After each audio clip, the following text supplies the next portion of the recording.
Now, preview time. So let's take a look at what's coming your way.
Hello ladies and gentlemen, and welcome to my promotion video. Make sure you scan the QR codes that are coming on your screen, and make sure you subscribe and turn that post notification bell on.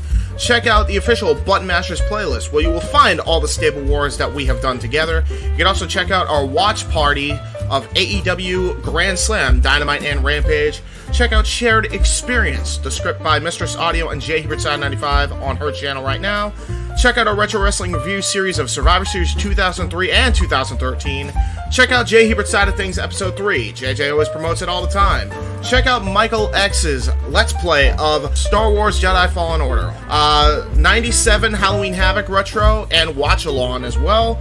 You can check out Noah's Simply Predicting on his official YouTube channel, his simple YouTube channel, if you will. 2 episodes of the Don DeMarco Show now in the can, baby. Go check that out on my channel. AEW Spark and a WWE Aftershock on Owen's channel, as well as another retro of Full Gear 2019. You can also check out our official watch party coming up this December for Winter is Coming. Check out NXT Deadline, Ring of Honor Final Battle, and Open Mic Night on both Jeff and JJ's channel, as well as Noah's channel, where you can also check out A Simple Take, where he covered that week of wrestling. Check out our SMBZ voice-acted project over there on my channel. Check out Live Round's official intro and check out their podcast every week. Check out the official intro of Weymouth Youth Wrestling and WYW Immortal. And finally, last but not least, Fully Loaded 2000, Watch-Along, and Retro. And those are the plugs. The Jeff Meacham Network's Multiverse of Media. For over 15 years, the recognized symbol of excellence and the standard bearer in coverage of sports and entertainment.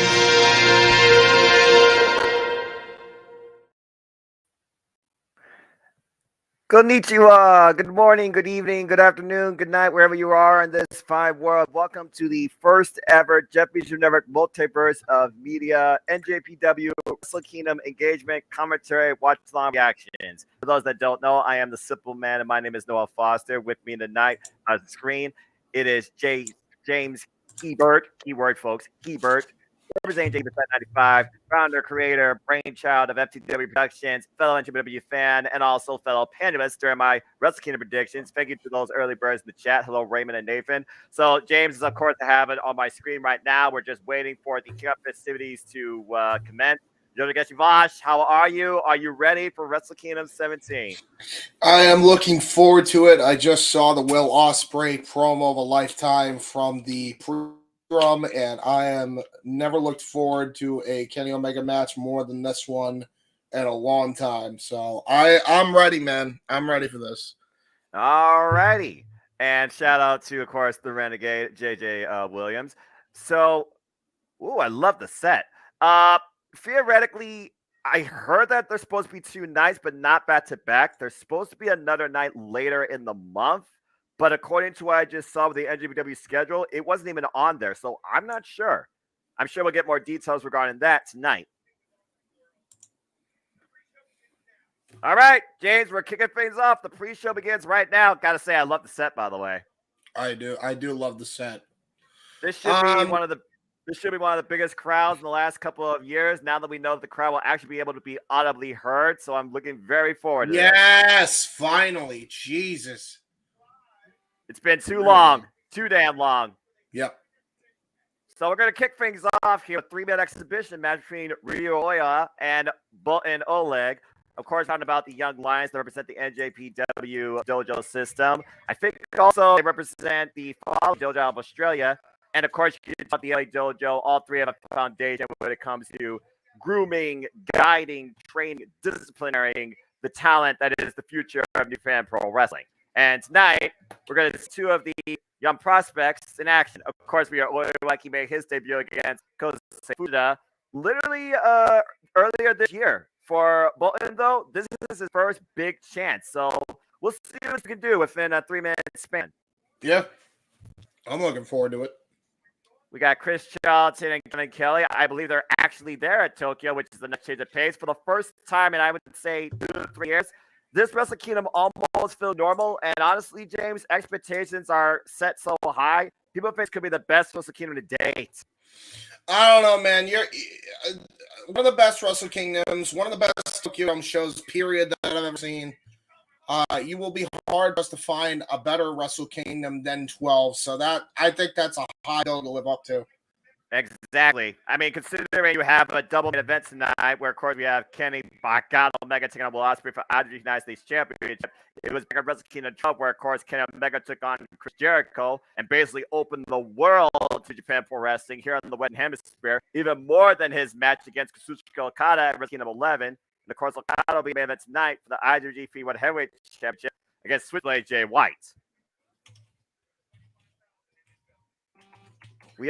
We also know we're going to have a brand new champion crowned tonight, the first ever NJPW World Television Champion between Zack Sabre Jr. and Ren Narita. But in the meanwhile, kickoff, pre-show action, whatever you want to call it, buy-in is underway. Oh, it's so good to hear people's voices. Bell rings, we're underway. Let's see what these two can do. Amateur wrestling background, of course. Oh, look at that, going for a limb immediately.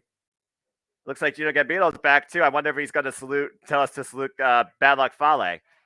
And again, folks, we're here for you the whole night, so please like, subscribe, comment, tell a friend, engage in the reactions, hashtag, oh, man, big takedown. You can use WK17 or NWK17, and we'll keep you up to date with everything that happens live as well. It looks like right now, calling double type attempt here. Kazakh heavyweight prospect here, Bolton Oleg. Is Sasha Banks going to be there? Well, rumor has it Sasha, Trinity, and even Billy supporting are all in Tokyo, so I would not rule it out. And we'll see if those events occur during, after, or before the IWGP Women's Championship match that will take place in the main show between the first ever champion Kairi and Tam Nakano. You know, it's amazing how young these athletes are in their prime and come so far, just about Stardom, Japan, you name it. Nice hit toss is there. This guy's got some muscle to him, though. So if Leo's going to take this guy off his base, he's got to try and put the leg. Of course, a fundamental move in the dojo system is the Boston Crab, along with the Tiger Suplex, standing switch, waist locks. Again, the clock is ticking. These two have 3 minutes to either render a decision or impress everybody. Good takedown there by Bolton. Very sound fundamentals being shown here. And the crowd, of course, roaring in approval. All collegiate, Japanese, collegiate amateur wrestling athlete, Ryo Oiwa. He has a little over 100 matches right now in his young upstart career. Right now, working the arm. We're already up to the, I believe, 1 minute mark as the Japanese contingency, of course, is informing us. Good to take over. Oh, and going for the Fujiwara, but again, grabs the wrist. Immediate smart awareness by Bolton here. We are trying to break the grip, hyperextend it.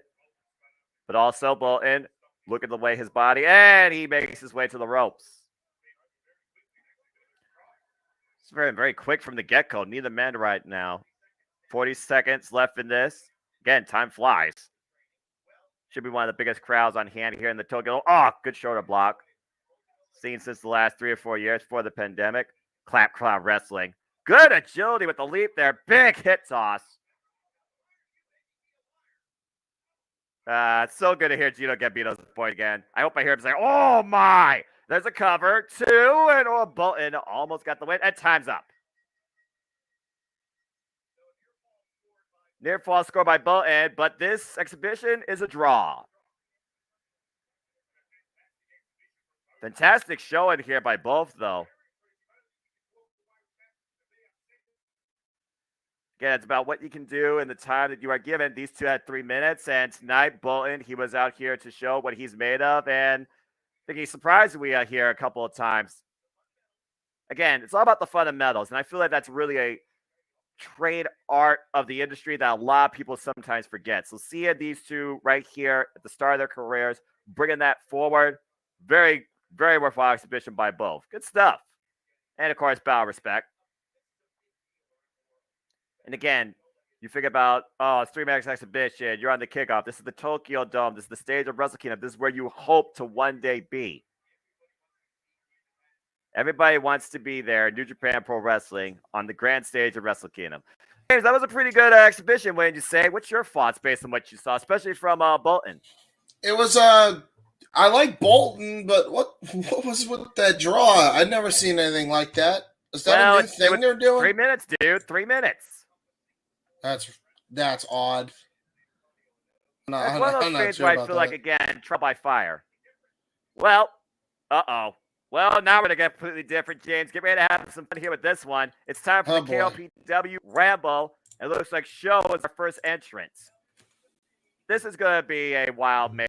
For those that don't know, KOPW represents a new original idea introduced in New Japan Pro Wrestling a couple of years ago, where the fans actually vote for the match stipulations proposed by each of the wrestlers. And what they become is the KOPW original champion for that year if they're able to hold on to the trophy, which will, as of tomorrow, be a belt. Yeah, another belt. And basically, this Ramble sets up who could be the new provisional KOPW champion. In this Ramble, it's going to be basically, I guess you could say like Royal Rumble-esque, except you could also eliminate people via pinfall or submission. And the last 4 people remaining will go on tomorrow to New Year's Dash to compete in a fatal 4-way to be the first KOPW Provisional Champion of 2023. Of course, the current Provisional Champion right now is Shingo Takagi, so we know he will be an entrant. James, what's your expectations on this Ramble? Who do you expect to see? And overall, what's been your thoughts lately on KOPW's introduction in New Japan Pro Wrestling? I remember I saw one match that was similar to it, and it was a weird concept that I'm not sure how I felt about it, but hey, first time for everything. Maybe the second impression will be better than the first. I think because of the pandemic kind of hindered the first one. I remember there was a lot of legends involved. So, oh yeah, there's definitely been some interesting names that have shown up, including Fujinami. I got it, Paula. All right, who's next? Oh, this is going to be interesting. Former Bullet Club member. Hikuleo, now part of Hontai. Of course, wait, is he in Bullet Club? Is he in Bullet Club anymore? No, he's not. He is now part of Hontai. What is Hontai? Hontai is basically a group that's founded on pure Japanese traditions and honorable wrestling, led by the likes of Rizusuke Taguchi, Hiroshi Tanahashi, and so many others. Another faction, I say. Is New Japan Wrestling a quicker pace than WWE and AEW? It depends on the type of match that is being shown and the type of competitor. You got heavyweight brawling strong style, you got technically sound, proficient, methodical, and then you have high aerial offense, speed, and velocity. With this Rambo, you're going to get a little bit of everything, but the key thing here, don't get pinned, don't get submitted, don't go over the top rope. Right. New Japan Pro Wrestling is basically a plethora of styles. It all comes down to the match competitors, but here, all that matters is you're one of the last 4 remaining. And chances are, last year there was about 20 entrants in this thing, James. Women's primary is about the same number. Right. And of course, here we have our first 2, Hikuleo of Hontai and Sho of the House of Torture, the worst part, of Bullet Club. Yes, I'm surprised they're still in Bullet Club. I feel like stuff is going to change with Bullet Club and the House of Torture within the next week. Just saying. Bell rings were underway. Hikuleo, the tallest competitor, I believe, in all of NJPW. Good grief. Oh my gosh, the power. And right now we're just waiting. Well, and Show immediately. Ducking the outside. I can't say I don't blame him. And you talk about KOPW, you only seen one match, James. I mean, there's been amateur wrestling matches, reverse Ironman matches, drinking game matches based on the provisional champions that have held KOPW. I'm talking about oh, what? Blocked the shot. Can't say the forearm. So far, KOPW provisional champions have been freaking Yano, Toru Yano, not once, but twice.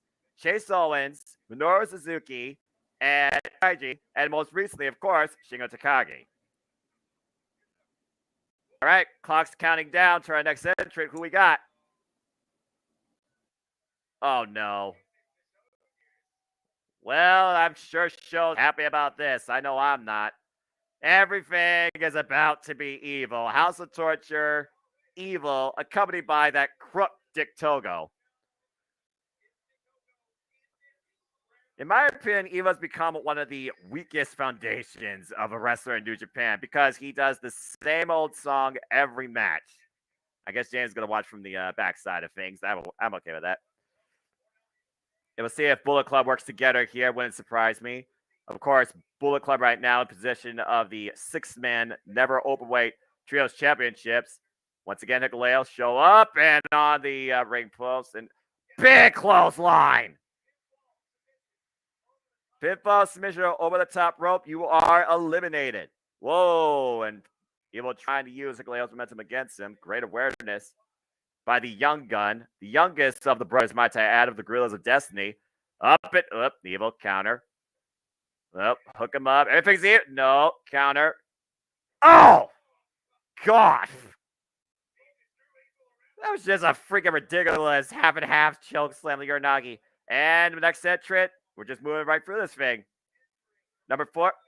Hey, here's one of my picks. Of course, a year ago, it was Evil versus Tomohiro Ishii. Some would call the laziest Neverweight Championship match ever, but a foundation of the Neverweight Championship, the Stone Pit Bull, Tomohiro Ishii is making his way to the KOPW Ramble. And I don't think there's any love lost between him and Evil.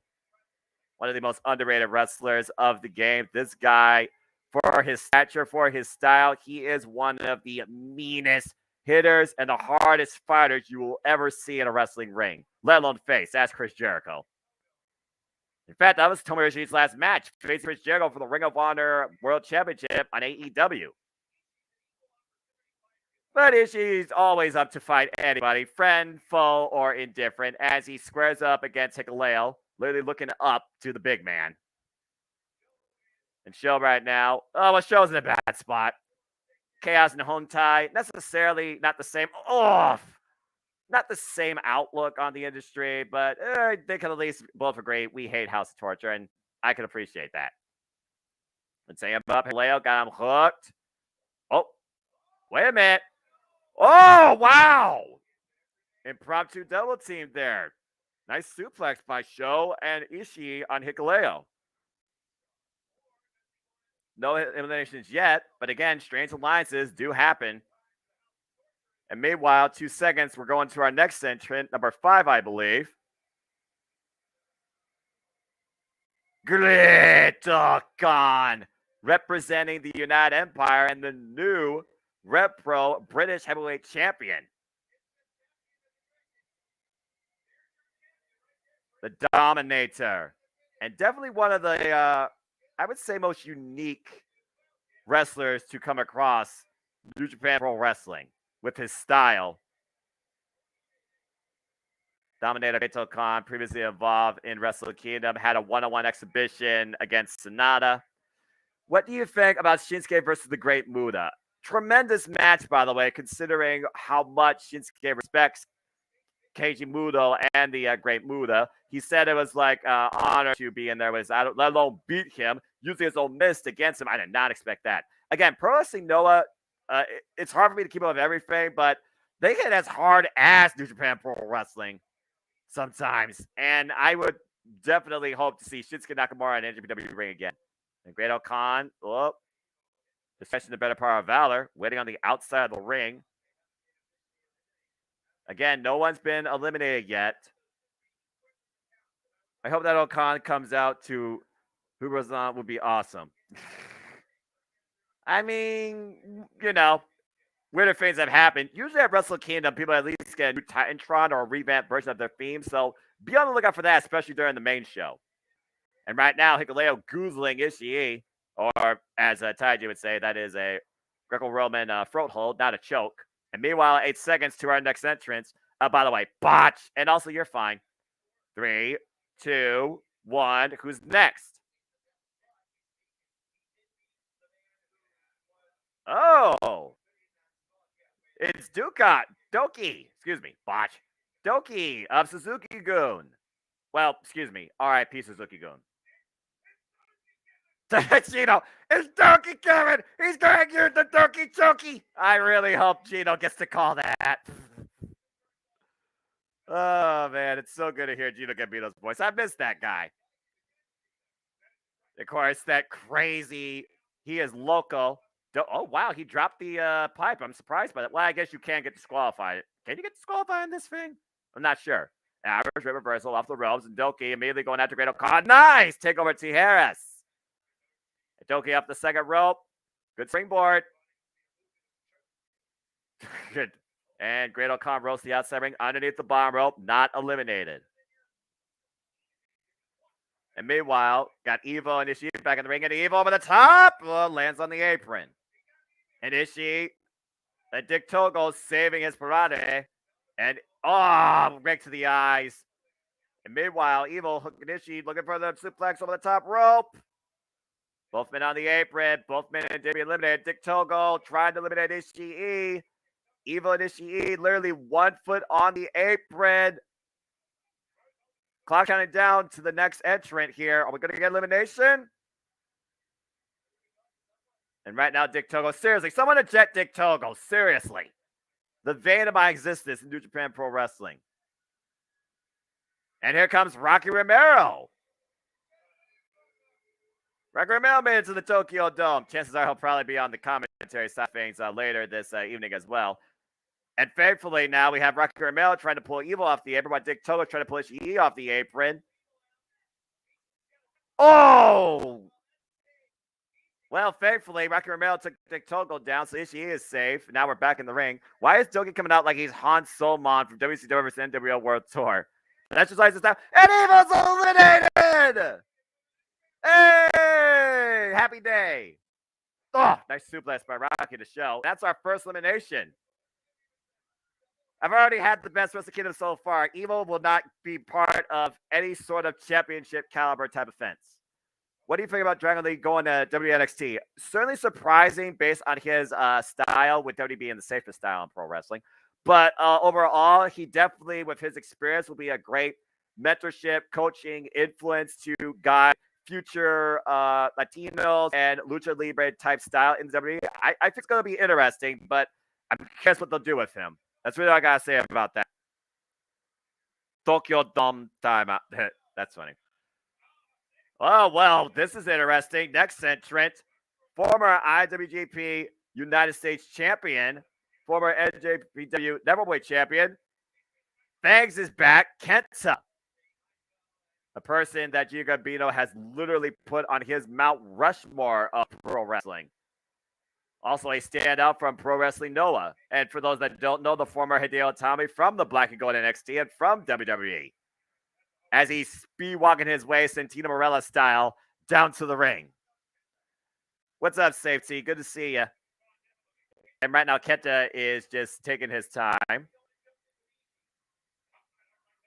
Again, you don't want to rush into this thing. Not with the Stone People, Tomohiro Ishii in the middle of the ring, and the only one standing. And Ishii and Kenta renewing hostilities. And right now, Ishii in the corner, Kenta squaring off on him. I lost count of how many entries we've had so far. Of course, Ishii, he's a guy that will channel pain, so you got to hit him as hard as possible. Again, close fist, though. That will get a admonishment from the referee. Oh, that forearm won't. Need him with that headbutt. But again, playing the Stone Pitbull, not the greatest idea. Ask Josh Alexander.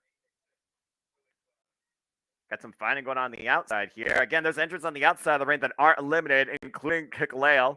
Doki driven into the barricade. And here comes our next entrant in this Rambo. Again, all hail Great Khan, who's right now mixing it up with Rocky Romero.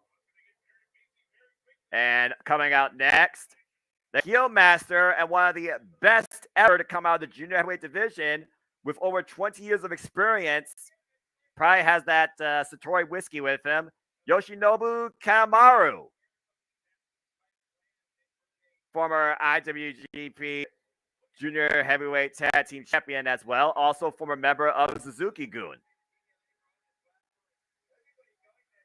Again, anybody that's been involved in this division knows the extent of Yoshinobu Kamaru's career. But he is called the heel master for a reason. I wouldn't mind seeing the heel master versus the King of Sneaky style. Maybe I'll get to see that here in this Rambo. Again, Rambo, by definition, it's literally just, an all-out melee, a war, anarchy, just absolute chaos, pun intended. What is Kenta doing with this hairdo? Looking like Ash Ketchum gave up looking at long short hair, long eyes, looking Esentino strutting ass boy. Wow, James, tell us how you really feel about Kenta. I don't know, new year, new style. He chooses to be himself. Also, best-selling author, apparently. Wrote his own autobiography. Was definitely publishing that a lot around last year during the G1. Kamaru and Kenta right now doing hostilities. And these two are no strangers to each other. Very long written rivalry with those two. Oh, Rocky over the top rope. Ishii with the save. Interesting. And meanwhile, here comes our next entrant. Someone just went underneath the bomb rope, not eliminated. Representing the United Empire, a former Young Lion, former member of Hontai, it's Mr. X himself, Aaron Hanare.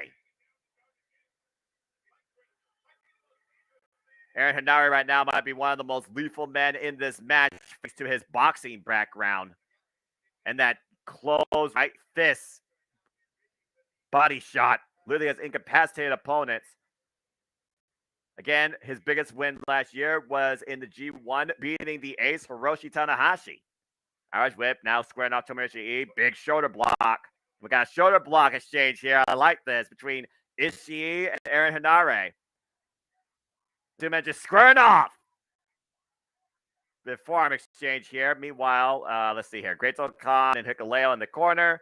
Aaron Hanare and Ishii's looking to see who gives first. It's forearm exchange. Again, great match from the first round of the New Japan Cup, where Ishii, of course, got the better. And right now, about the kick. Ishii getting the better of the exchange. Oh, wait a minute, Hanare. Oh! Big slam cover, too, and oh! This was like a blue thunder bomb nearly. Wait, why would Great Khan stop Aaron Hanare from eliminating Ishii? What's that?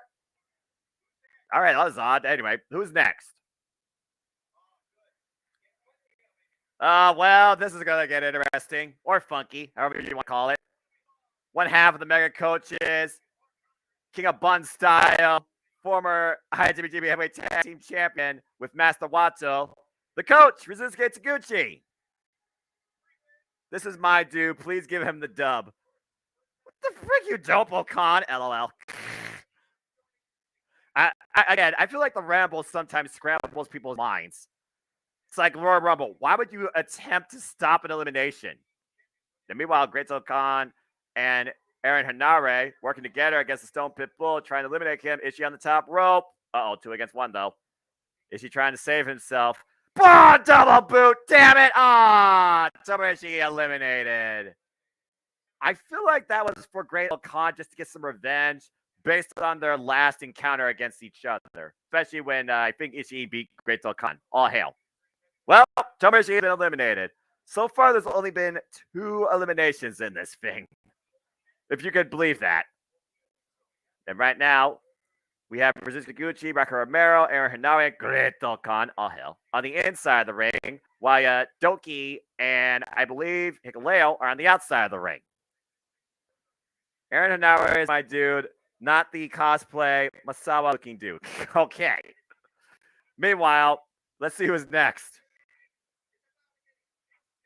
I'm not sure. Oh, well, man. This match is definitely in favor of the United Empire. Mega Coaches, 2-on-1 assault against the heel master Yoshinobu Kanemaru.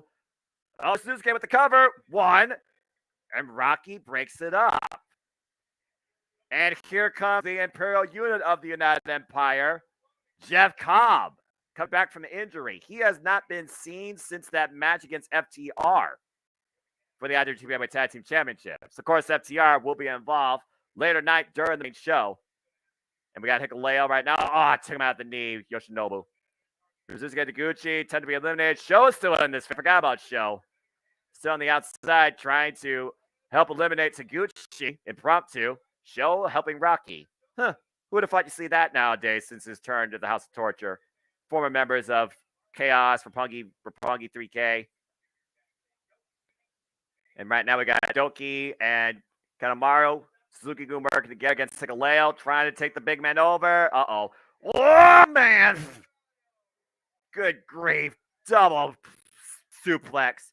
Jeff Cobb and Aaron and Okan have grown on me, man. This shit rules. Aussie Open included. Doki eliminated! Half of the Havana Pitbulls alongside Ricky Reyes. Good point by both of you.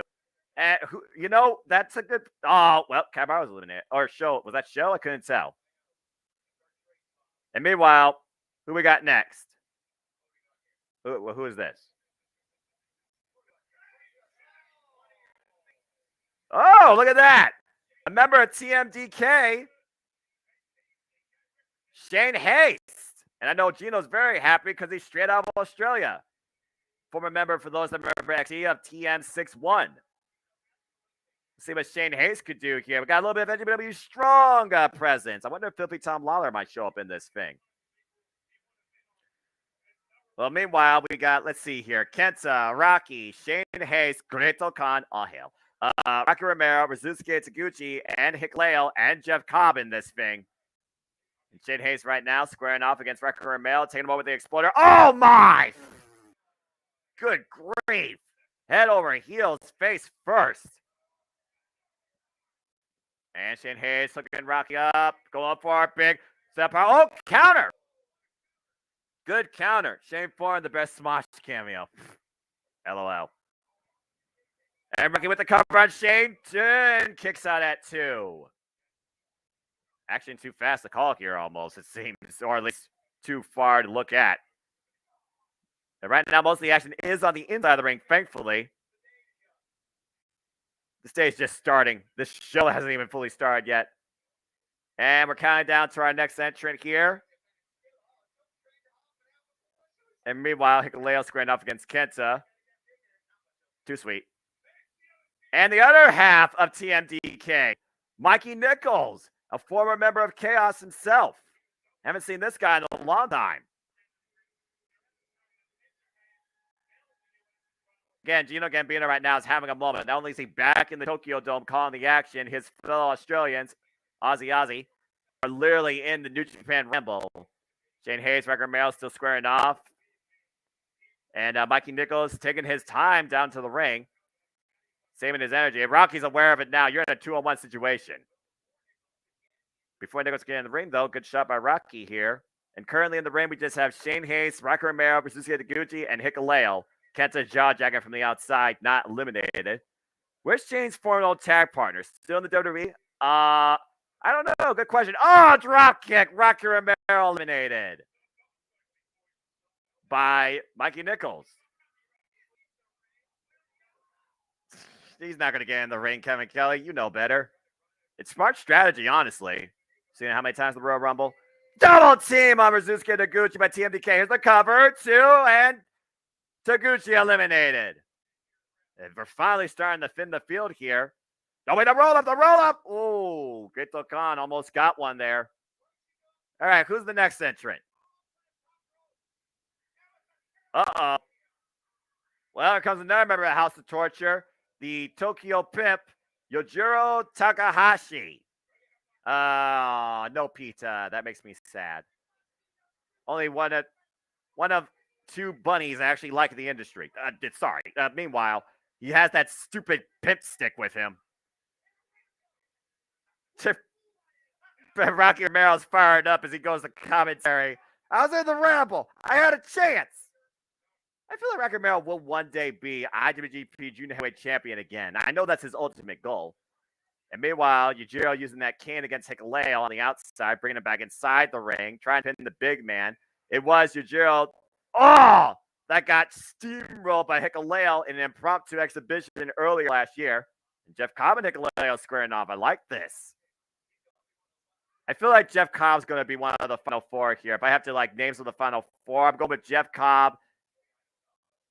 Boo, no bunny. Yeah, I agree. Pizza, by the way, for those that don't know. Follow her on YouTube. Oh, super kick. To Hikuleo, Jeff Cobb, Greto Cobb working together. Irish whip, Greto Cobb sends Hikuleo top rope. Hikuleo eliminated. Crowns up. United Empire taking control of the match. Oh no. KOPW inaugural champion, KOPW two-time provisional champion, and the bane of my existence and anxiety. Here comes freaking Toru Yano. This guy is the epitome of the spoiler in the industry. Oh no! Jeff Cobb eliminated as I was talking. And now we got, well, anyway. Despite my angst against Toru Yano, I'm going to keep professional here. And Mikey Nichols has Aaron Hanai up the shoulder. Tim DK trying to work together. Uh-oh, Shane Hayes. Oh! Shane Hayes eliminated with the impromptu contact by his tag partner, fake Aaron Hanare. And meanwhile, Great Dokkan has Mikey Nichols hooked up, Aaron Hanare helping. What the world are they doing here? And now Mikey Nichols in a dangerous place across the top rope. And TMK eliminated. Shane Hayes with the save almost. Well, we're down to Aaron Hanare, Great Dokkan, Kenta, I believe, and Sho, and Toru Yano, and Yujiro Takahashi. What the hell? And meanwhile, count down to our next entrant. Someone please eliminate Yano. Please get him in the ring and pin him quickly. Uh-oh. Oh, boy. Well, I don't think we're going to see a lot of ranking, but I think we're going to see some headbanging. Here comes El Phantasmo of Bullet Club. Of course. Oh, really? All right, well, that's interesting. Shigeru Takagi apparently has made a statement that he will not be involved in KOPW. He is not interested in it anymore. I guess he's moving on to bigger and better things. Maybe he wants to go back after the Neverweight Championship. I find that kind of interesting. Since he was the provisional KOPW champion of 2022. Well, anyway, we got Sho, we got Kenta, we got Yujiro, and now El Phantasmo of Bullet Club in the Rambo. Toru Yano's still in it, so is Great Khan and Aaron Hanare. We got Bullet Club, United Empire, and Chaos right now. The road for ranks, Aaron Hanare's back, and who could forget the wars that United Empire and Bullet Club have had in the past? Okay. So right now, action has slowed down for a moment. Aaron Hanare, good kick to El Phantasmo. Oh, wait, Aaron Hanare, whoop! Whoa, almost got eliminated there with his own momentum thanks to ELP. Aaron Hanare, dangerous spot on the apron, over the top rope, fighting back against ELP. Oh, purple nurple, are you kidding me? And, oh, how humiliating. Aaron Hanare eliminated. That's the first time I've ever seen purple nurple eliminate somebody from some ramble, rumble, or the hell you want to call it.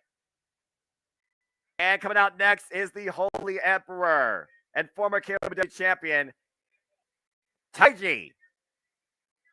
The voice.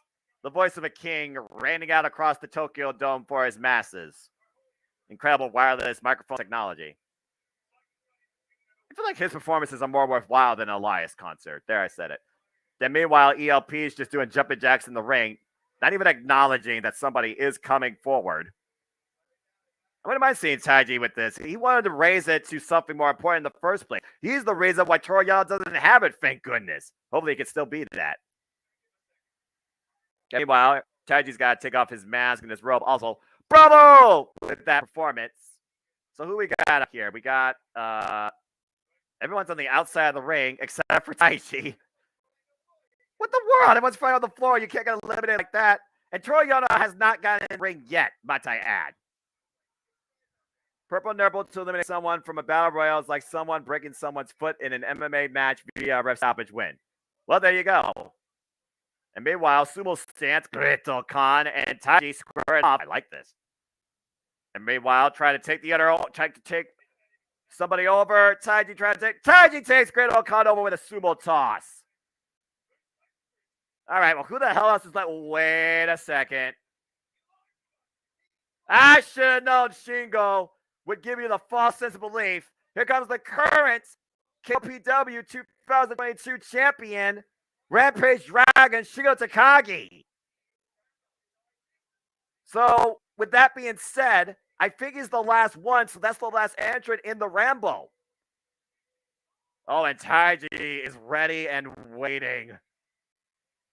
So Shingo Takagi defending his proposed now new belt, being the last entrant here, trying to become part of the Final Four.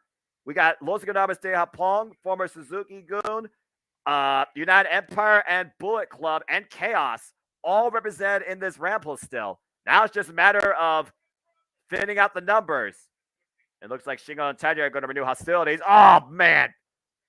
Big collision here in the middle. See who gets first. Variato! Oh, spinning back Soba. Now we're picking things up with the speed. Irish whip. Oh, trying to take him over again. Sumo toss. Taiji looking for the sumo toss. Shingo Takagi looking to deny it. Taiji has yet to be tossed, by the way. Oh, and again.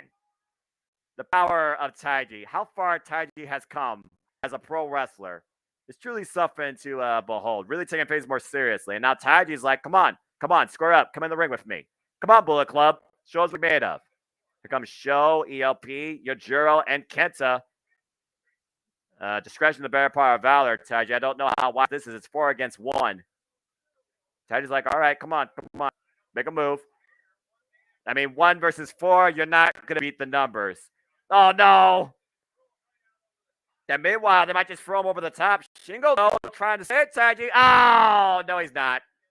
Taiji's eliminated. Damn it. That's 2 of my picks gone.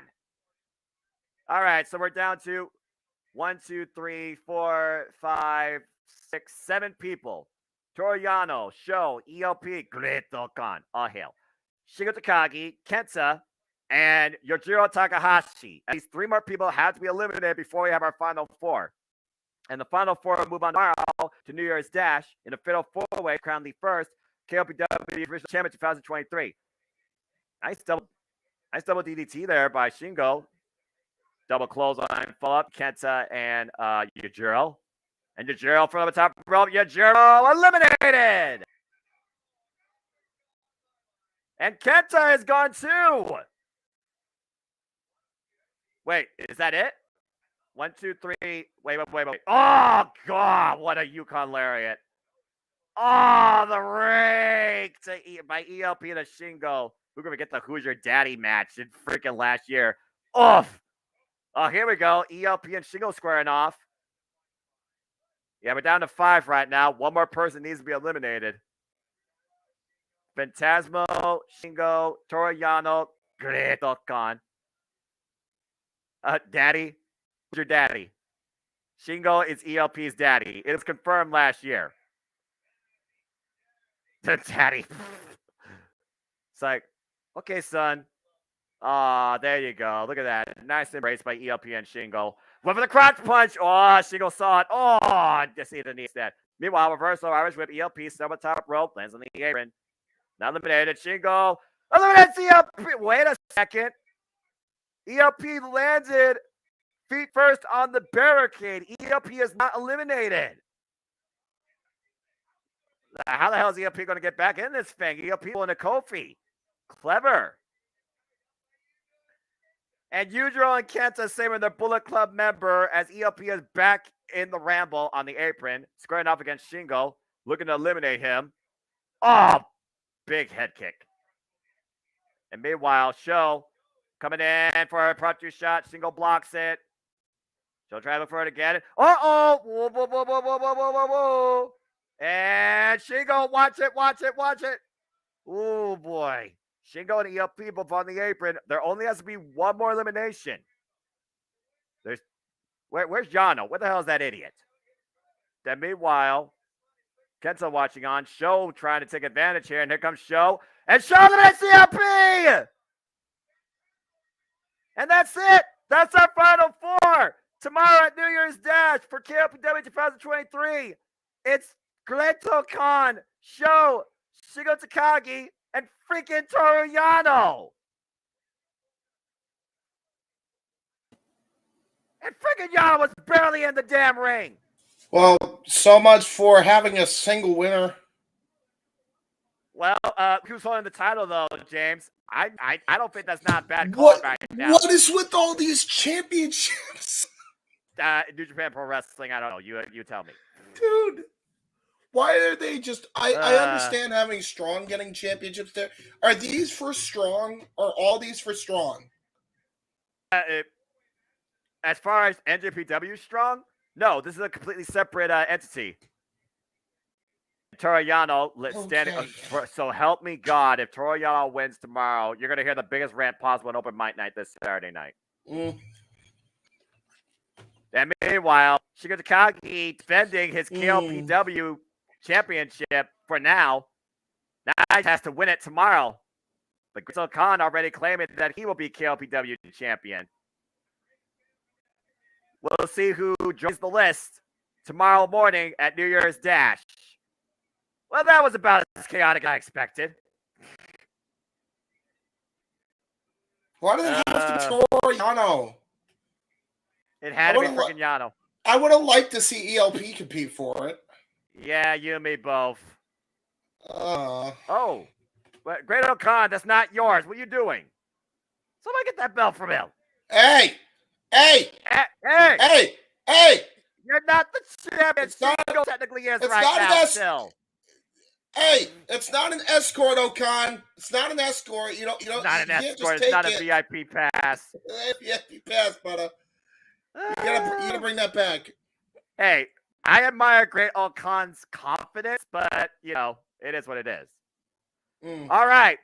Well, that concludes the kickoff. I hope you all enjoyed so far what you've seen as we prepare to go into the main card here shortly. So again, if you're ready for Wrestle Kingdom 17, buckle up because we have a whole lot ahead. Oh, good grief. Well, that was fun to say the least. Yeah, right? I will be right back. If you just get a solo shot of Noah, I gotta check something. Yeah, and if anyone has any questions, comments, predictions, let it be known now as we wait to go live around the world, literally in mere minutes. Oh my gosh, that was ridiculous. I'm so sick of freaking Yano! My anxiety! But I digress. That was for you, Casey. Shout out to Casey, the Preacher Man, and also Rest Encyclopedia, Casey Gallagher. Shout out to my all-elite brother, King. I know he's watching Wrestle Kingdom. He has a definite interest in Jay White versus Okada and Kenny Omega versus Osprey. Those are in both double main events towards the end of the night. So, okay. Well, right now we got a break. So if y'all want, go grab a snack, go grab a drink. We'll be going live here shortly. As we always have a short intermission to probably check the ring, clear it out, get ready for our main attractions here. Probably have a special opening with somebody. And we'll definitely have a special opening with this 6-man tag honoring Antonio Inoki. It wasn't surprising they do like a impromptu 10-bell salute or a video package honoring Inoki. I have nobody right now taking down MJF. I think his reign of terror is going to go on for a while, and it's the benefit of AEW to truly push forward the roster. Off topic, but that's okay. We're not doing anything right now. We're just on an intermission screen. Oh, man. I love this stuff so much. So, yeah. Shigeru Takagi show. Great Dokkan. Okada and Toru Yano are your final 4. Oh, that's going to be ridiculous. Well, at least I know one match tomorrow for New Year's Dash. All right. Well, right now we are just going to breathe and take a moment. We are 8 WWE. Thank you for that. Appreciate you. Thank you, by the way, to all those that have watched so far or will continue to. Again, please like, subscribe, comment, tell a friend. The studio has told me we have about 20 viewers, I believe. So, arigato. Thank you all so much. Again, here on the Japanese Multiverse Media, we keep you informed, engaged, and entertained on all things wrestling. Shout out to W family on Twitter, as well as other activities, including that bit too. Sports, movies, conversations among parents, and so much more. 7 days a week, you will find all sorts of universally entertaining content right here on the Jet Meacham Network, Multiverse Media constituents and partners. So please stay tuned for more to come following this event and following this presentation too. Again, right now we are on an intermission as we wait to go live. The live stream will start soon. Still, stay tuned.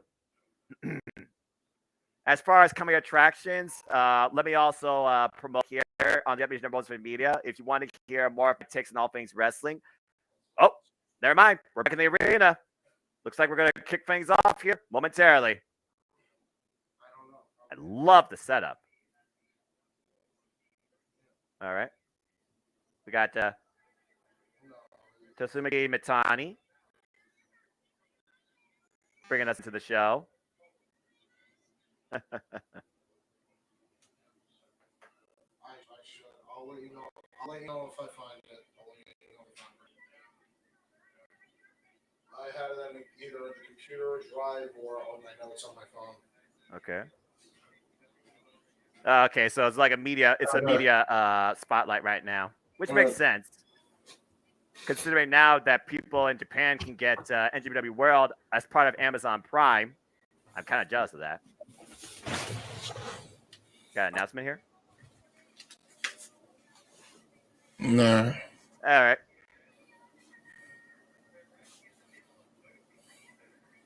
Oh, voting season. Hello. Hey, I'm back. You're fine.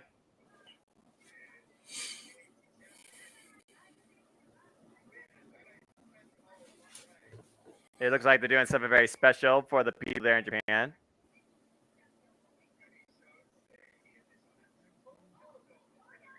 Tokyo Dome. All right. Everyone vote. Everyone go vote for your favorite show, part of NJPW or NJPW World. That's for Japan, obviously. Look at that arena. Filling up as we speak. It's going to be a record attendance for sure that we haven't seen in the Tokyo Dome in the last few years. Very happy to see that. Yeah. He seems very excited. I like that. I wonder if we're going to get Wakata Sugiyama for the commentary during the women's championship match for the IWGP Women's Championship. That'd be fun. That'd be cool. Yeah, I agree. Yeah, just you got to hit the button on your device to go vote. Or you could just, play Strong Spirits right now on your phone. And there's probably going to be some special prizes for those that play that game some point tonight during the show to get, early access to stuff or bonus tickets. I played that a little bit, digital trading card game, but I'm not big on mobile gaming, especially when it comes to microtransaction-based mobile gaming. So, oh, no.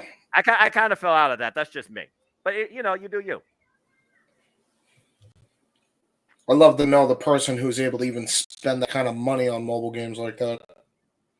Oh, I'm sure there's people that do it just because that don't even have the money, dude.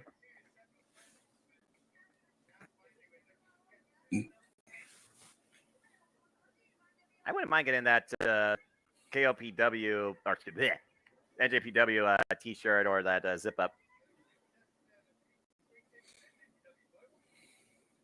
NJPW Global, of course. Definitely going to be very proactive tonight.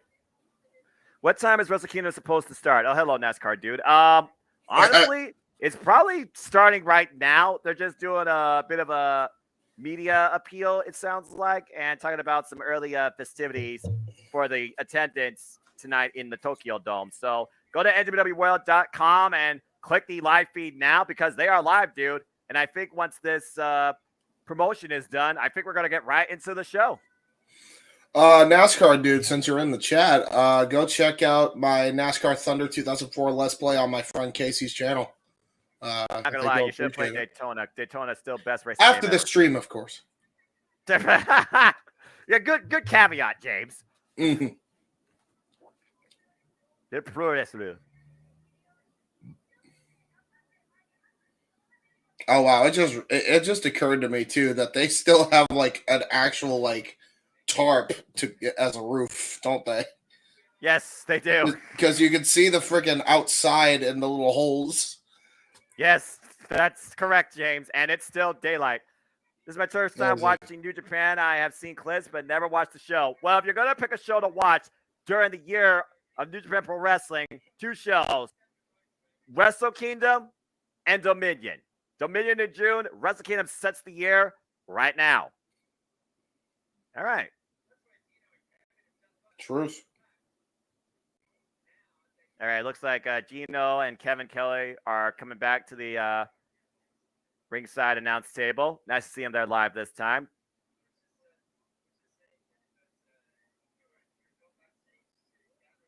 I do like the stage for this year. Yeah, I like the dynamic here with the stage.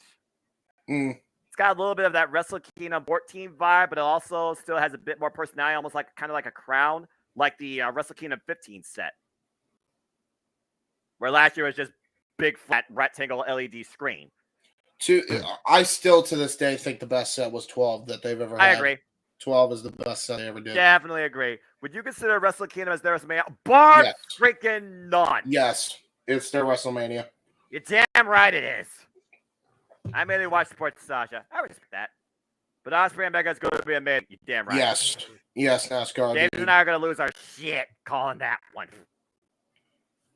And right now, we're just, again, people are filing in, finding their seats. Why do they call it Wrestle Kingdom? Because they can't say WrestleMania. Well, yeah, there's that. But also, it wasn't always Wrestle Kingdom, as we know, James. Before, it was just the games in the Tokyo Dome under several different names during the age of Inokiism. Yes. And we got a bit of a disclaimer here. Please wait until the restart of the event, as, again, people are filing in, and they are preparing to go live momentarily. Metzler is going to call it a 6-star match. I'm calling it. You know what? That wouldn't surprise me. That guy's going to retire off that rating nonsense, in my opinion. Seriously. And to think, it all started with Kazuchika Okada versus Kenny Omega. His first ever what? Broke the scale rating, right? No, well, that's Omega's first ever, and Okada's first ever break the scale rating. But I think that goes back a ways way, ironically, in New Japan. Oh, really? Yeah, okay. Yeah. Dave's rated shit higher before in the past. Yeah. Okay, so that's okay. So it wasn't just that. It was probably just the most noticeable rating he did because people are like, "What?" Well, anyway, the big egg, as it's known, the Tokyo Dome, it is filling up with fans around the world as we prepare for Wrestle Kingdom here. Wrestle Kingdom 17, which is still crazy to think about. 17 Wrestle Kingdom, James. 17 of them. Yeah, right.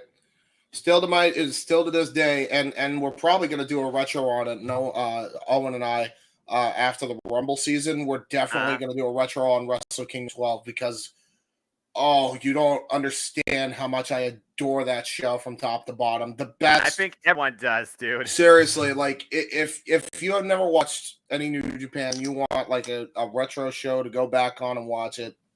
I say it every time. The best pro wrestling card of all time from top to bottom is Wrestle Kingdom 12. In the history of wrestling. That will never be topped. No. That will never be topped. And that had everybody from Ring of Honor to NJPW to it was such a phenomenal show. And hell, you can even say WWE because Jericho was still with the WWE when he went to New Japan. Exactly. So, like, it had everybody in this Wrestle Kingdom, man. Like, it was a historic show. A show that I will never forget for as long as I live. I love that show with all my heart. Of course, tonight, James, we honor the man that founded New Japan Pro Wrestling back in 1972, Antonio Inoki, who really goes all the way back to being part of the Tokyo Dome before it was Wrestle Kingdom at an event called Battlefield back in 1994, sharing the reign with the likes of Junichiro Teru. Of course, the very first event back in the Tokyo Dome was in 1992 on January 4th. Super Warriors in Tokyo Dome, main evented by the likes of Riki Choshu and Tatsumi Fujinami, which we will see later tonight. Well, for me, has been one of the most important pinnacle days of the calendar every year in the pro wrestling industry since literally I was born.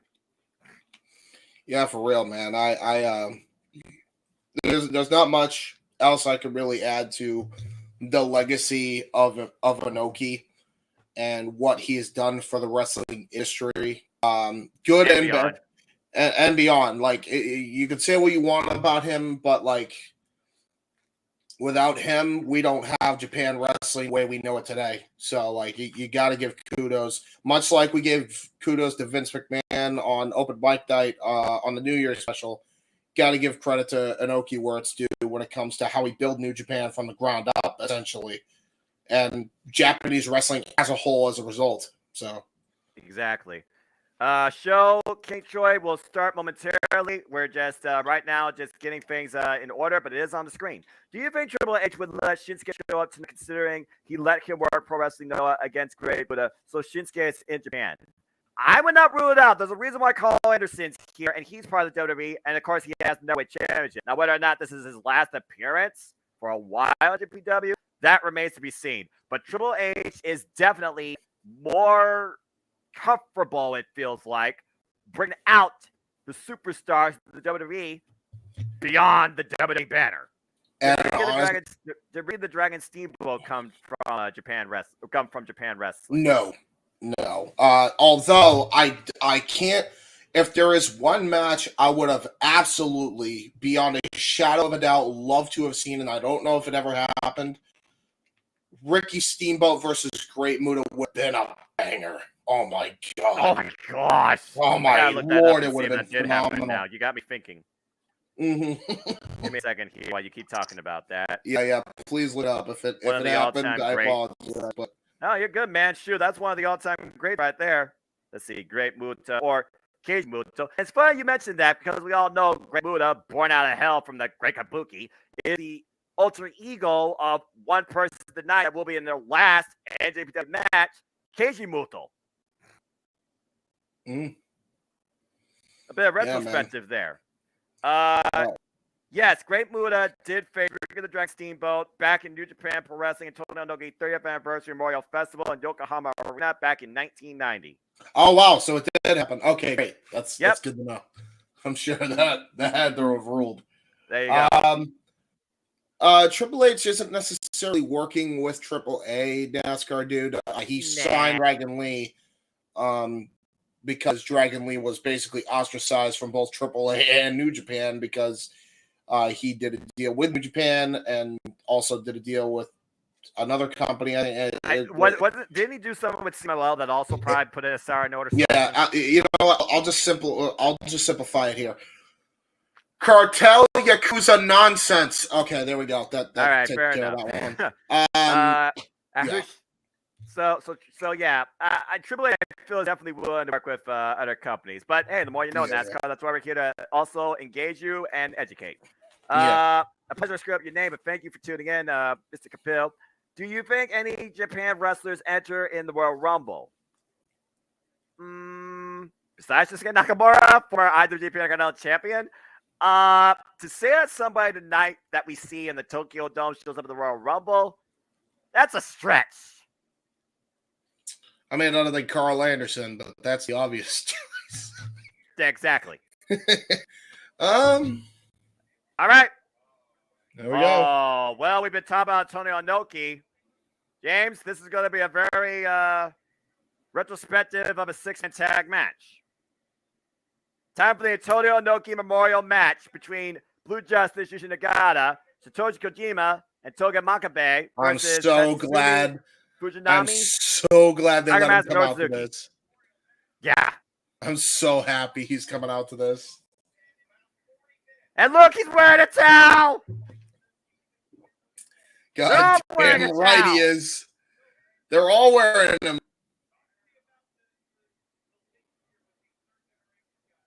This is awesome.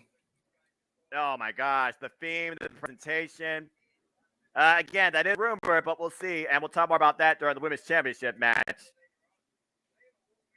Rumors Curry in the Royal Rumble. I could see it. That I can see. Yeah. They've done it before. When I'll tell you this: if Kari shows up and she is announced as IWGP Women's Champion, comes out with the belt,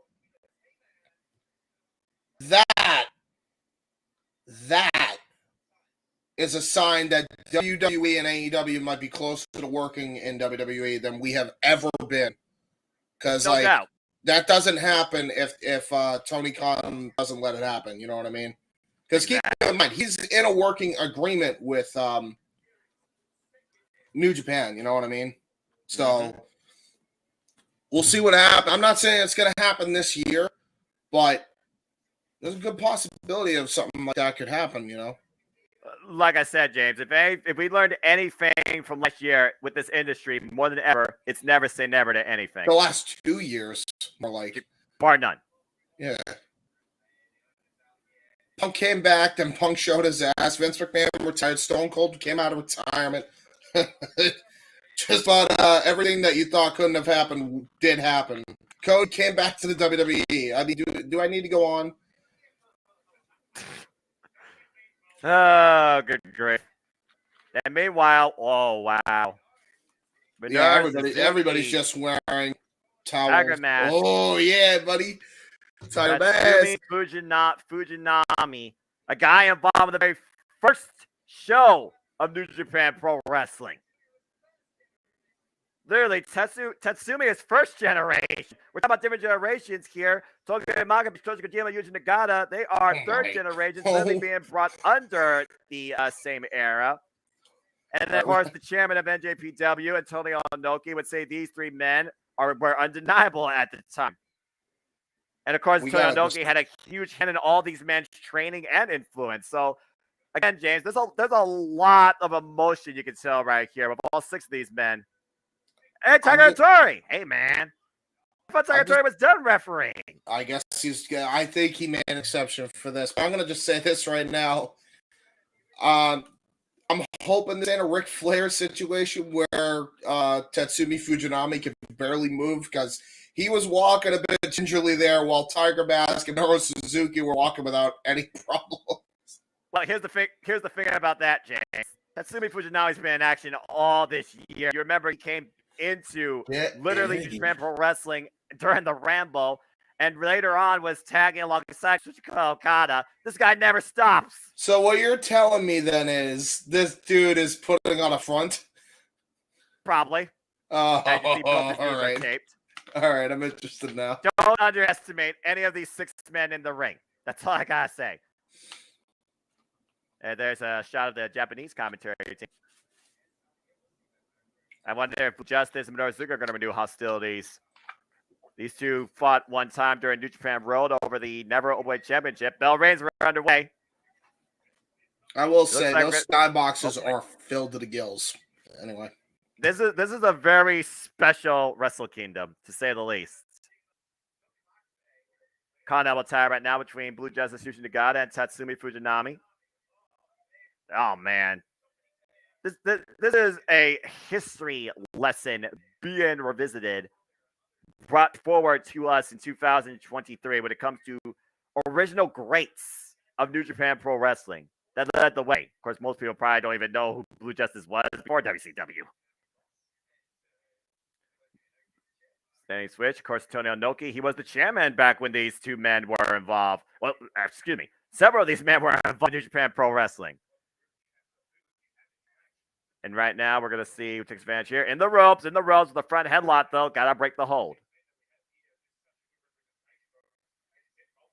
Again, we got multiple generations being represented here in this six-man tag across the early eras of Antonio Inoki, whether he was competitor or chairman. Offset on the ropes. Nice shoulder block there by Blue Justice. Then meanwhile, there's the kicks. Oh, caught the leg. Oh, dragon screw leg whip. Damn, that move has to suck. Tag to Minoru Suzuki. The king! Oh, man, and here in the crowd, they know what's about to happen here with these two. Minoru Suzuki, Yuji Nagata, traded shots, shared each other's blood. Oh, big shot to the midsection. Of course, Minoru Suzuki disbanded Suzuki-gun last year in December, and now is in a solo pursuit to become IWGP World Heavyweight Champion. That's his ultimate goal, but this man isn't stopping anytime soon. Had a Tiger Mask here. And now Tiger Mask and Blue Justice squaring off in the corner. Nice spinning Soba. Tiger Mask previously came in the Tokyo Dome just last year It's IWGP Junior Heavyweight Tag Team Champion with Robbie Eagles. And meanwhile, grounding Nagata here, driving his knee into the spine. Oh, elbow to the top of the head. Good to know that Tiger Mask came so far after that debilitating health scare he had. Minoru Suzuki and Tiger Mask working together. Only at Wrestle Kingdom 17 to honor Antonio Inoki would I think I see something like this. But no pressure, you just. Tatsunami coming in right now. Yuji Nagata needs to make a tag to somebody. Seriously. And Yuji Nagata still fighting. See, love this match with John Moxley over the IWGP United States Championship. Of course, Yuji Nagata still has a hand. Oh, what a bomb strike. And training and guiding the young Lions of today to be the next great pro wrestlers of tomorrow. Minoru Suzuki right now just putting the boots. Yuji in the corner. And meanwhile, Minoru Suzuki again. Yuji, show me if you can hit me harder than last time. Literally talking about this is all you got. You're weak. Oh, that was a good elbow strike, though. And Minoru Suzuki looks unamused. Oh, boy. Oof. Literally, Minoru Suzuki recently had a bloody war most recently on a pay-per-view. Oh, exploder! And that's the moment you gotta need it to make a tag. Finally rolls in, makes the tag to Satoshi Kojima, who's more recently been on Pro Wrestling Noah. The chops! The chops! The chops in the corner! Oh, the king is not amused. Those machine gun chops. And of course, Minoru's like, give me more. Man that eats, sleeps, breathes, lives, and thrives off pain. Beating people up or getting himself beaten up. Follow up in the corner. And there's that famous... Oh, and Suzuki with a boot to the face after that famous quote. Going for that elbow drop. Denied. And meanwhile... Oh, bent all the way into the midsection. Irish in the corner. Big boot by Suzuki. And a snapmare. Take over. Suzuki looking to follow up. Again, blowing up on impact. Minoru Suzuki, no elbow pads, no knee pads, just simple tights and black boots. And we're back to the forearm exchange. Trade a strong style. Tiger Tori. Watch them. Hey, hey, hey. It is so damn good to hear the freaking Japanese fan base audible again. Clap, clap, crowd wrestling. Please be a fan of that pass. Oh, God. He just dropped that boy with that freaking strike. Tag to Tiger Mask. Then meanwhile, Tiger Mask and Minoru Suzuki teaming up against Satoshi Kojima. Big shot to the head, spinning Soba once again. Bends over Satoshi, double underhook. Tiger Driver, cover, 2, and got the shoulder up. Tiger Mask, man, originator of the Tiger Driver. Satoshi right now a bit rocked. Again, what does... And right now we haven't had Togi Makabe, the Unchained Gorilla, involved in this match. Former IWGP Heavyweight Tag Team Champion, former Never Openweight Champion. Oof. Of course, member of Great Bash Heels with Tamaki Homa. And the lariat broke through. Oh, nice crunch. Big cutter there. 20 years to sue. I mean, seriously, it's crazy to think about how long some of these men have been involved in this game. Toga Makabe finally tagged in. The wars that Toga Makabe has had, particularly with Tomohiro Ishii, at Wrestle Kingdom nonetheless. Oh. And here we go. Count in Japanese. 2, 3, 4, 5. I'm just going to be English for you. Good job, Kevin Kelly. I only know how to count up to 3 in Japanese. So sorry. And meanwhile, Tiger Mask bending Toga Makabe over. Excuse me. Oh, wait a minute. Tatsumi. Oh, no. All right. Catch the go. Oh, God. Another dress screw leg whip. Oh, man. Oh, and there's one to Yuji Nagata. Tatsumi Fujinami right now. And Kojima, gets Dragon Screw as well. A trio of Dragon Screw leg whips by a veteran since day one of New Japan Pro Wrestling. There's the sleeper hold. There's the ground octopus. And Tatsumi with the sleeper. Dragon Slipper. Trademark of Tatsumi Fujinami right now. We got 3 submissions in the ring here, but the 2 legal men, I believe, are Togi Makabe and Tiger Mask? Yeah, Tiger Mask. I lost track. Oh, my goodness. Off the ropes. In the clothesline. Big forearm shot. And meanwhile, Togi Makabe looking to pick up speed. Tiger Mask looking for the crucifix. The roll up. 1, 2. Got him down. Almost got him. Didn't quite hook him deep enough. I thought he was going to go for a crucifix bomb there for a moment. Spinning Silva, bending him over. Look at the defensive man. Oh, what a scoop slam. The power slam by Toge, 2, and Tiger Mask gets the shoulder up. The 6-man tag right now. It's like a bow on everything Antonio Inoki brought forward. That's dropped with that running lariat. Uh-oh. No, we're not ascending to the top of the Empire State Building here. Oh, wait, Minoru Suzuki. Minoru Suzuki, what the hell? Oh, God, a headbutt. Again, the speed of Suzuki for the age and how long that man's been involved in the game. 30 years, by the way, Minoru Suzuki's been involved in this pro wrestling industry. And still going. Still finds it an insult that Jushin Thunder Liger retired, but he still got the real man behind the mask during his last match at King of Pro Wrestling. Very underrated match, one of my favorite matches ever. Oh, wait, something out underneath. Sit down. 1, 2. Got him! That was a bit of an innovative pinfall there. Togi Makabe, Satoshi Kojima using the guy with the win. Togi Makabe pinning down Tiger Mask. Toy with 3 count. I'm sure Suzuki is indifferent or pissed off. I don't know. Hard to say. Fujinami's like, no. It beat me like that. Yeah, he did. Yeah, he did. Fair and square. Hey, man. He got you. Hey, man. The territory special waiting to happen.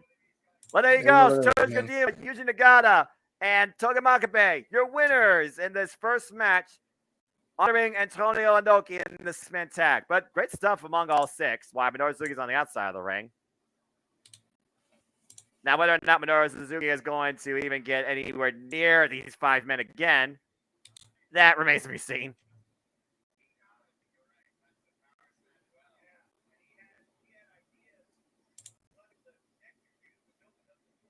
You saw that Togi Makabe was trying to do something, but Tiger Mask was just able to try and count it. Well, I think he might have been, he might have been trying to get to the ropes, I think. I think you're right, but he just wasn't able to.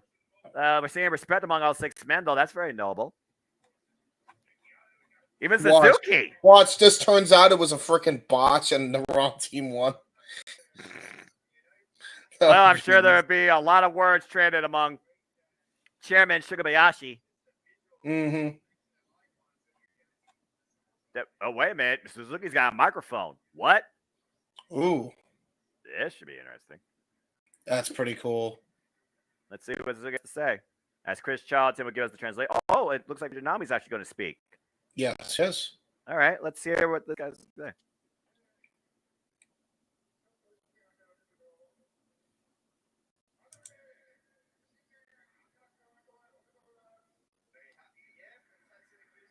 Very happy to be here.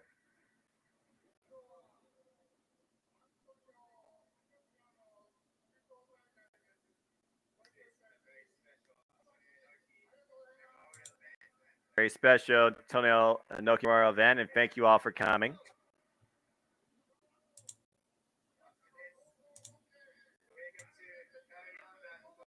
We're going to carry on that fighting spirit with this incredible main card that's ahead. Mm-hmm.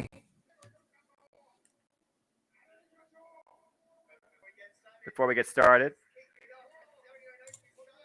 Oh, let's get over Antonio Inoki style. It's ni sa da. Nice.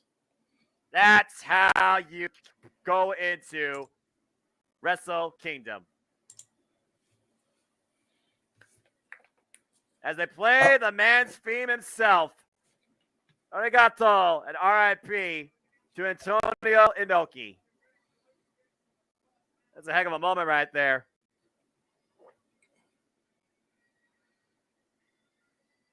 How funny would it be if Kazuchika Okada came out to that? Just saying, James. Oh, that was awesome. Inoki, be proud. Inoki, be honored. Forever remembered. Fighting spirit will even be stronger. If I had a red towel, I would have one, but I don't. Not even a red bath towel. Oh, man. By the way, I think he was working hurt. It's not a front. I mean, again, you're never 100%, but when you consider this guy's been going since 1972, what do you expect, James? That's for true. That's for true. All right. Tatsumi Fujinami with the send-off, as well as the basically the go-in to what's going to be an incredible main event card for Wrestle Kingdom, getting us all excited as we will start Wrestle Kingdom here at the top of the hour, according to Kevin Kelly. So we're just... Oh, do we have one more pre-show match? I don't know. I think we're actually going to get right into the video packages and the intros here, Lance. See what's going on here. Or they might get into the big event schedule. What's this? Or both. I swear there was one more pre-show match with Leo Rush and... That's not pre-show. That's the opening match of the main card. Ah, okay.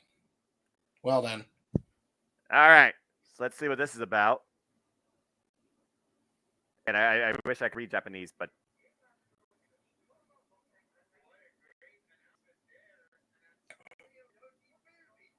Oh! That's pretty cool. That's actually pretty cool. I'd be interested in watching this. Okay. So Antonio Inoki's getting his own movie, guys. I imagine it's got to be an autobiography, right? I would imagine so. Again, he was a visionary, chairman, wrestler, peacemaker, politician, very influential mind. Well, again, I'm curious what they're going to do with that and what sort of like cameos you might see even here for the Western side of things.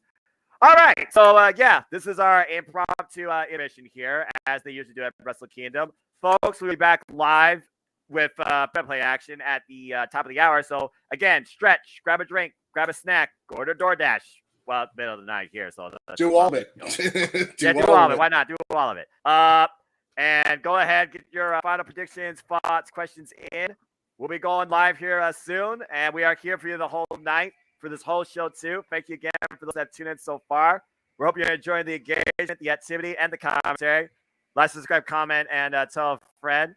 James, if you want to try and call some of the later matches with me, man, I don't mind you doing that. You can get color feedback. If I wouldn't risk doing a noise complaint, but you get that's the reason. That's right. You got. That's right. I'm sorry. I forgot. I'm in an apartment. That's fair. For a few and shit. Well, things are what they are. So yeah, it looks like we got a bit of a break here. I think about 15 minutes or so. They said top of the hour. So yeah. So right now, if anyone has any questions, wants to talk about anything, feel free to. This is your open forum moment right now. This NJPW watch-along party. JJ, just come on in, brother. Yeah, man, talk to us. Talk to us, brother. If you're still awake. If you're still awake, that's a good. That's a good point. He might have actually texted me. He might have actually texted me like, "Hey, you're on the bat here. You're up to bat." I got about to say Pacific time, man. All right. Well, again, James, like you said, Wrestle Kingdom 12, it definitely was the strongest Wrestle Kingdom ever up to this point. But you consider we have all the same type of championships here, a new championship to be crowned, a one-of-a-kind dream match once again. This card, like I said, man, could easily match it, but can it surpass it? That's the thing, because the main event of Wrestle Kingdom 12 was Kazuchika Okada versus Tetsuya Naito. Main event this time is Kazuchika Okada versus Jay White. Jay White have that same star power, appeal, invested engagement like Tetsuya Naito. I guess that's really where you draw the line. It's almost like that has kind of been a bit of an afterthought. That's a, you know what? That's a really good question because I don't really know how to answer that right one way or the other. My money is on Naito, to be fair, but we'll see. We'll see what goes down. Well, I mean, again, Jay White, he is the guy that was involved with the longest match in Tokyo Dome history.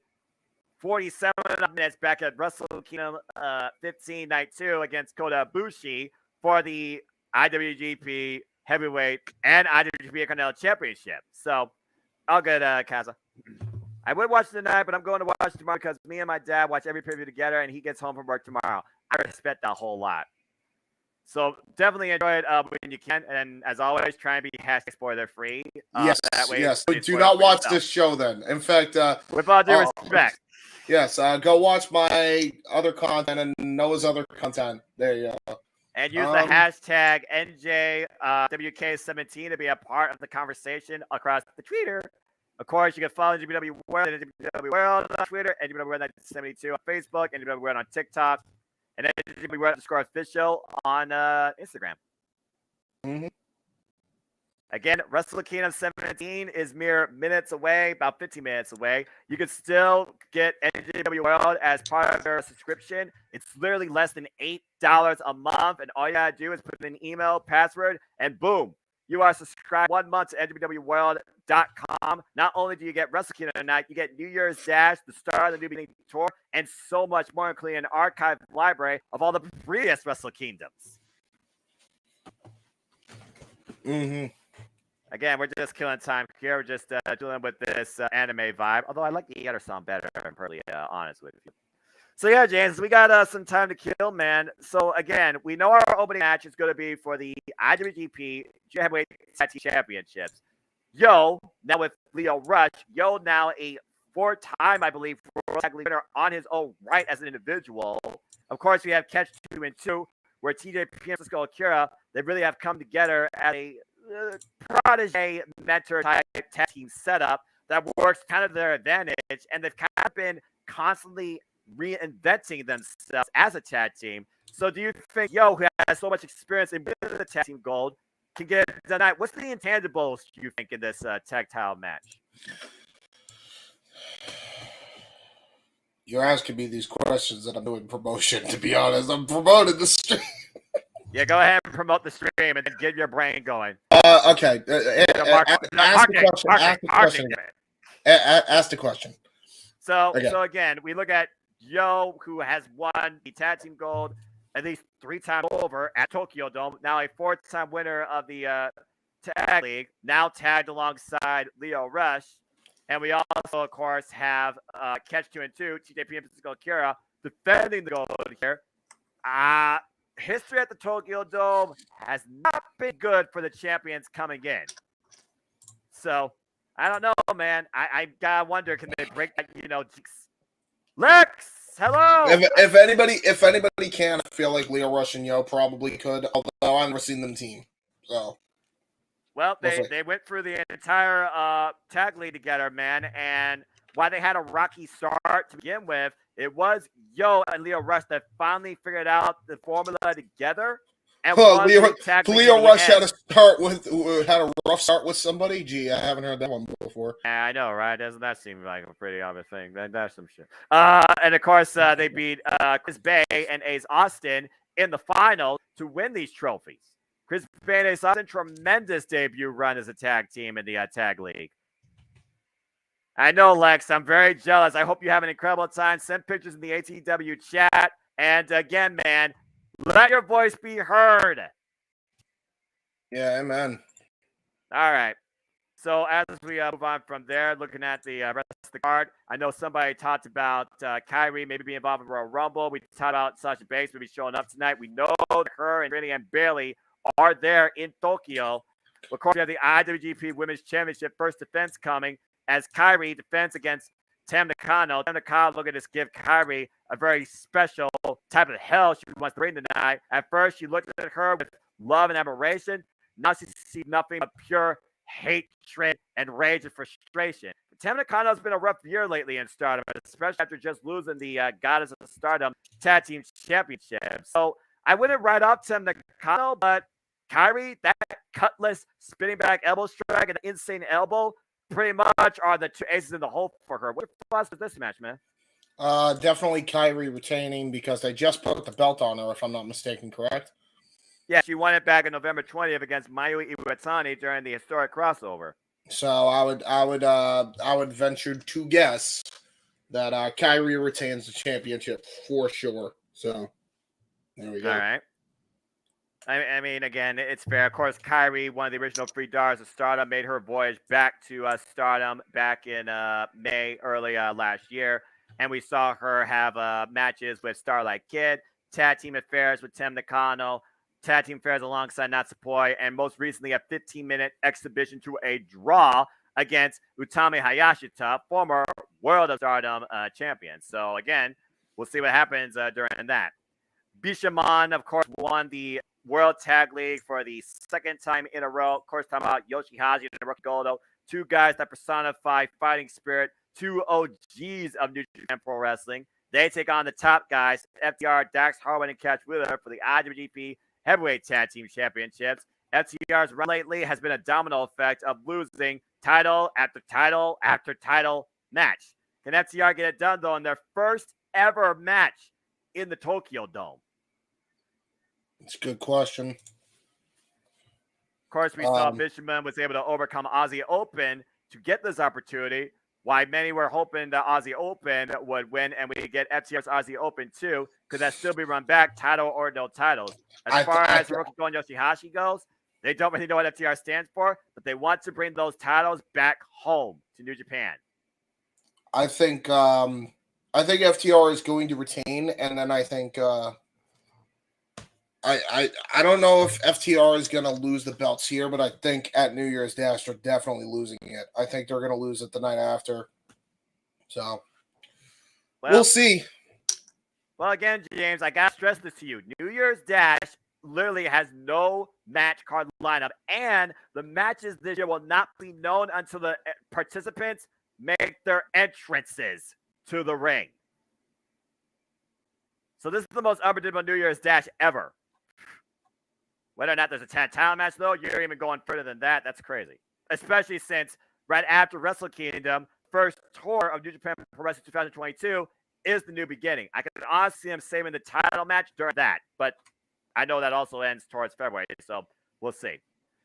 NJPW World TV Championship will be crowned tonight. First one ever as Ren Narita, who overcome the likes of Tomohiro Ishii and Sanada on his road to the finals, takes on Zack Sabre Jr., who overcame the likes of David Finlay and the Evil, thankfully, to make his way to the finals. Is the Son of Strong Style versus Tekka's Sabreism versus Narita-ism. Can Ren Narita finally get his first piece of gold in New Japan Pro Wrestling, or will Zack Sabre Jr. get his first singles gold in New Japan Pro Wrestling? And this match only has 15-minute time limits. Gonna be interesting.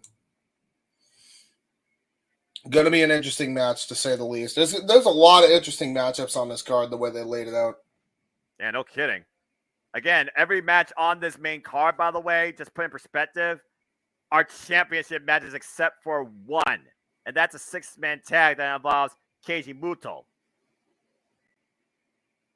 So we'll see what happens with this NJPW World TV Championship, who will represent NJPW World as the first. There's only going to be one first, James. And again, since the dismissal of Suzuki-gun, Zack Sabre Jr., honestly, this might be the time made for him. He's been going after singles gold pursuits now for 6 years.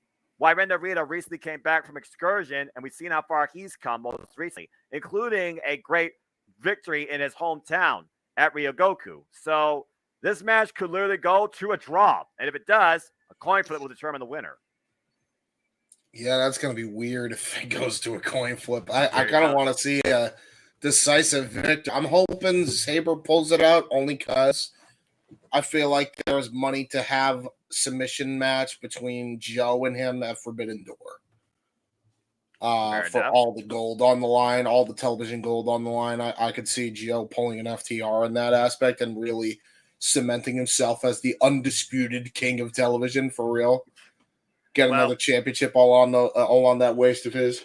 Well, for Joe to be the undisputed king of television, that means he still has to have both the Ring of Honor TV and the TNT title. Let's not forget, after Wrestle Kingdom, later tonight, for the first AEW 2023 Dynamite, Darby Allin takes on Samoa Joe for the second time for the TNT title. Can he get it done in his hometown? We'll talk more about that later. I will tell you this right now. We will be doing a live watch party on my channel. So go check that out on youtube.com/user/jhebertside95. So that's good, man. I'll see you there. We also have the Neverweight Championship on the line. WWE versus NJPW, Student versus Protege. The Neverweight Championship, Machine Gun Carl Anderson defends the gold against Tama Tonga after removing the gold from Tama in the first place. Tama Tonga, who's since being ejected from Bullet Club, finally got a bit of revenge against Bullet Club, now part of Hontai, under the tutelage of Jao. He was able to finally secure his first singles championship in New Japan Pro Wrestling, winning the Neverweight Championship against Evil until the Machine Gun Carl Anderson came back to New Japan Pro Wrestling and took it from him and has held his hostage ever since. So far, only one defense against Hikuleo. Tama Tonga is looking to finally gun stun his teacher. Or will Carl Anderson continue to hold the Neverweight title hostage, where during the press conference he says he may never come back again? He may never come back again. Did he? I thought he liked it in Japan. What happened there? Be dead. You call it what you will. The Good Brothers, they look out for their own IP, man, their own brand. They look out for themselves and this. You know that. All I know the devil reign in the distance. Day here, 6. Well, we'll see if Tama Tonga can get it done tonight at Wrestle Kingdom and bring the Neverweight Championship back home. It might be the champion that this division needs to truly reset this title what it's about. Grit, never say die, never surrender, ultimate strong style attitude. Only the strongest deserve to be the champion. Can you say only the strongest will survive? In this match, I would say so, but I don't think it's going to be about physical strongness. For me, it's going to be about mental strongness. And we've seen how strong Tama Tonga has grown. I think Tama Tonga will get it done tonight. I'm surprised you didn't get that Halo joke. Oh, I did. I did get the Halo joke. Dude, you gotta remember, I'm a PlayStation guy, but I do not. I am very familiar with the biggest IP, one of the only main IPs of the Microsoft Xbox system. Anyway, we'll see what happens during that. We talked about Keiji Muto earlier. Keiji Muto has his last NJPW match, tagging alongside Tanahashi and Shota Umino, take on Los Angeles, Heiya Pongs, Tetsuya Naito, Sonata, and Bushi. With Keiji Muto, known as the Genius, he says pro wrestling is life. But for him, this is his last match in NJPW. With Tetsuya Naito not able to fulfill what he was trying to do originally at the Tokyo Dome, can he, at the expense of Keiji Muto, get maybe somebody he's looking for even more, and that's revenge? We'll find out during that soon enough. Yeah, we will.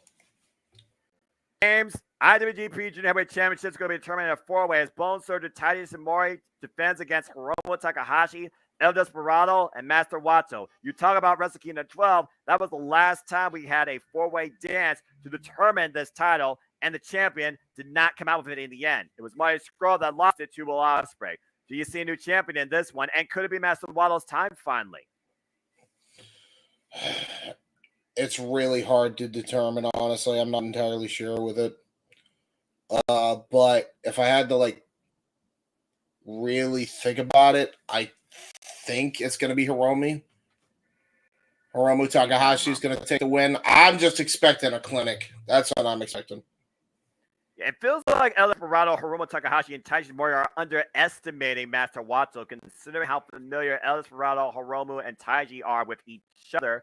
Also, each one of those three men being former IWGP Junior Heavyweight Champions in their own right. This is not Taiji Ishimori's first time as champion. This also is his first time coming in as champion in the Tokyo Dome. The last time he came as champion in the Tokyo Dome, he lost it to Hiromu. So I do get where you're coming from.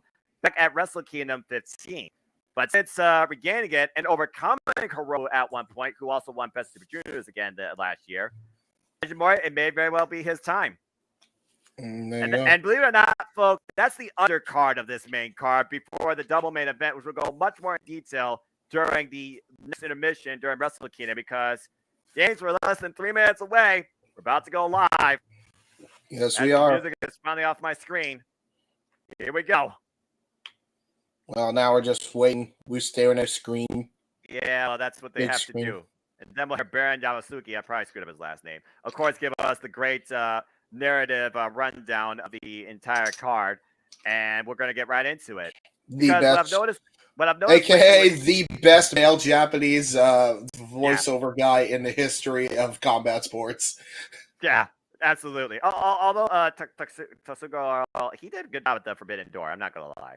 That's fair. Yeah. Oh, man. And again, figured everybody who's watching, please let us comment and tell a friend. And we are going to be with you all night during Wrestle Kingdom.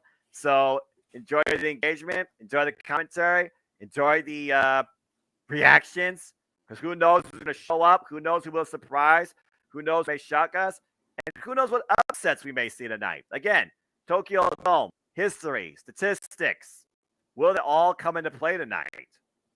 It honestly could be a night where every title changes hands, and that's a crazy thing to think about. Of course, one title gets its first champion, so we'll see what happens here soon enough. As again, we got a screen, as James alluded to, got a screen. Less than a minute, though. Oh, boy. Oh, boy. What a screen. I love how they just had that the whole time. And it's like, okay, here's your schedule. And again, folks, come on now. Well, again, you look at the schedule, James. Look, New Year's Dash is tomorrow, followed by their first tour that they're starting. It will be the New Beginning, starting the 22nd. And it looks like that's going to run through January into February.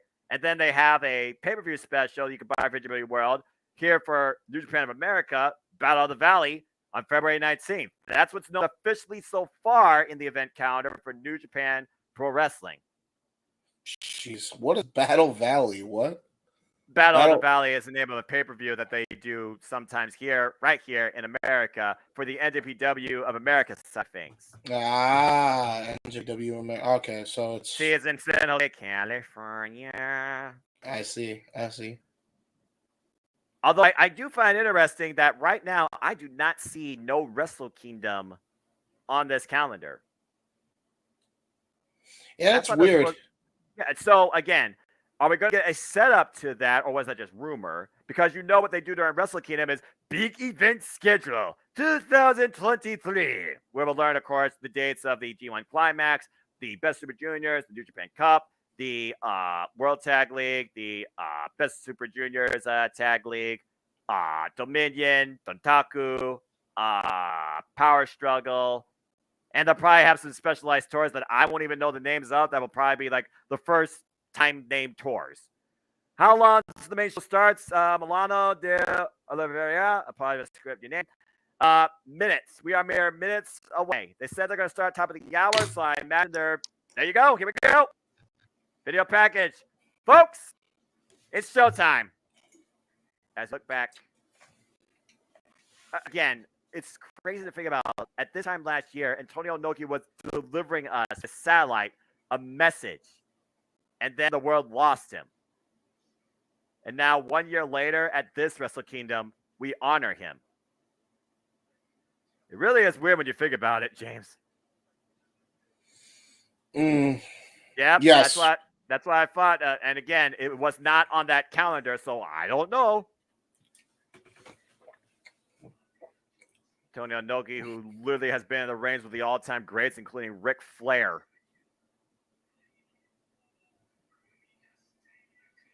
This is going to be awesome. The grandeur, the ultimate test of strong style. Oh my gosh. This is going to be freaking insane. I love that they're using Inoki's theme as part of the promo package. Again, we honor the man, and we run down the card.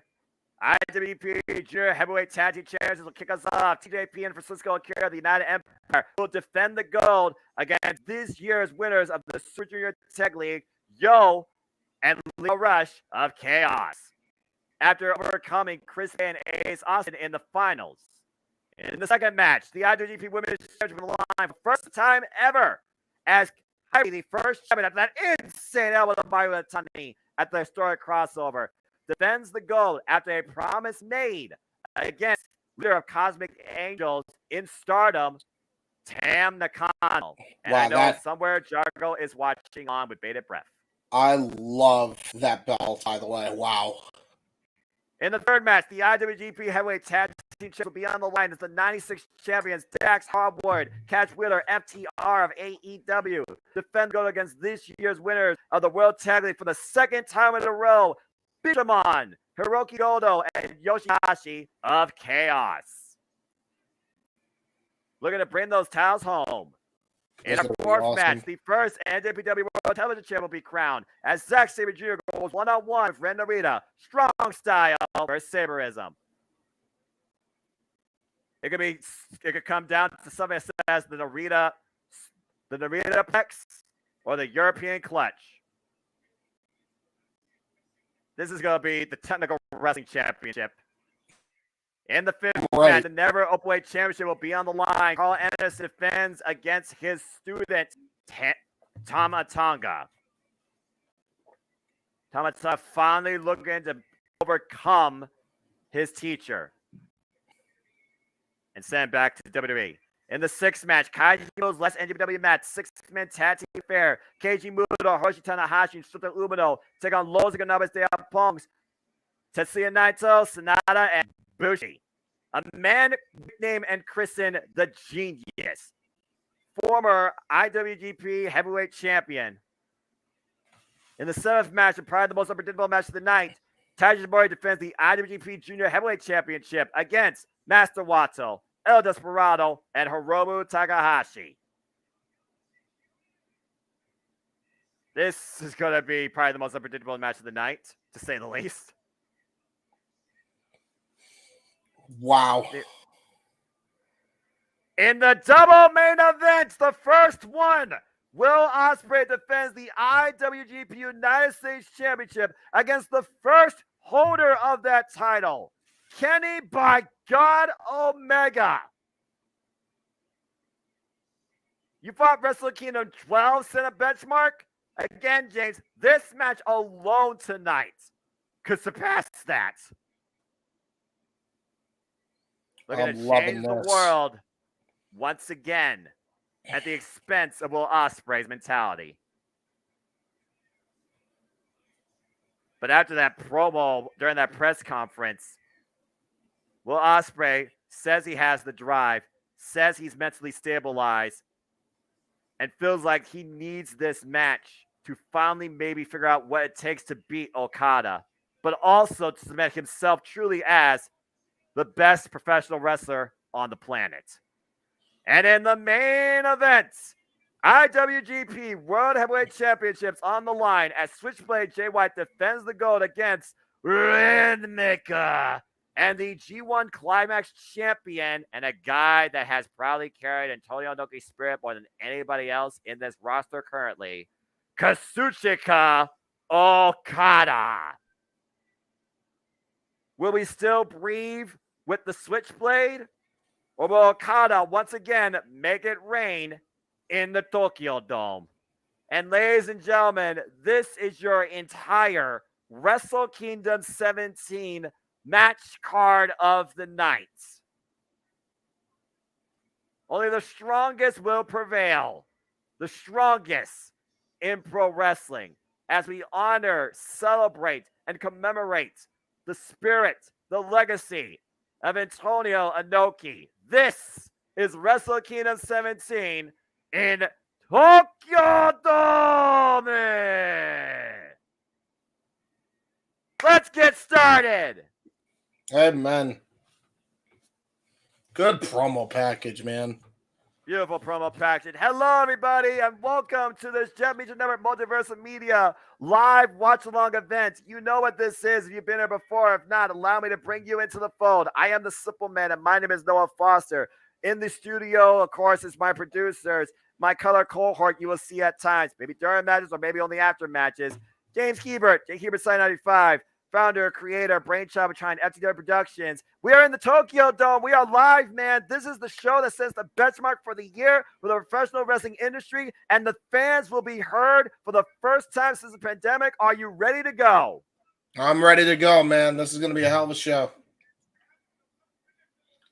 As we got Direct Drive Yo making his way into the Tokyo Dome first. Again, former member of course, Roppongi 3K, who are 3 times over World Tag League winners and multiple-time IWGP Junior Heavyweight Tag Team Champions, now comes in with a new partner and a new directive, being part of Chaos, really shining as his own lately, tagging alongside Lio Rush.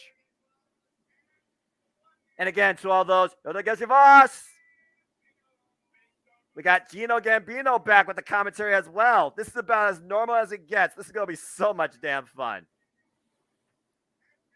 It looks like Milano wants Lio Rush and Yo to win, which would be great. I mean, again, Yo has the most experience at the Tokyo Dome getting it done in this spot versus others. Can he get it done with Lio Rush, though, is the thing. That's going to be the question, yeah. Yeah. Well, again, yeah, we saw that Lio Rush came back into New Japan Pro Wrestling during Rumble on 44th Street and saved Yo from a beatdown at the hands of the House of Torture. In their first tag team exhibition together, they used the 3K against Show for the win. Now, during the tag league, they didn't necessarily have the strongest start, but they still came out in the end as champions, beating Chris Bay and Ace Austin in the finals. But of course, during the tag league, not only did Lio Rush and Yo face the champions at the time, they lost. Yeah. Since then, have they grown and learned enough where it matters to actually take the straps away from the United Empire tonight? We're about to find out, I think. But I'll tell you right now, you always start off with the IWGP Junior Tag Team title matches to open up Wrestle Kingdom. You're starting off hot. Be prepared. If you've never watched it, you're in for a treat. The 70th IWGP Junior Heavyweight Tag Team Champions after taking it off of Master Wato and Mizusuke Taguchi and holding them ever since. TJP and the Fireball, Francisco Akira, who was introduced to the United Empire just last year. There's no doubt TJP has definitely been the guy leading this team to the promised land. But Francisco, he's learning from one of the greats, so we've seen how much he's grown as well. Sure as hell interesting. We got members of the United Empire taking on members of Chaos here in this Junior Heavyweight Tag Team title belt. Also, history being made right here, James. That's the first Italian wrestler to compete in the Tokyo Dome. There you go. Straight to my roots out of Italy right there. So we got Akira, who, let's be honest, he's still naive. He's very young and experienced, so he honestly might be the most vulnerable point to go after. And as far as Yo and Lio Rush, what weakness could you see in either one of them that the United Empire can exploit, James? Well, I'll tell you right now, the weakness is in the rookie right there, and but he could also surprise us. Maybe he's not as weak as we initially think. Whoa! Wait a minute. I guess we'll start off. Go ahead. I mean, you want to start off hot. I mean, that's one way of doing it. As he goes back in the studio, and I'm with you guys, I guess, solo during this thing. So here we go. Bell is not rung yet. Yo over the top rope. Bell finally rings. TJP caught in the middle. And right now, little misdirection by Yo and Lio Rush. Oh, Cazadora. Oh, splash. You didn't even let him take off his damn jacket. All right.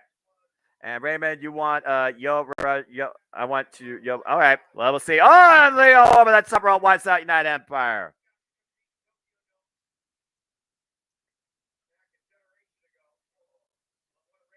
Ooh, good grief. TJP with a complete renaissance since leaving the WWE and joining the United Empire, formerly involved in the Super J Cup. Oh, that hurt. Hard Irish whip. Yo, driven into the barricade. Meanwhile, Leo Rush looking to brainbuster the Francisco on that LED ramp. Whoop. Nice escape. Meanwhile, oh my goodness. We're 30 seconds in and already you got some sort of 3D type move on the LED entranceway by TJP and Francisco. Leo Rush face first.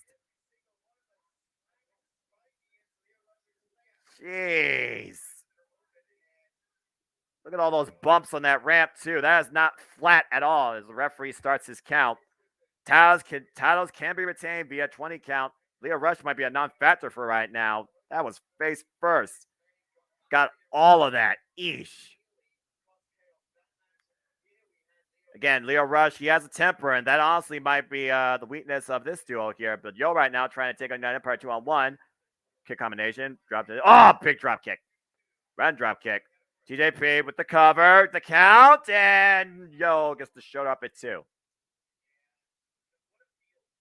Whew.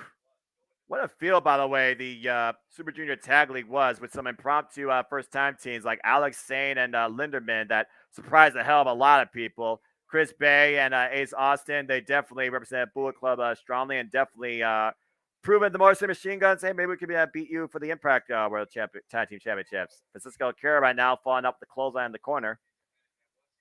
And meanwhile, big day for Francisco Akira, Tokyo Dome debut.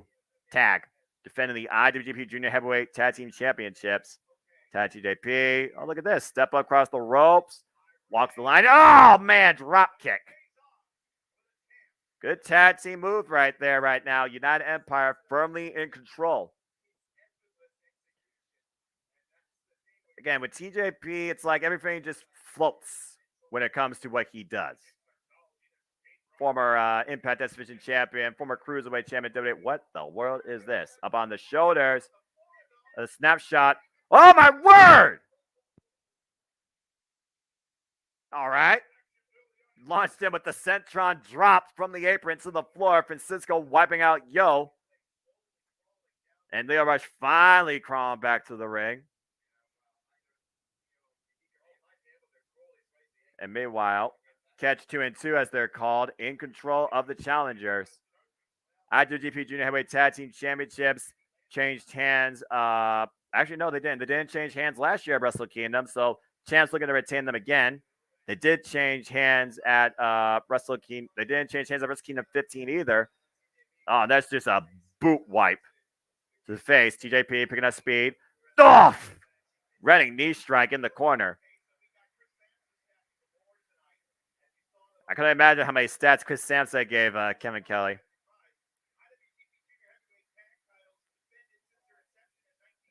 And meanwhile, Yo in the corner.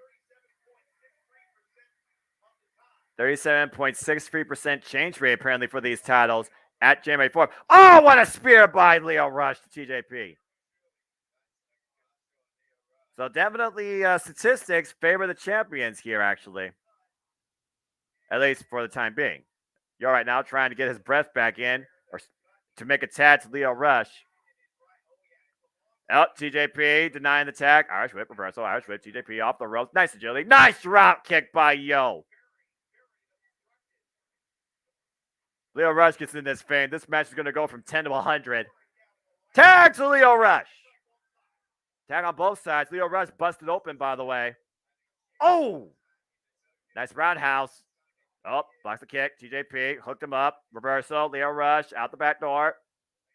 Nice last feet to clothesline. Keep up. The evasive, quick nature of Leo Rush is unmatched. Oh my gosh, man. He is really busted open. Ouch. That LED ramp, man. Irish whip reversal. Meanwhile, slides in. Physical TJP looking for 2-on-1. Leo Rush starts underneath. Handstand, springboard. Double back elbow strike. Of course, Leo Rush is constantly losing blood as we speak. Gas on high. Nice Lope there. Lower rope tope suicida for those that don't know. Leo Rush looking on the other side of the ring, wipes out Francisco. I see Juicy Thunder Liger once on commentary too. Trailblazer for cruiserweights, junior heavyweights everywhere. Whew. And right now, Leo Rush has completely turned this match around in favor of him and Yo. Blood dripping down, probably blinding his right eye, but doesn't matter. Leo Rush looking to hook up Francisco. Take him over. Oh! What the hell was that? Twisting kill switch too? Oh! The kick out. Roll the dice. That was ridiculous. I've never seen that before. Tag to Yo. And right now, Yo trying to call the play. TJP still out right now. Francisco set up for a super kick. Blocked it. Oh, super kick to Yo by Francisco. TJP with the save. Leo Rush taking out TJP with the roundhouse. Francisco, well, Leo looking for that rebound. Didn't get off the bottom rope. Exploder! Golly. Ah, super kick. Everybody's down. Jeez. It's almost like literally the action's right popping out your screen in 3D. I see the wrist tape of a Francisco with the WK17. Definitely a very important day for this young man. But someone has to take advantage right now. I believe the legal men are Francisco Akira and Leo Rush still. And Yo right now hooking Francisco Akira in the corner. Again, you got to take it while it's hot. Play it like you stole it. Don't get a second chance. And meanwhile, TJP, Joe up on the shoulders, electric chair position. Leo Rush, though, pushing Yo back in the corner. What's this? Oh, my! Tower of Doom suplex. Neck breaker over the knee. And the final hour, having struck midnight on this championship reign. 2, no! TJP with the save. Oh, nearly had new tag team champions there. TJP sent to the outside of the ring by Leo Rush. And Leo Rush and Yo looking for the 3K that they have deemed their own. Double Irish with the Francisco. Blind tag to TJP. 3K to Akira! With a Bubba splash by TJP, he was legal. Drop kick. TJP right now hooking Yo up. Detonation kick. The cover, middle of the ring. 1, 2, and no! Man, nearly retained.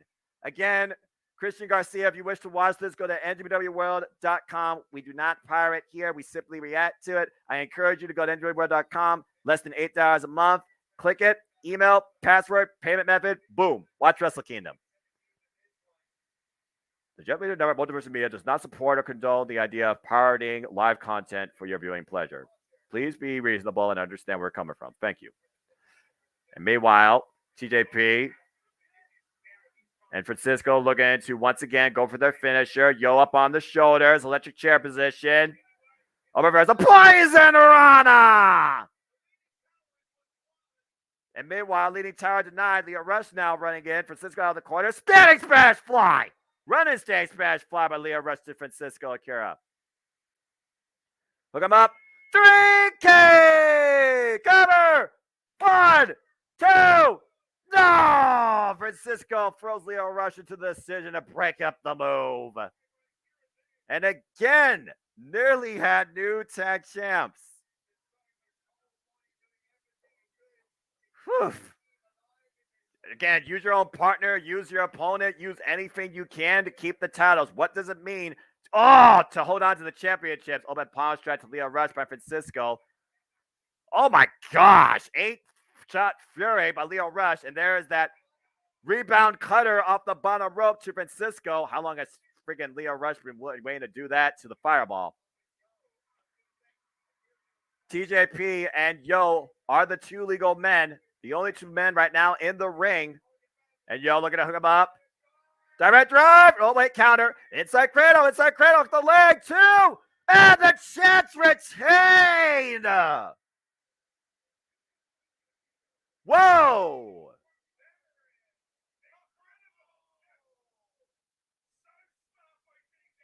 TJP hooking Yo inside tight for the 3. Inside cradle, small package. United Empire, catch 2 and 2. Francisco Akira and TJP retains.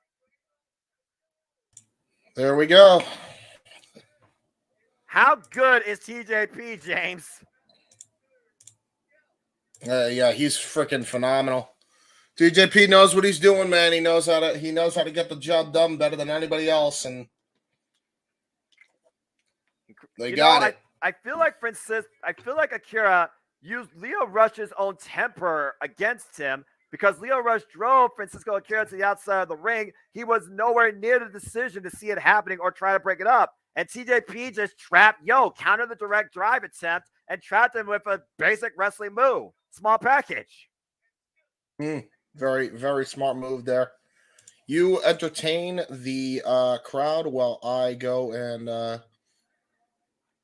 oh wait, I don't know what JJ is doing. He seems to be coming in. I don't know either. Right now we're just getting the announcement official.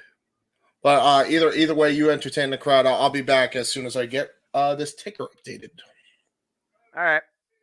And Renegade, good night, man. Have fun. Thanks for being part of the ride. All right. Well, we're 1 match in, and so far, 1 championship has not changed hands. Once again, the IWGP Junior Heavyweight Tag Team Champions retain at Wrestle Kingdom in the Tokyo Dome. Catch 2 and 2, TJP, Francisco Akira, United Empire, still IWGP Junior Heavyweight Tag Team Champs. A rough loss for Yo and Leo Rush. Can't take away from the effort, but man, that's got to hurt. Whew. That was a good opener right there. TJP trapping Leo Rush. To the victors go the spoils. Francisco Akira wins his Tokyo Dome debut. As we kick off the main card of Wrestle Kingdom 17. It is so good to hear the people and Gino Gambino on commentary. The first time Wrestle Kingdom has felt normal. How's it going? First match was great. Going very well, New York State of Mind. And thank you for tuning in. Please like, comment, tell a friend as we continue the action.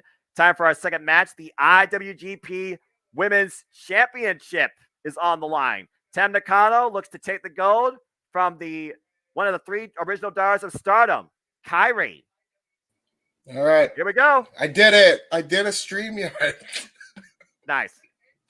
And a solo entrance here for Tam Nakano. Oh, by the way, Tam Nakano also sings her own entrance. That's why you hear her voice during the theme. The Kawhi of the Cosmos, the leader of Cosmic Angels, former holder of the Wonder of Stardom Championship for nearly a year, and previous Goddess of Stardom Tag Team Champion. But lately, she's been having a rough run of luck. Fell short in the 5-star Grand Prix against Julia. Just lost her tag team title. So we'll see what happens here with Tam Nakano tonight against Kairi. Somebody at first she tremendously respected, but now that she sees Kairi has that championship, all she sees is hatred. And keep in mind, I want you to keep this in mind, Noah, that I is, very good friends with everybody that could be potentially in that arena right now. So, Bailey and Sasha and Trinity, she has history with all of them. It's kind of crazy when you think about Natsupoi being the second here tonight for. It's really, if you really think about it, this has got to be an emotional moment for Kairi because she's having her first Wrestle Kingdom title defense in front of both of her wrestling families, if you really think about it. To add to that, it's also special to see women here in the Tokyo Dome. I believe it's the 4th time in main card Tokyo Dome history we're seeing women professional wrestlers perform. Well, she set sail, like you said, across international, uncharted territory and dangerous waters and took a voyage back home to pursue a brand new treasure. Now finally in possession of it, the Pirate Princess, Kairi, makes her first defense of the IWGP Women's Championship and her first appearance in the Tokyo Dome. Now, correct me if I'm wrong, and this is a question that I'm sure other people might ask. Is Tam Nakano Bull Nakano's daughter or related to Bull Nakano in any way? I don't think so, but I know that there's definitely the similarities are there. Yeah, that's why I ask, because why do I see Grim Reaper?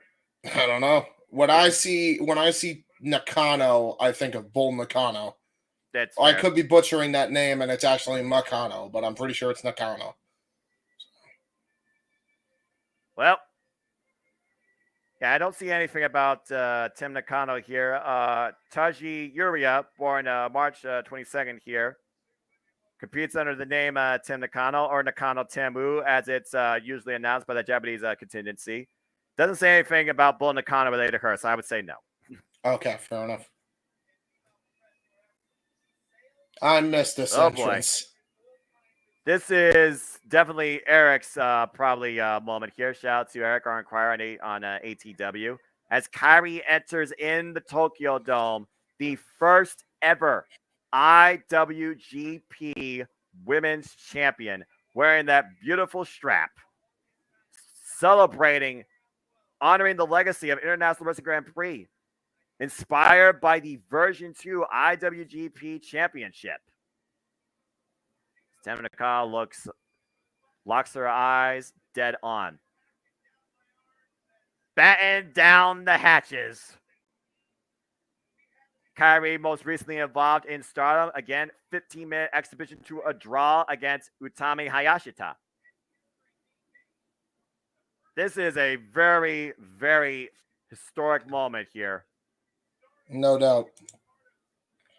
Ever since Stardom became part of New Japan Pro Wrestling, this partnership with Bushiroad, we have seen tremendous talent showcased now to an even wider audience and a bigger demographic across NJPW platforms. The historic crossover truly bringing everything together. And now we are seeing the inception of International Wrestling Grand Prix with one of the most predominant female wrestlers of the planet. This is professional wrestling, damn it. Amen.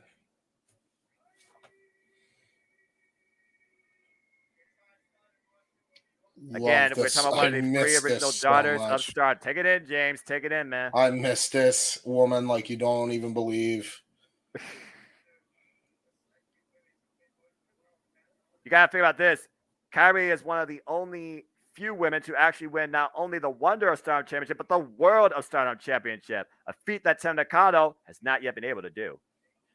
And if you really think about it, she made history by winning the first IWGP Women's World Championship. So she has a very rare accolade that I don't think is going to be beaten in years. Not to mention at the expense of the icon of Stardom, fellow daughter of Stardom, Mayu Iwatani, who vacated the SWA Championship in pursuing this.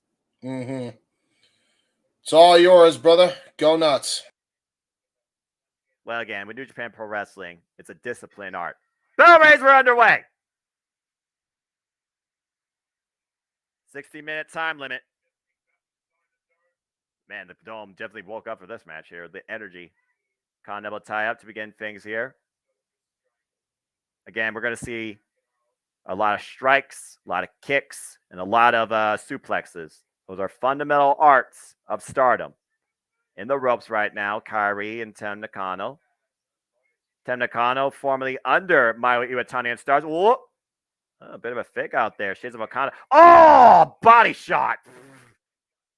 Straight to the gut. Kairi previously warming up with some training here, MMA type training.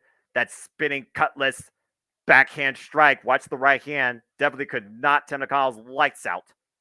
And a side headlock. Ripped off the ropes. Oh, nice agility. Off the ropes again, picked up speed, and that's the clothesline. Reversal, Irish whip. Tam Nakano off the ropes again. Nice hip toss. Arm drag. Down immediate. Good Matrix bridge. Oh, look at this. Coming up underneath. Man. Drop kick. Tam Nakano coming out on top of the early exchange so far. Again, the cutest of the Cosmos, Kawaii. And you see Kyrie right now, probably not amused. Oof. It cannot be sold short how important it is for Kyrie to succeed here as the first ever IWGP Women's Champion, especially after coming back from WWE. Tam Nakano falling in the big forearm exchange there. Forearm Fury. And right now, Kyrie, misdirection. Spear! Golf! Kyrie, of course, ton more experience over Tam Nakano. Definitely internationally tested. Uh-oh, looking for the stomp, picking up speed, and going in for the... Oh, grief! Sliding elbow strike. And meanwhile, up to the top rope. Kyrie. Phenomenal forearm. There's the cover. Hooks the leg. 2. Tam Nakano kicks out. Whew. Keep in mind as well, Kyrie is the first woman to win a Stardom Tag Team title and a WWE Tag Team title, taking the role of Stepway tonight. Appreciate that. And that is also very well known. Kyrie Hojo, by the way, from the... Oh, man! Spinning back heel kick. Very good balance by Tam Nakano getting that strike off. And uh-oh. And Tam Nakano, speaking of balance, going to the top rope. Might be looking for her own top rope move here. To the floor. Oh, dear. This may not end well. Oh, my! Crossbody! Got all of it. Again, Kyrie right now is also a freelancer on her own in the Stardom environment where everyone else is pretty much in a faction or family they made their own. I mean, Mina Shirakawa just, I don't know if she basically went away from Cosmic Angels, but just created her own faction called Club Venus, who, of course, are involved in Triangle Derby. Northern Light Suplex Bridge to... Oh! Beautiful bridge there. Nearly Tam Nakano got the title.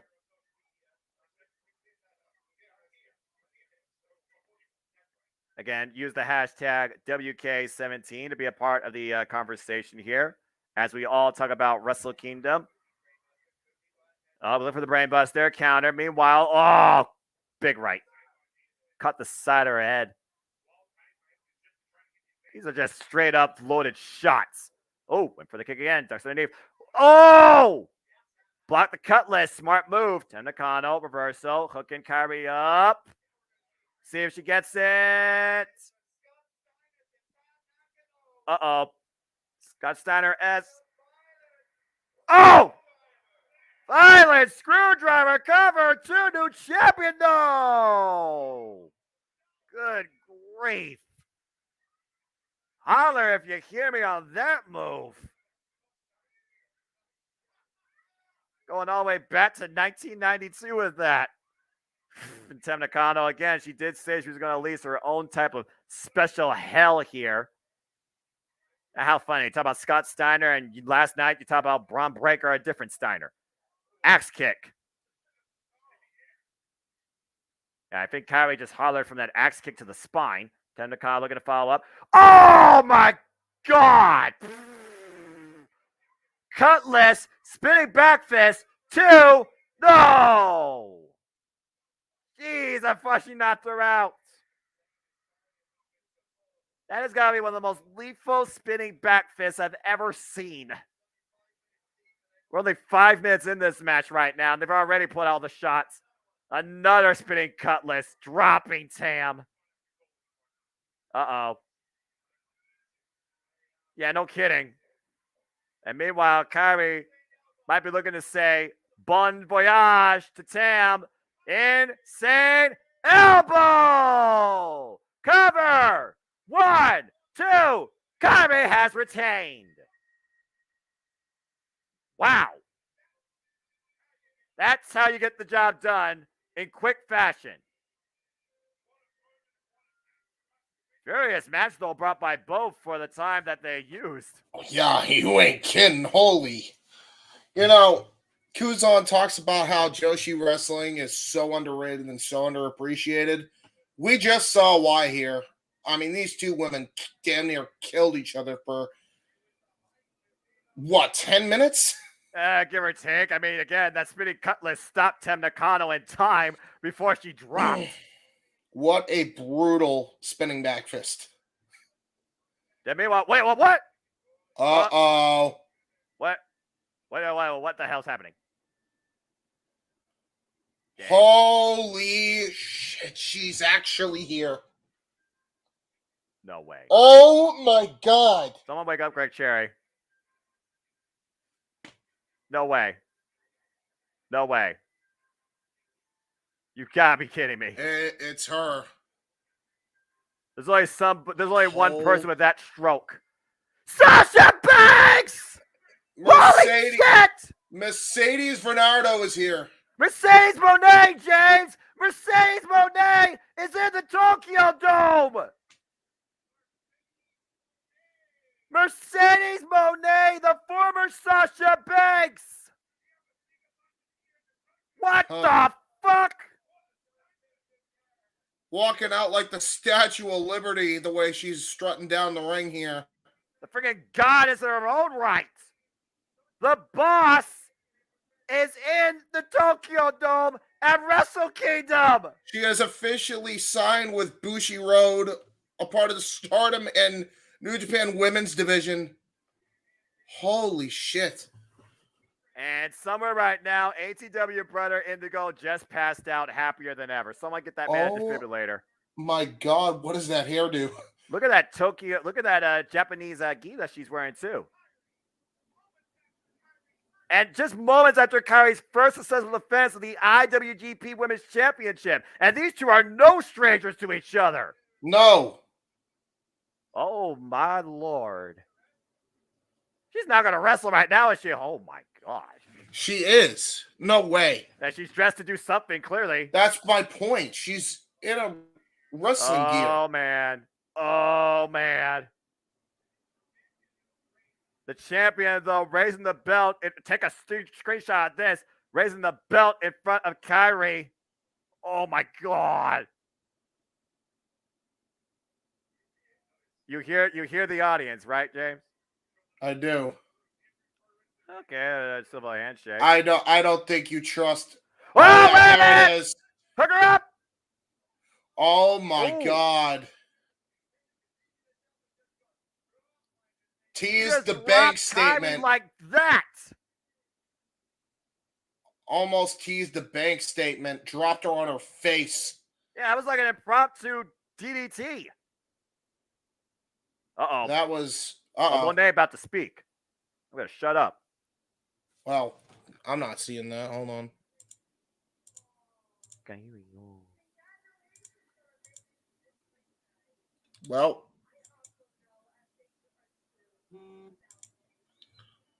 The thing just froze. Yeah, you do know a thing about history.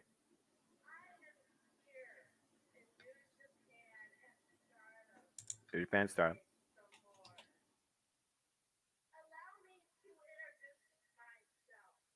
Go for it. Your standard. The conversation. The blueprint.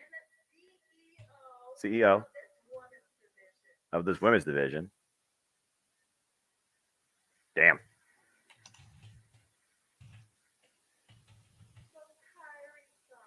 Kairi-san.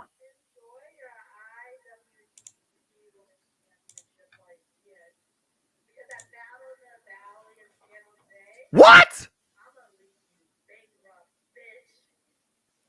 Oh. Whoa. Did I hear that right?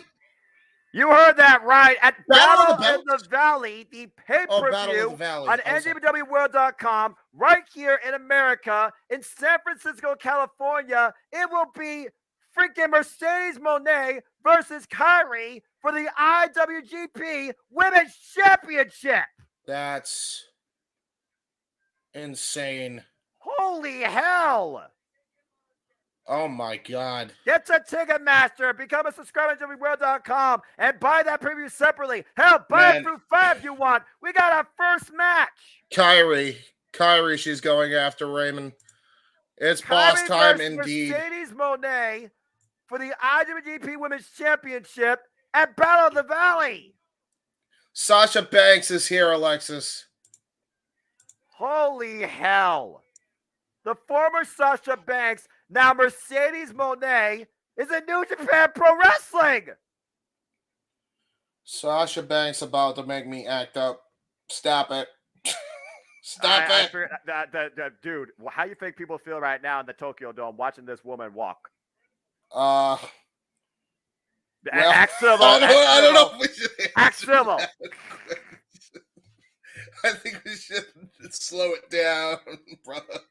Yeah, about to say shut it down.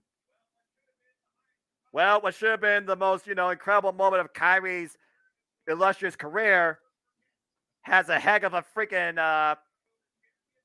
what do you want to call this? Bad note? Yes. So, folks, February 18th, Battle in the Valley, live on pay-per-view. It will be Kyrie defending the IWGP Women's Championship against Mercedes Moné. Whoa. Well, we just witnessed history.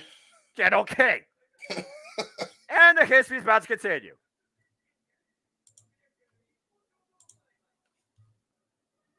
Here comes Bishamon. Time for the IWGP Heavyweight Tag Team Championships. Allow me to get to that. There we go. Oh my gosh. I'm still what I just heard. Huh. Wow. Whew. Okay. Well, I'm hot. Hey, I'm wearing a suit. Let's just put it out there. I'm just wearing a suit. No, yeah, sure it is. Yeah, it's definitely that. What do you imply? Yeah, totally not the fact that Sasha Banks just rocked your world. Mercedes Moné just came in and she's styling and profiling. Nothing to do with that. Well, I mean, I'm not gonna lie. This is the face of a man who got caught with his hand in the cookie jar. Like you were about to do some sort of innuendo statement before I stopped you. Can we get back to the Wrestle Kingdom, please? Are you sure? Are you sure about that?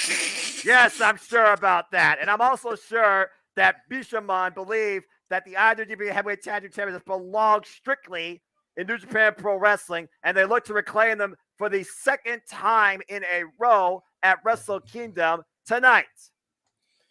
Hiroki Goto, Yoshihashi, personifiers of Japanese strong style and fighting spirit. Ever since these two came together as a tag team, they have now won the World Tag League twice, back to back. It's almost like Yoshihashi has finally found his comfort zone. And Hiroki Goto, he's basically figured out, I can win where it matters, and I can do it with this person. I can do it with a friend. Because Hiroki Goto's had a mixed history of time at the Tokyo Dome, to say the least. People say sometimes he always falls short when it matters the most. He can't get the big one done.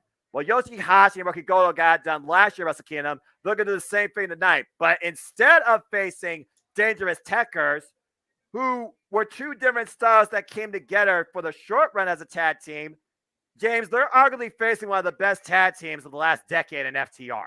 It is going to be one hell of a hard-hitting affair. If you've never seen FTR, you're in for a treat. If you have never seen Hiroki Goto and Yoshihashi team up, you are in for one hell of a treat.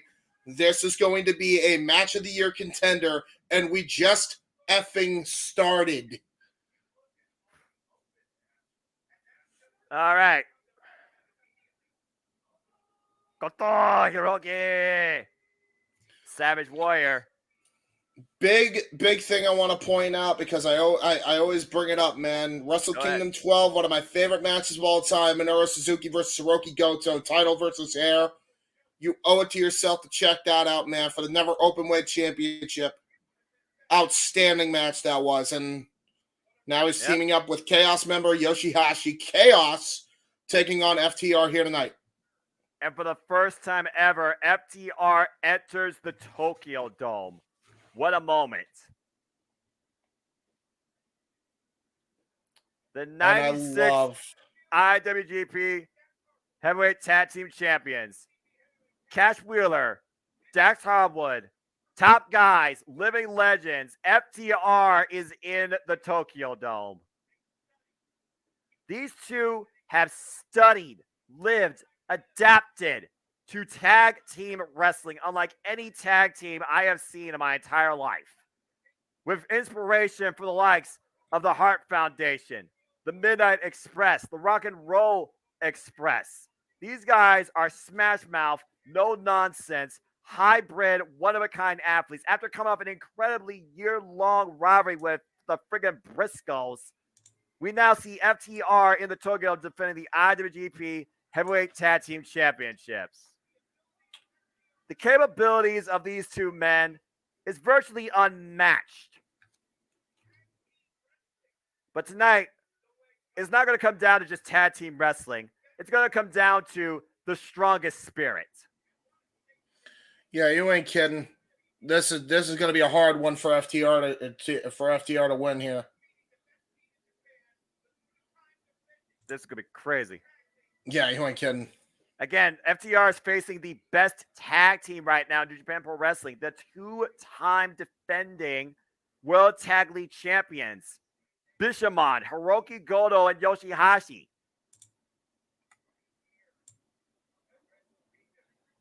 I never thought I'd see the day that FTR would be at Wrestle Kingdom. This is so damn cool.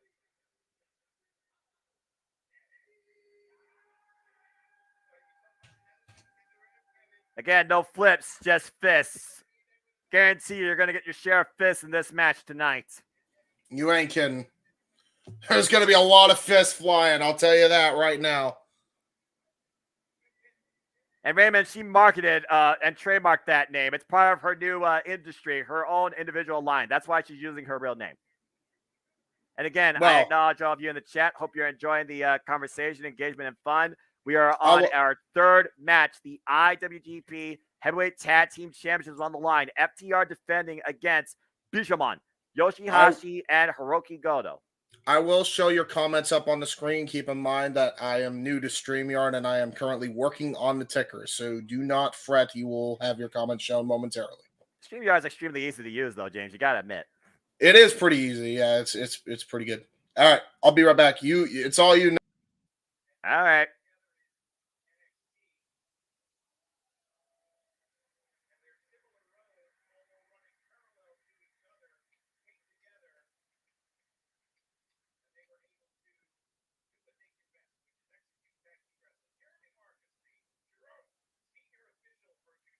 Jeremy Marcus, the senior official for NJPW Strong here. See what he does here tonight in the Tokyo Dome. Kind of surprised not to see Marty Asami. Oh, boy. Again, it's one of those things where the champions come in and look at the titles. Is that the last time they see him? Bell raise right away. Yoshihashi, Cash Wheeler starting things off here. Yoshihashi, after 12 years in New Japan Pro Wrestling, finally getting his first piece of NJPW gold as part of one of the most dominant trios ever, with Hiroki Goto and Tomohiro Ishii as six-man, never openweight tag team champions, 9 successful defenses. And then he moved on to tag alongside Hiroki Goto, and these two have ascended to IWGP Heavyweight Tag Team Championship status. Let's see if they can do it again for the second year in a row at Wrestle Kingdom. Meanwhile, Cash Wheeler grounding Yoshihashi with the headlock. Watch the shoulders, though. Watch the shoulders. Yoshihashi, legitimately crazy, though, will kick you while screaming and half unconscious. I thought Bernardo was her last name. Well, it might be, but, you know, she wanted to market herself, and she is Monet. More than Carmella, that's for damn sure. Sorry, not sorry. Anyway, as Cash Wheeler right now is controlling Yoshihashi. Right now, good transition out of there. Off the ropes. The side block. Oop, drop down. Yoshihashi over the top. Big shoulder block. Yoshihashi getting the better.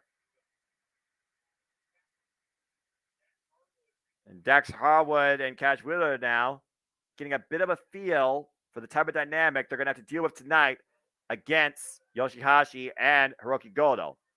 And Goto now is inside the ring legal.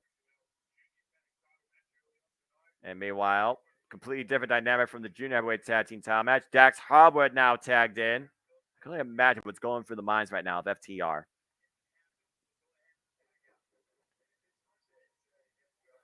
That is a hell of a poster. Welcome, Mercedes Monet. Oh my gosh. Anyway, Carnival tap in the ropes. Dax Harwood, Hiroki Goto just trading right now for the advantage. In the ropes, though. Gotta admire the referee's 5 count. Gonna get a clean break. I don't know if we're gonna get a clean break here. Oh. Oh. Goto will not take that. A man that prides himself on tradition. Oh. And here we go. Bit of a forearm exchange here. Testing each other's jaws. Hey. See who has the hardest strikes. Goto and Dax Harwood. Oh, man, what a chop. On the grandest stage of Tokyo Dome, this is where you truly show you have the strongest spirit. You leave it all out there. And Yoshihashi and Goto with the tag team affair.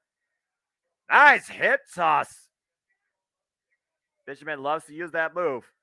And you guys Wheeler sent to the outside of the ring. Oof.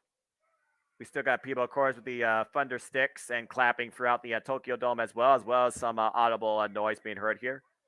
Oh, the Army might be looking for that finisher. Dax Harwood in trouble. And kicks Yoshihashi off. Catch Wheeler picks the ankle of Catch Wheeler. Meanwhile, oh! Brain Buster! Would you say FTR are the best tag team wrestling right now? The answer is yes. Tope Suicida by Cash Wheeler wiping out Bishamon on the entranceway. FTR taking control.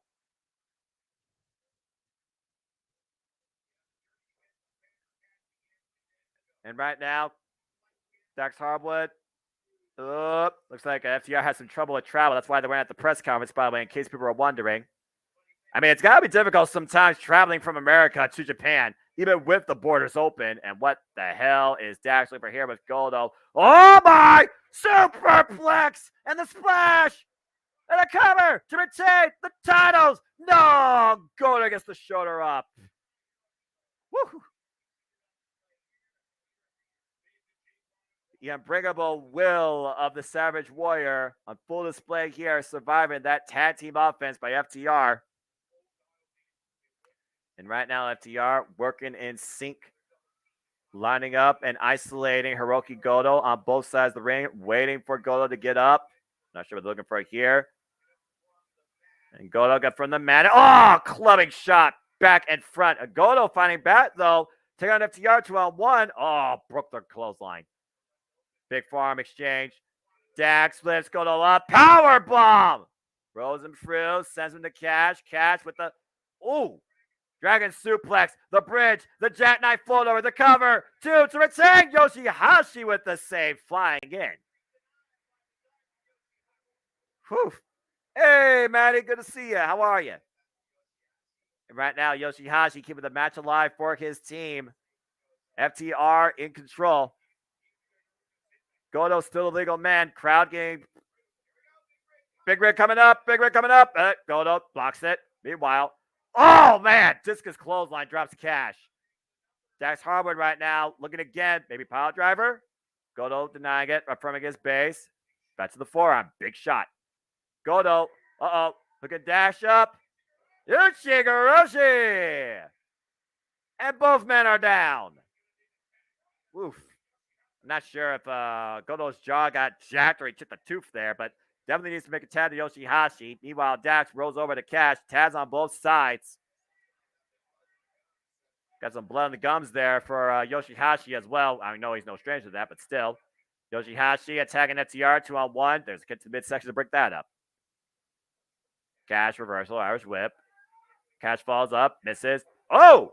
Yoshihashi takes Dax out the knee. Big chop to Cash. Knocking the wind out of him. Yoshihashi front headlock to Cash, hooking him up and over. Cash escapes out the back door. Blind tag. Tag has been made. Super kick to Cash, but he's not legal. Meanwhile, Dax, close right fist. And meanwhile, running road through blockbuster by Yoshihashi, that crazy animal. Dax Harwood down. Dax Harwood don't even know what hit him right now. Tadoroki Goto. And meanwhile, Looking for Shoto to finish things off here. Hooking Dax up. Dax kicks Yoshihashi off again. Oh, it's a super kick. And second effort, maybe third time's the charm. Cash coming in to break the Shoto. And meanwhile, Goto hooked up. Big rig! Big rig! They get it! They get it! The cover! 2 and no! Yoshihashi with the save. Last possible second. That surely would have been it. I'm good, bro. How yourself? I'm working much for me. Then I got you on the second screen. Oh, thank you. Yeah, I'm doing very well. New Year's starting off great, especially for pro wrestling with my event always of the year. We've already had great history made so far at Wrestle Kingdom, and we're just getting started. Meanwhile, dangerous Jesus! Oh my gosh! Out to the floor, over the top rope. Both men hit hard. Catch with Yoshihashi. 2 legal men still in the ring, though. Goto and Dax Harwood. Dash looking again for the pile driver. Goto. Back. Body drop. But Dax refusing to relent. Try it again. Hook him up. Can't lift him. And again, back body drop. But once again, Goto exhausting energy. And Goto, a headbutt to the heart. Good Lord. And Goto now. Hook and dash up.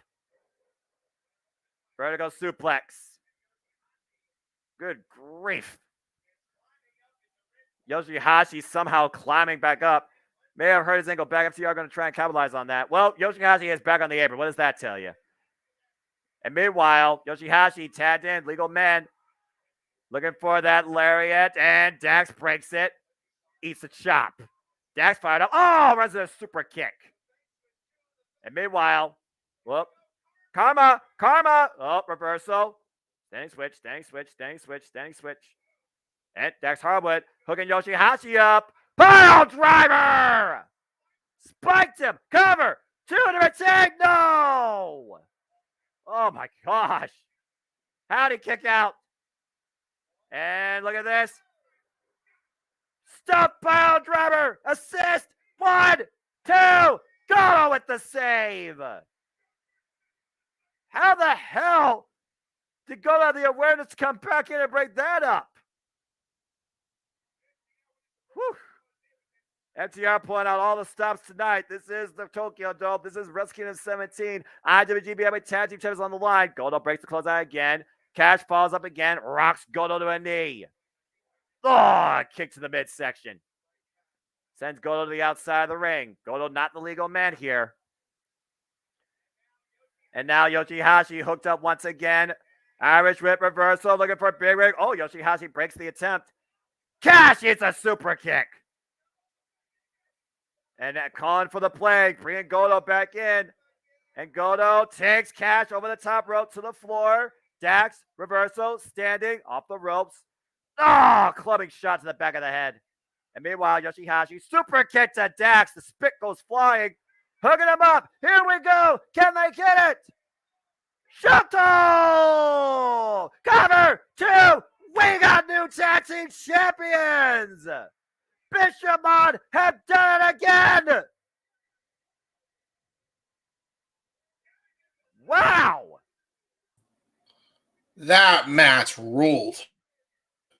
And Bishamon, for the second year in a row, not only win the tag league, they capitalize and win gold at the Tokyo Dome. We got new IWGP Heavyweight Tag Team Champions.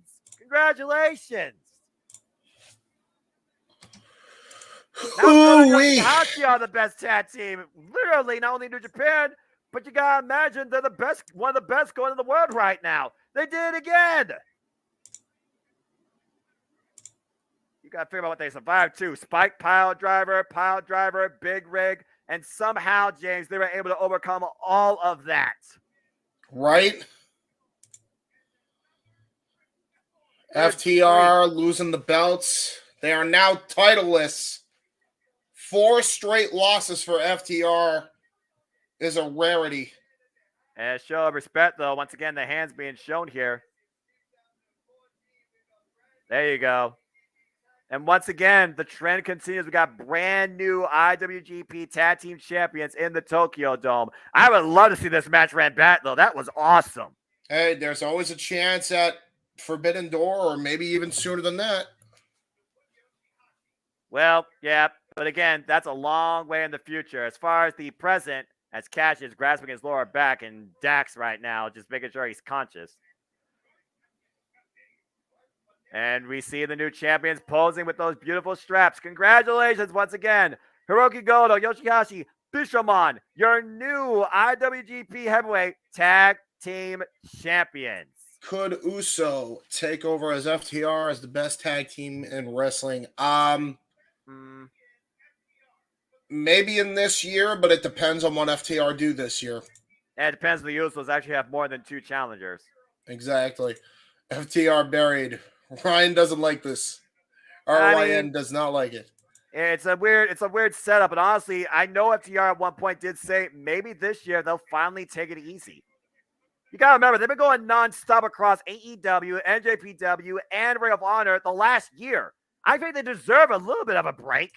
Right? Well, anyway, that was a hell of a match, though. Yeah, you ain't kidding. That match ruled. And now we gotta wonder who could come after Bishamon. Maybe Aussie Open, the team they beat in the finals, but a team that's still out to prove a point. Just saying. True. Maybe Tetsuya Naito and Sonata renew hostilities with these two after their trios affair with Dangerous Tekkers back in the Tokyo Dome during Grand Slam at one year. Well, regardless, we might finally get some leeway to that tomorrow at New Year's Dash. We got new tag champs. All right. Well, the championship matches continue. Time to crown the first ever NJPW World Television Champion. Red Narita takes on Zack Sabre Jr. Will Sabreism surpass Naritaism? It's Strong Style versus Tekkers with a 15-minute time limit.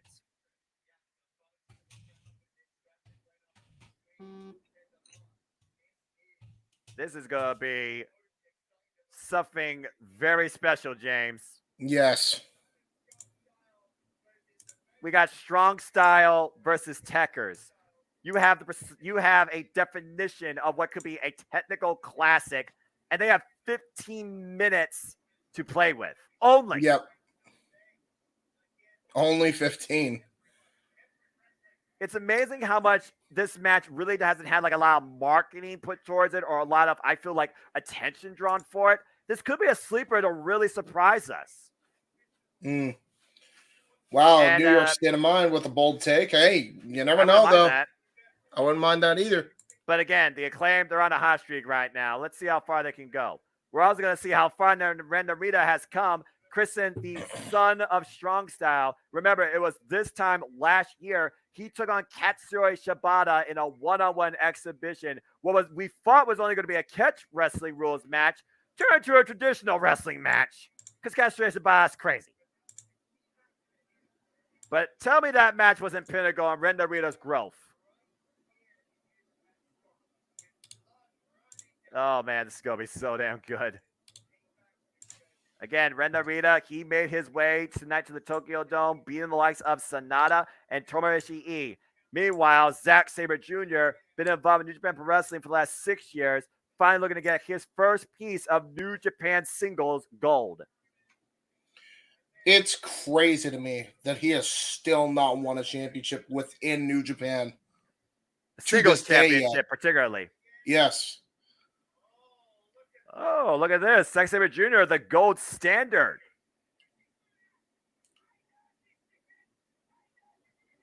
Of course, Zack Sabre Jr. jaw-jacking the cameraman as he only can. Yeah, just calling everybody a dickhead. Only a Zack Sabre Jr. can. I swear, I could hear this man talk about people are dickheads and do promos all day.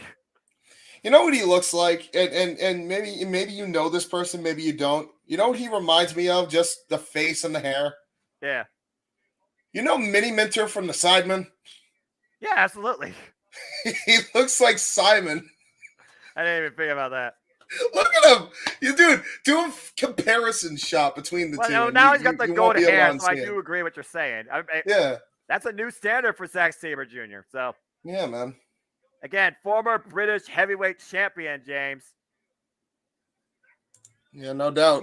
He not only he's defended that title 2 times successfully here in the Tokyo Dome. Oh man. Oh wow, he's already wanting to freaking go here. These two are about to freaking go off. And there's we got a fan here. Katsura Shibata! Shibata, oh boy. They're at ringside on commentary.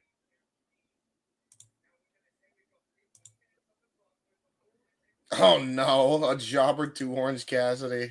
Well, we got two different sides of the spectrum. You're up, man. Bell rings were underway, and we'll talk more after this.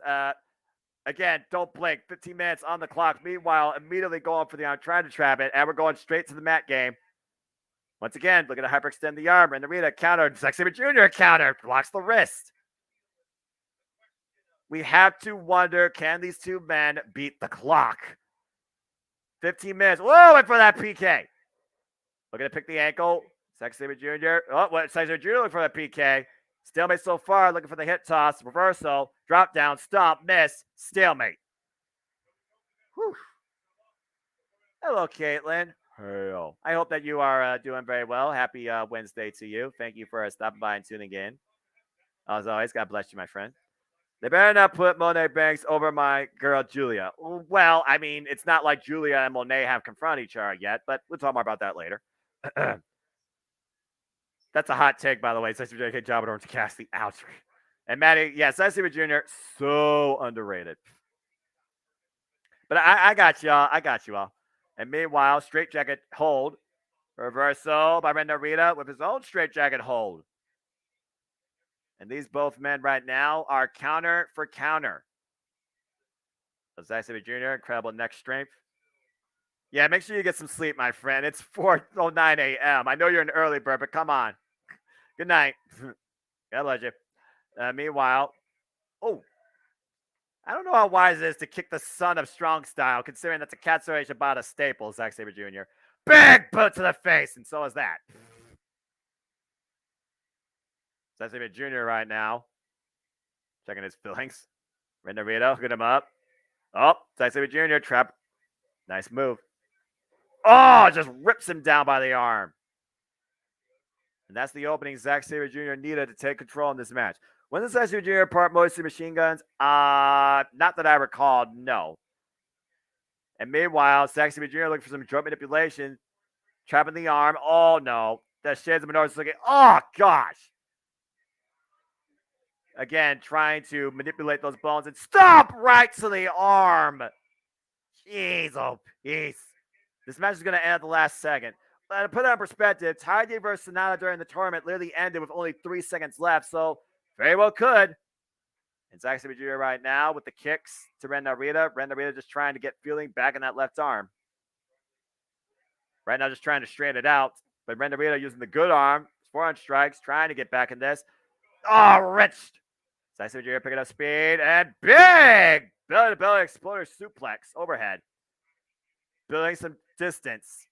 But again, trying to grasp some feeling back in that left arm.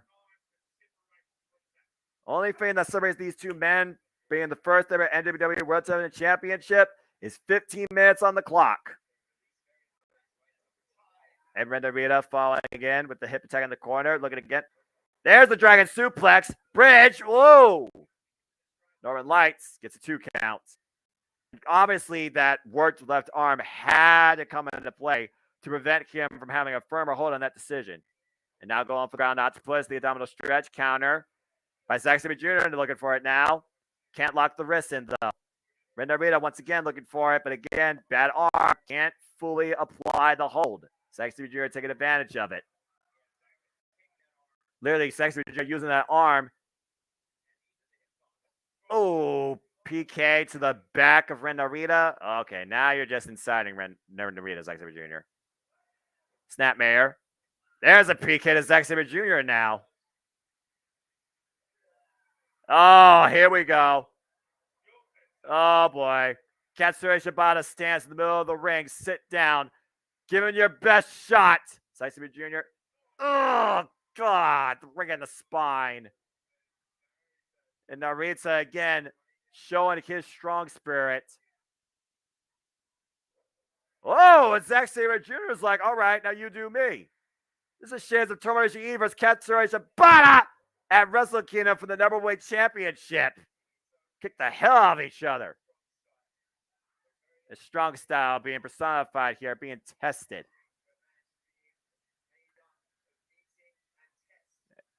Again, with Katsura Shibata, wrestling him is also a challenge for yourself. And we're seeing that here. Both men with boots right now, meeting in the middle of the ring. Again, oh! And both men take each other down. But Zack's up first, the PK to follow. Oh my goodness, almost got him. PK! Covered one! Oh, now 1 count. Whew. 5-minute call so far. Inoki. And finally, Zack Sabre Jr. drops for Narita and slows the match down. If this match does go to a draw, it looks like they're actually going to determine this again at a later date, which I find kind of interesting. I guess they decided to not do the coin flip. Whew. And meanwhile, Narita, who has exploded on the scene with some matches even on AEW Dark Elevation. Shades of Inoki with Inoki. Exactly. Again, still grasping that left arm, though. We got less than 10 minutes left here. Big uppercut. And again. But Narita refusing to go down. And refusing to use the ropes. Oh, Zack Sabre Jr. is not somebody you would think as a striker either. Cut! Narita Plex! 2! Whoa! That bridge is Narita's greatest move. And again, he was unable to hold on to it due to the bad arm. And meanwhile, bringing Zack Sabre Jr. in. Boots again. Uh-oh. Zack Sabre Jr. picked the ankle. Got him. Oh. Narita, though, very wise. Aware of the situation. Rolls into the ropes. Yeah, I completely agree. Audible and loud and proud. Again, Zack Sabre Jr., he not only won the British Heavyweight Championship against Tomoyasu at Wrestle Kingdom 13, he essentially defended the British Heavyweight Championship against Sonata at Wrestle Kingdom 14. And meanwhile, Zack Sabre Jr. once again prodding the leg and the prone body. He feels like a Narita. Narita not abused, not going down. Once more. Zack Sabre Jr. again, 6 years in New Japan Pro Wrestling, yet to win singles gold. Yeah, absolutely, King Mike. This has been an incredible show. Oof. And again, these kicks. Just go over that leg roll into a Kurt Angle style ankle lock. Again, here is a fundamental foundation of the game. Oh my God, that's just a fundamental freaking kick. That could be it. 1, 2, no. Kickouts by Zack Sabre Jr. Whoa. Narita right now looking to capitalize. And now hooking him up. Beautiful Northern Lights. And Zack Sabre Jr. able to roll through. Or roll over, excuse me. Narita still holding both wrists, though. Zack Sabre Jr., though, trying to apply a guillotine. And now transitioning into a triangle. No, an armbar. Again, Zack Sabre Jr. uses a mental clock. Watch how many times he transitions his body within a 6-second span. And Narita again finding the exposed part of Zack Sabre Jr. stomping on his head, breaking the hold. But has the damage been done? You see how close he's grasping his left arm towards his torso. Takeshita is not on the card. No, he's at AEW. He's also DDT Pro. He's never been involved in New Japan Pro Wrestling. Oh, Pele kick to the arm. Right back to that left arm. And once again, Zack Sabre Jr. focusing his attack. Oh, God. Just a palm strike dropped. And Zack right now glassy-eyed. Meanwhile, Narita looking for it. Chin lock. A bulldog. Choke, maybe. Zack Sabre Jr. looking for the ropes. They're right there, trying to break the hold. Narita dragging him in. Oh, Zack Sabre Jr. rope through. Wait, sit down too. Reversal. Can he get the clutch? He's got the clutch. 1, 2. Oh, man, almost had it. Nearly, but Narita squeezes out of the European clutch.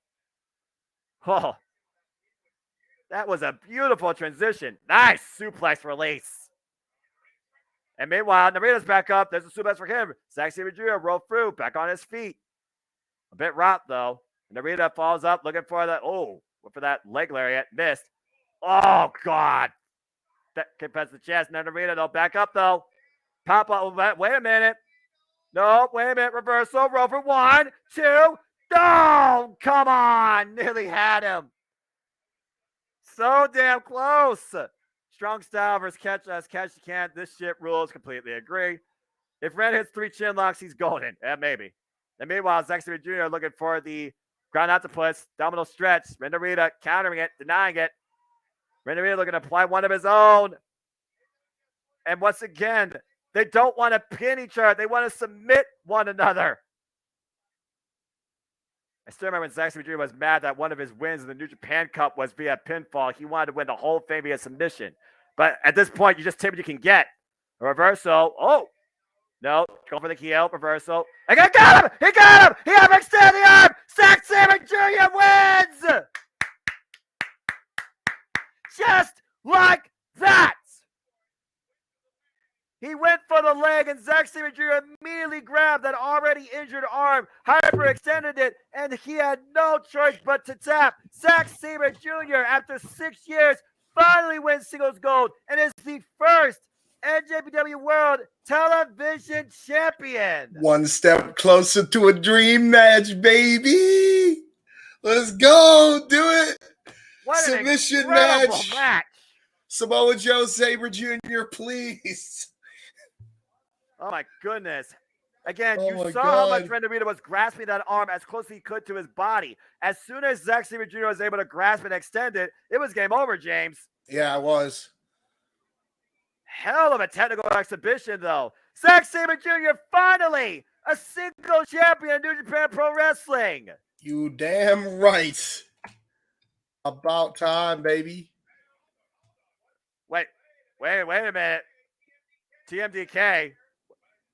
Oh, they're applauding Zack Sabre Jr. Okay.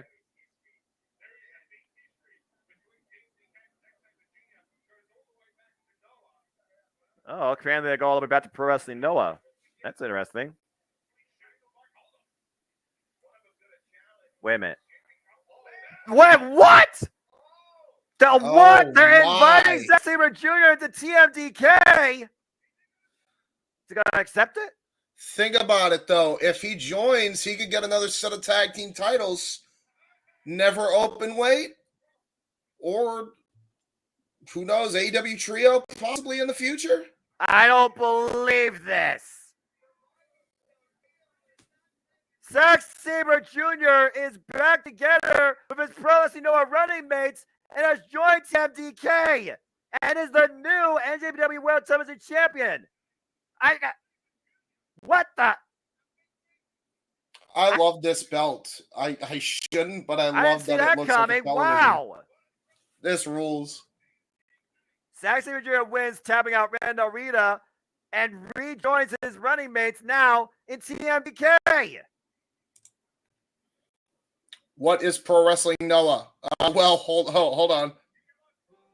Pro Wrestling Noah is another Japanese promotion, and is just coincidentally named, I guess, after my name. I didn't even know that when I was first born. And apparently, it's where a lot of people that you see in Japan Pro Wrestling kind of got a bit of a start, if not a bit of a moment there. Satoshi Kojima recently worked there. We'll see Keiji Muto later on tonight, who was heavily involved there. And Kenta, of course, who's now back in New Japan Pro Wrestling, was a mainstay there. And Zack Sabre Jr. back with former running mates Shane Hayes and Mikey Nichols, all together now in New Japan Pro Wrestling at TMDK. And that was your Noah history, ladies and gentlemen. Well, by Noah Foster. History. I could deeper, but nah. What a moment. That ruled. What a match. That was good. I enjoyed that. Katsura Shibata, I'm sure, proves as well. Well, history continues to be made. Zack Sabre Jr. joins TMDK, former running mates he ran with at Pro Wrestling Noah, and is our first ever NJPW World Television Champion. Wow. So what do we think on the belt? Because we know RYN. Sound off in the comments to the 19 viewers watching. Let us know what you think of the championship belt. I think it's cool. Like a little widescreen front plate. It's really own cool. distinction. Yeah, the big old rectangle plate. Uh-oh. Well, speaking of championships, James, we continue our championship galore run as Tama Tonga looks to finally surpass his teacher. It's time for the Never Openweight Championship match. Can Tama Tonga reclaim the Neverweight Championship from the Machine Gun Collins tonight in the Tokyo Dome? We're about to find out. Accompanied by Jado. Okay, Tonga Loa still out injured. Get well soon.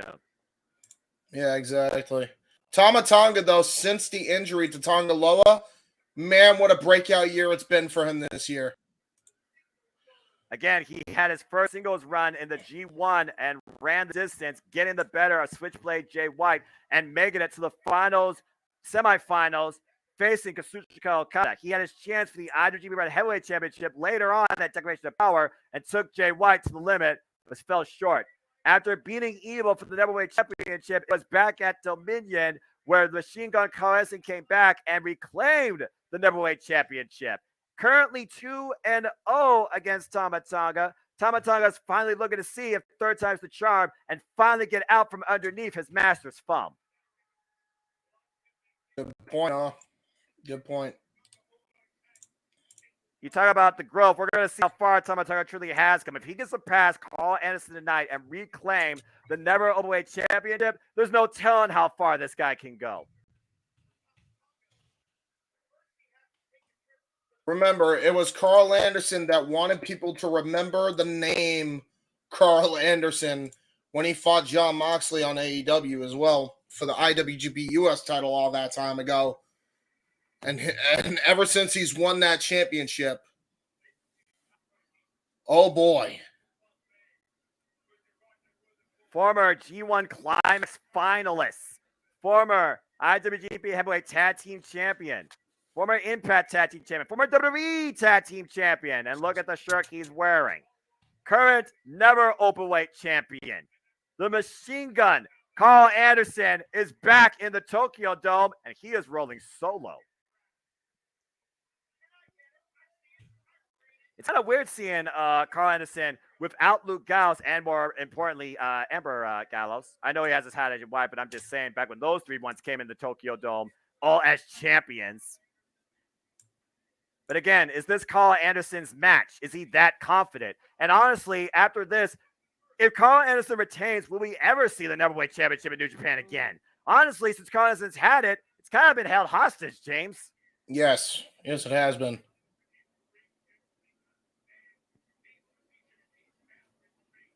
Yeah, Carl Anderson right now telling the fans, of course, what he's about, but I'm sure everybody's getting their moment in there. That gold-plated solid block is a cool look. The diamond on the WWE strap looks too bougie. Yeah, that sounds about right. That belt is up there with 97 WWE title with Eagle. I believe this is in reference to the TV television title. Yeah, that's a hot take, but you know. Zack Sabre Jr. replaced Jonah Rock and TMDK as a massive upgrade. That's not wrong. Yeah, Shibata is the guy I ran that's part of New Japan Pro Wrestling. Takeshita was part of DD Pro, now part of AEW. And I think I caught up with all y'all's comments. Again, James, great job. What about the gold-plated? Yeah. Yep. This match is going to be determined by one of two things. Gun stun. And honestly, I think gun stun might be the only thing now that I think about it, because they both use that. Now it's kind of ironic. Yeah, they like the gun stun. They love that move. Les Jado taught Tama Tonga something else. We got to remember, ever since being ejected from Bullet Club, Tama Tonga has been under the tutelage of Jado in Hontai and working under the likes of Hiroshi Tanahashi. Well, there you go. Oh, what the hell? Classic WWE move here. Just clocked him with the belt before the bell rang. That's all you know. Big boot. Carl Anderson with the hot start jumping boot, driving Tama to the outside. We're already ringing his bell with the title. Meanwhile, Fisherman. Oh my God! Well, you're getting a machine gun match. This is definitely classic machine gun Carl Anderson. Literally, Fisherman suplexing Tama Tonga back of the neck first across the blue barricade and will gladly take a freaking 20 count. And hello there, Precision K. No, FTR did not win. Bishamon became the new IWGP Heavyweight Tag Team Champions. Very good game bout. Matty, Carl Anderson's underrated. He is for what it's worth, but he's a bit of a dick, if I'm being honest. Again, I think Tama Tonga needs to win the title to save the championship and restore its glory back to New Japan Pro Wrestling. A title never say die, endless survival. Oh, meanwhile, Carl Anderson, Oh, no, we've already seen that ramp used once already tonight. Let's not. And hooking him up. Oh, no. Not the runner driver. Oh, my God.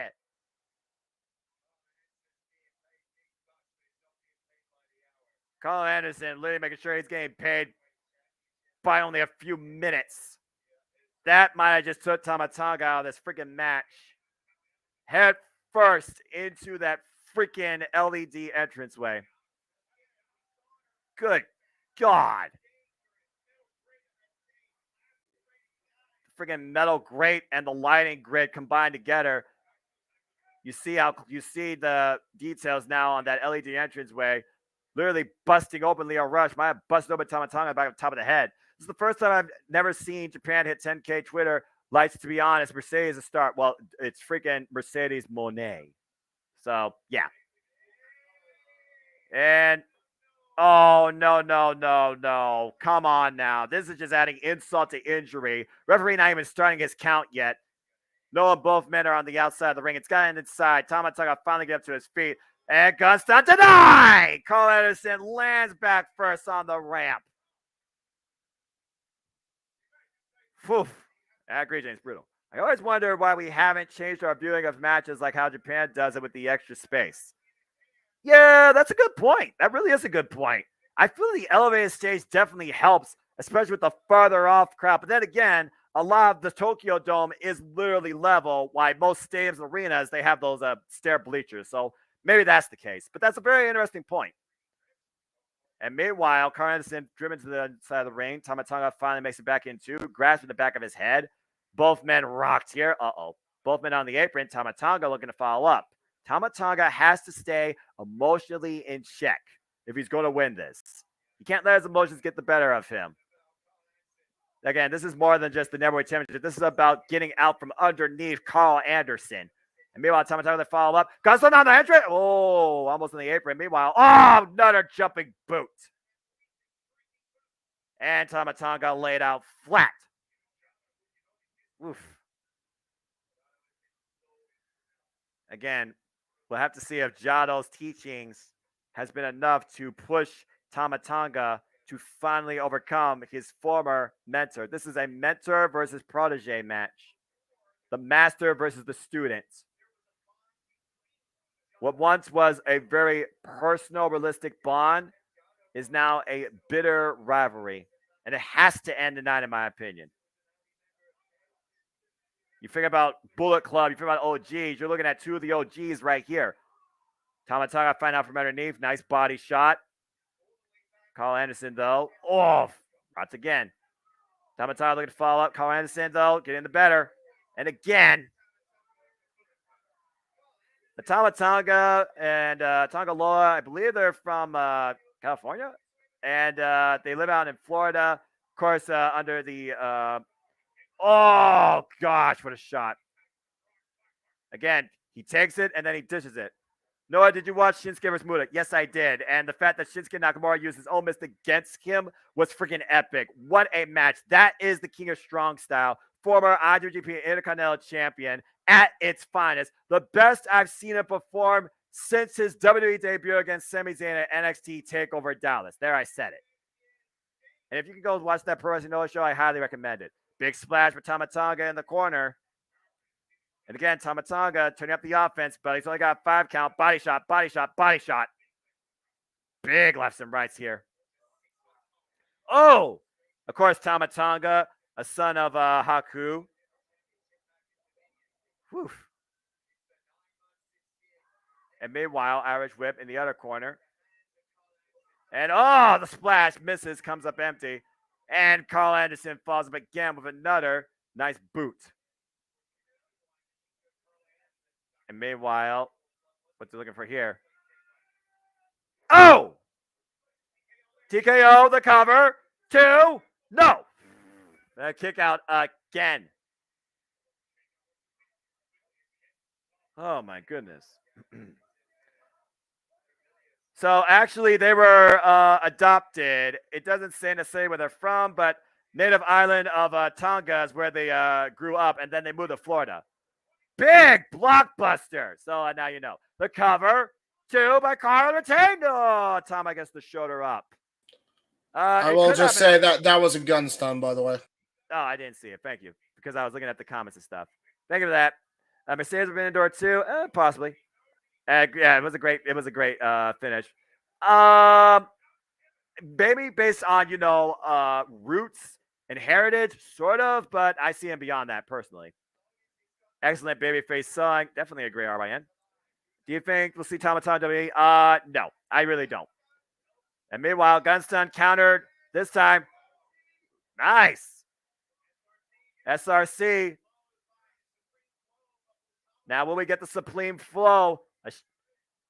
Basically, a shout out to the high five flow by Tama Tonga here as he goes to the top rope. Again, he's been an incredible babyface. He really has come into his own since being a Jennifer Bullock. Oh, Carl Anderson, though. Big shot in the corner.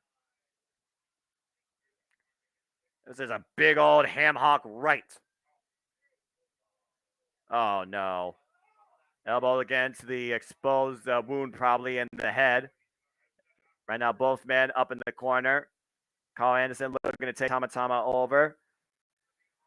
Again, I'm not sure. Never say never, but I feel like he is NJPW for life. There's just those companies that are foundations for certain people. That's like you only could see them working with them and nobody else.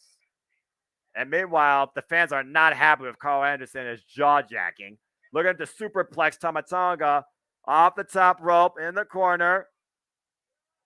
Imagine dancing with Sex. I'm waiting for that. It's either going to happen, I feel like, at Forbidden Door or freaking London 2023 AEW appearance. Calling it now. And Carl Anderson thrown off the top rope, or pushed up, excuse me. Watch out, got him! Supreme Flow by Tama Tonga. Tama Tonga back to his feet. Looking for it again. Carl Anderson. In exposed part, in a vulnerable state on the mat. Supreme Flow got off at the cover. Hooks to near leg 2. New champion. No. Oh. Carl Anderson somehow able to kick out while grasping his ribs. It started with a gun stun. How poetically fitting would it be to end with a gun stun? Tama Tonga looking for it. Yeah, Carl Anderson blocks it. Meanwhile, up on the shoulders. Looking for, reversal, off the ropes. Doesn't need the clothesline. Misdirection. Tama Tonga again. Tristan Carl Anderson, different directions. Guns by Carl, countered by Tama Tonga. Oh, big uppercut by Carl. Izaguri. Carl Anderson's still on his feet, though. Doesn't need the clothesline. Out of the corner. Gunstun! Off the second rope by Tama Tonga. He's feeling it. It could be the prelude to the end. That belt looks so damn good once again around Tama Tonga and back in New Japan Pro Wrestling. This is it. Looking for it. Gunstun! Got another cover. 1, 2. Yes! Tama Tonga has done it.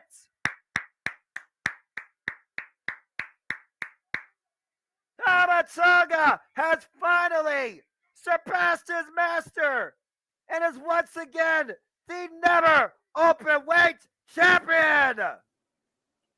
That match ruled. Damn good match.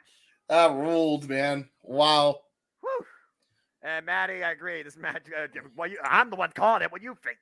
The Neverweight Championship is a title that was originally about the younger generation, but became this hardcore, gritty personification, Japanese strong style title that tested merit, will, spirit, and physical endurance. Held by the likes of Katsura Shibata, Hiroki Goto, Minoru Suzuki, Shingo Takagi, Jeff Cobb, Carl Anderson. And now, once again, two-time never openweight champion, Tama Tonga. It is a title where you need to have the strongest spirit and maybe the toughest physical will. And with Tama Tonga, once again, the neverweight champion, he proved that tonight, surpassing his master. Carl Anderson defeated. The neverweight title is back home in New Japan Pro Wrestling, and Tama Tonga is free.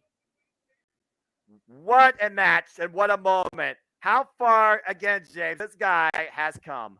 Absolutely. And as Maddie said, congrats, Tama. That ruled. That ruled so much.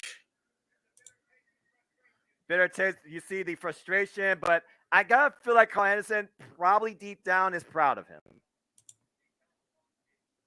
No longer is the Neverweight Championship held hostage.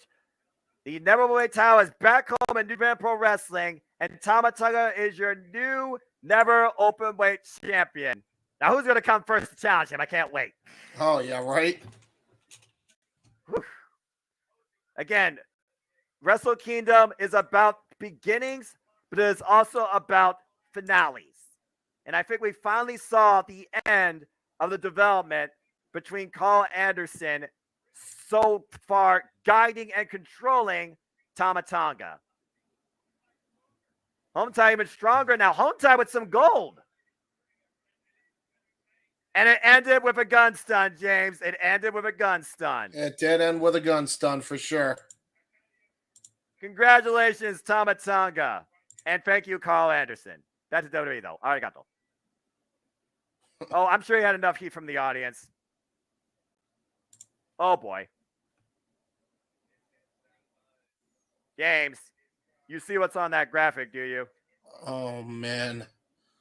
Ladies and gentlemen, this is Keiji Muto's last match in NJPW. We are talking about a guy christened, nicknamed The Genius. Somebody that main evented Wrestle Kingdom as champion, IWGP champion for the longest time before the Ace finally surpassed him. A guy that has been a foundation for Pro Wrestling Noah with a resurgence, becoming their heavyweight champion once again. A guy that says pro wrestling is life. On his last run of his incredible historic career, this force to be reckoned with of the industry, Keiji Muto tags alongside Hiroshi Tanahashi and Roughneck Shota Umino to take on Los Angeles de Japón, Tetsuya Naito, Sanada, and Bushi. And the history here that goes alongside this 40-year veteran of the game when it comes to the members of LIJ, he literally was the leader that influenced the likes of Sanada, where he uses the Muda Moonsault.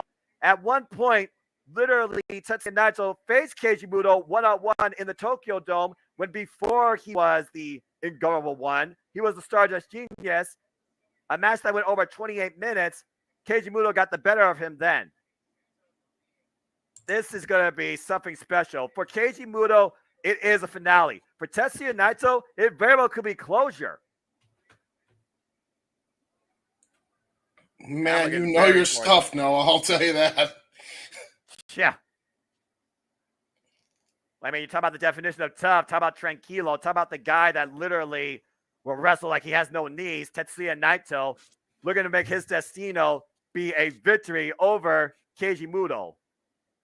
In his final ever match. And by the way, not only does he wrestles without knees half the time, he basically invented the term protect your neck. Don't remind me of those wars with freaking Kota Ibushi. Jesus Christ. I knew exactly where you were going with that. I knew exactly where you were going with that. Sort of. Let's see here. This is the Japan Rey Mysterio. No. Rey Mysterio is far more successful than Bushi. I'm just going to say that for the record. Well, look at Tetsuya Naito coming out adorned in white. I can only imagine what's running through Tetsuya Naito's mind. And think about this, too. Los Ingobernables has got to be watching on from their home in Tijuana, wherever they're at. You know, Andrade, Roosh, Preston Vance watching on as LIJ has this incredible opportunity at their fingertips here. Again, Tetsuya Naito watched Keiji Muto as a fan, buying a ticket to watch him frill him from the audience, and to one day face him one-on-one in the Tokyo Dome in a losing effort. That has to have been stinging with him ever since. And this was before he became the ungovernable one. This is when he was the Stardust Genius, when he first arrived in New Japan. And now, at the end of a 40-year career, Keiji Muto walks the Tokyo Dome entranceway one last time for Naito to finally have a finale. Of course, we talk about Keiji Muto. You got to talk about the alter ego, the demonic ego, Great Muta, that ran roughshod across the industry, particularly in the 90s in New Japan Pro Wrestling, bringing out the worst in the likes of Jushin Thunder Liger. Kushin Liger became a thing because of that guy.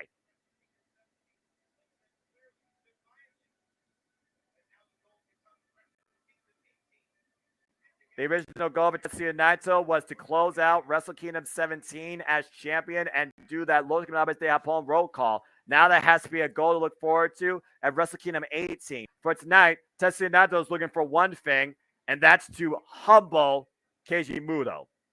I gotta tell you, I love this music with Tetsuya Naito. It sounds like it came straight out of Virtua Fighter. It really does, doesn't it? Yeah, the way that just goes up and down and builds itself up and then just slows back down. Man, I wish we could have gotten friggin' El Blaze, man. Well, El Blaze is a wrestler, man. Come on now. Again, never say never. True, right? Great job. Oh, thank you, Maddie. Again, I hope everybody's having a great time. We haven't even got to our two semi-main events yet. This has been a phenomenal show, top to bottom, as Wrestle Kingdom usually has been the standard to be. But honestly, again, this has been one of the best Wrestle Kingdoms in years. Uncle Howdy hair. Nice. That's probably accurate. Uh-oh. Well, here comes Shooter. Influenced, encouraged, and guided at first by the likes of Jon Moxley, Death Rider, after excursion in Repro, finding his identity as Roughneck and coming back to home to New Japan Pro Wrestling to challenge Will Osprey for the IWGP United States Championship. There has been a spirit renewed in this young man, the likes that have basically caught the eye of one, Hiroshi Tanahashi, and now Shooter Shota Umino tags alongside the Ace tonight in the Tokyo Dome, along with Keiji Muto. Why it's a celebration of a great, it's the coming of the future for this bright up-and-comer for sure. The son of Red Shoes Umino, might I add. Yeah, dude. And he's so, like, breakout performances all year by this guy. But I don't know. Did Muto ever face the Great Muta? Keiji Muto versus Great Muta? Yeah. I never thought about that, honestly. That probably would have been Great Muta. And who did Tanahashi work with at AEW? RYN would like to know. Hiroshi Tanahashi actually went one-on-one with Jon Moxley at the Forbidden Door for the vacated AEW World Championship. He's never worked with anybody, particularly for the long haul in AEW, but he has worked with countless individuals as part of Hontai, Iron Will, the Ace of New Japan, the once-in-a-century athlete, this premier rock star, superstar. Hiroshi Tanahashi has guided so many across New Japan Pro Wrestling. And honestly, when you say Tokyo Dome, you have to have this man in the same sentence because he owns pretty much the bill, the least, on this venue, this event. Countless times this man has main evented and won the IWGP World Championship, including against the likes of Keiji Muto, who he tags with tonight. True that. True that. And speaking of which, now we finally get the man himself. This is surreal. This is really surreal. Holy shit. We're talking about Keiji Muto, also known as the Great Muta, Kikuchi Muso, Super Black Ninja, Super Ninja, White Ninja, a man christened and nicknamed the Genius, a 40-year veteran, multiple-time IWGP and NOAH champion. To say his accolades, I would be here all night with what this guy has done with his career. And, I'll tell you what excursion as GHC heavyweight champion. I will tell you this right now, though. What isn't going to be a long story is the look on Keiji Muto's face. Tears running down his face. Emotions running high as Keiji Muto makes his way down that Wrestle Kingdom ramp, that Tokyo Dome ramp one last time in New Japan Pro Wrestling. 536 final time. That is beyond insane. This guy has accolades as old as this company itself. This is so damn cool. And keep in mind, Keiji Muto, as his alter ego, took a loss to Shinsuke Nakamura. You see him represent Pro Wrestling Noah, though, according to that little graphic. Guiding force for that company. This really is a forbidden door, isn't it? It really is. Like this entire show, this could be the sign of things to come, man. Maybe not right away, but they're very, very possible. And as far as that question, by the way, which I never answered, Great Muta, Keiji Muto, they're the same person. Exactly. Well, alter ego. You get what I'm saying? Yeah, exactly. You hear the audience. Price of admission, priceless. I mean, again, I would bet my house for one day to the ultimate politician of the Japanese contingency just to be able to go to the Tokyo Dome and see this live. This is the ultimate list on my bucket list of fandom to one day see live Wrestle Kingdom. And yes, Tanahashi will forever be the GOAT in New Japan. That's why he still goes today.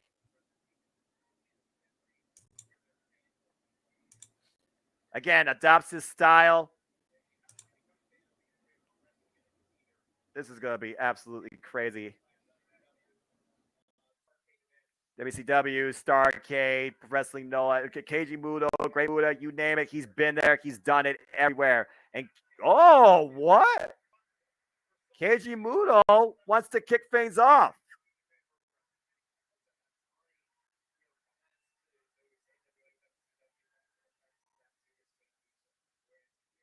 It's almost like you had to know who Great Muta was before you knew who Keiji Muto was. You knew one or the other, basically.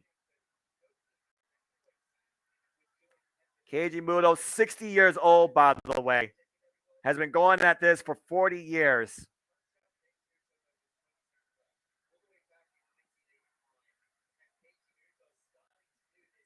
Oh, man. Let's see what you all got here as we wait for this bell to ring. Ooh, Eddie Kingston, that's the first shot. Let's see. So I look at my database here. Oh, boy. No, he's never faced Eddie Kingston one-on-one. I don't think Eddie Kingston has ever called him out either. Whether or not Great Muta, Keiji Muto, is an influence for Eddie Kingston, that remains to be seen. Oh, wow. Bell sounds are underway. It's Keiji Muto versus Sanada. Sanada, who is so heavily influenced by Keiji Muto, hence the point why he uses the Muta moonsault. Going all the way back to All Japan Pro Wrestling. Drop kick!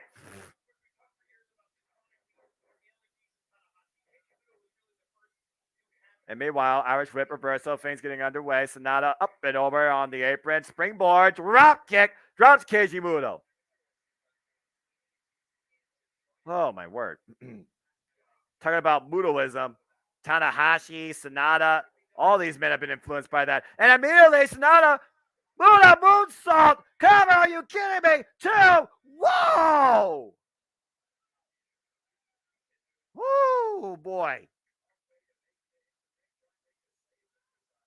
Tanahashi and Shota Umino almost going in for the save. Meanwhile, Irish Whip in the ropes. There's the grab and kick show, one we're talking about. And Muto right now with the drop kick to the knee. Just wanted to add, Wizard! Shining Wizard. I just wanted to add this point too. Remember, who trained Sonata as well. Yeah. You're looking at one person in the ring. Oh, man, just dropped him. Oh, I know this move. Even time is a go. Might bring it back up. Wait. Tanahashi's like discretion, better part of valor.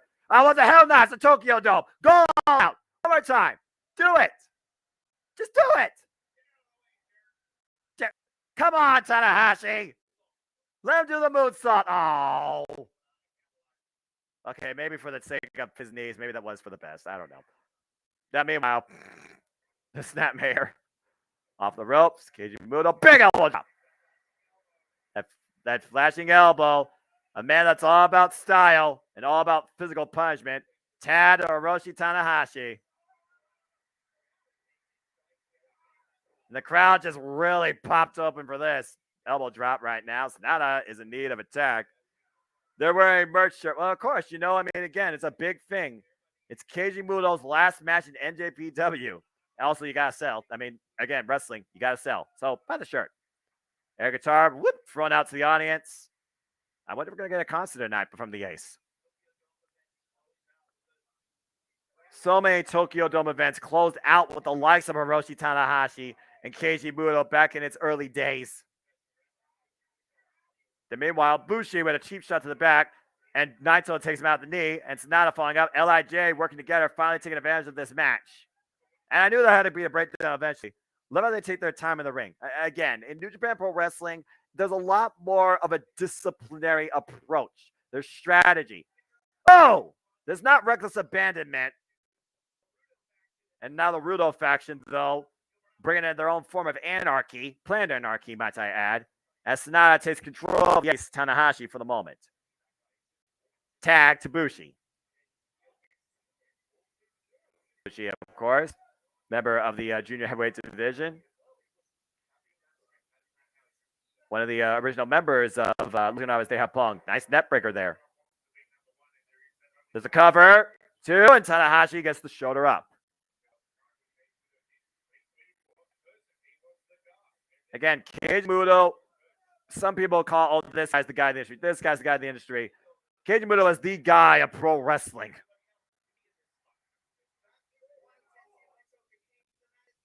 And meanwhile, Tetsuya Naito, of course, who always carries a chip on his shoulder, owes a lot of that to Keiji Muto and that loss at the Tokyo Dome as the Stardust Genius. It was actually shortly after that where Keiji Muto christened the nickname Genius. Oh, combination, cabron. And tranquilo. Oh, Keiji Muto here.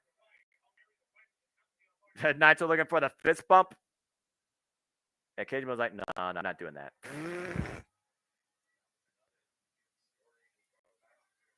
There are so many stories that right now you could basically share that's longer than this match. Well, Tiger style on full display, I guess. It's unique, to say the least. Oh, fake out. Kick to the midsection. Irish whip, reversal. Irish whip by the Ace. Meanwhile, Tetsuya Naito. Oh, went for the enziguri. Tanahashi ducked. Oh, dragon screw leg whip. Damn, that was an awkward angle, too. And damn, that move has to suck. Shota right now wants to tag. We finally got Roughneck in here. Let's see what happens here. Roughneck, big missile drop kick to Tetsuya Naito. Sonata tries to come in, get to the midsection. Reversal, Irish whip by Shota in the ropes. Tis the boot. Lowering Sonata in, off the ropes again. Nice hip toss there. Arm drag, excuse me. And Shota Umino picking up speed. Beautiful TRS takeover. But Blue's not going to let him celebrate here. Get to the midsection. Meanwhile, got caught. Oh, catch and drop. Running uppercut. And a kip up. Shota Umino right now exploding on the scene in this match with the hot tag. Yeah, again, flawless transition, by the way, with the attempted pin there. 2 legal men right now, Tetsuya Naito and Shota Umino. Shota Umino, fisherman, suplex, the bridge, 2. Oh, almost got him. Almost 3. Whew. Again, Tetsuya Naito, he literally watched on from the audience and was thrilled by the likes of Keiji Muto to be one day want to face him and become a pro wrestler, watching on with his father. And meanwhile, going for the submission here. And meanwhile, Bushi caught Keiji Muto. Dragon screw leg with the Sonata. Ouch. SCF locked on right now by Shota Umino to Tetsuya Naito. Figure 4 leg lock locked on by Keiji Muto to Sonata. And the Clover locked on by Tanahashi to Bushi. LIJ in a world of trouble. Tetsuya Naito needs to reverse the pressure, reach the ropes, or will he tap out? No one can save him. Everyone else is locked up. Look at this, past, present, and future. A trio of submissions here by 3 generations. And, okay, Naito makes it to the rope. Again, Shota and Naito are the legal men. I still kind of wish I saw the freaking Muto moonsault by Keiji Muto, but that's okay. Again, use the ropes to your advantage. Know your environment.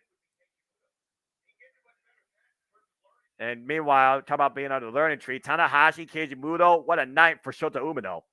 Irish whip, reversal, off the ropes. Oh, uppercut, back elbow strike. Oh, Shota looking to fall in though. Manhattan drop. Even though we're not Manhattan, I will call the atomic drop for those that don't know. And right now, just bringing them in with those elbow strikes. Net breaker. Tetsuya Naito looking to take over. Whew. It looks like my ball's about to burn out. Sorry, folks, for the flickering. I guess my light's about to burn out, so we'll see what happens here. Hopefully that doesn't cause any epilepsy. Drop kick if I have to. I'll turn off that light. The Bush and the freaking Bush-Rooney. Sorry, Rocky. Oh, good grief. So nice to hear Gino Gambino. My recommendation is if it does burn out, turn on your open mic night light. Will do. And meanwhile, turns him over. Got Bushi hook, Shota Umino up out the back door. And meanwhile, drop kick. Sonata with the drop kick to Keiji Muto. Sonata with the drop kick to Shota. Tanahashi looking in though. Twist and shout. And now Naito. Wait. Twist and shout to Naito. And now Bushi looking to come in. Ducks underneath. Catches him on the rebound with the kick. And meanwhile, Sling Blade. The Keiji Muto in the ring. Uh-oh. Shining Wizard! Beautiful by Keiji Muto to Bushi. Someone make a cover. And Shota Umino, still legal man. Double underhook. Death Rider! Cover! 1, 2, got him! Umino with the win tonight in the Tokyo Dome alongside Tanahashi and Keiji Muto. That was fun. That was awesome. Saw the freaking shiny wizard from Keiji Muto. I could die happy. What a moment. Woo! They're so blessed with the wrestling starting this year. Rumble, you're damn right. Beautiful time to be a freaking professional wrestling fan. And what did I say? James? What did I say? Bushi, the fall guy, ate the fall. Yeah, he ate the fall, all right. That was awesome.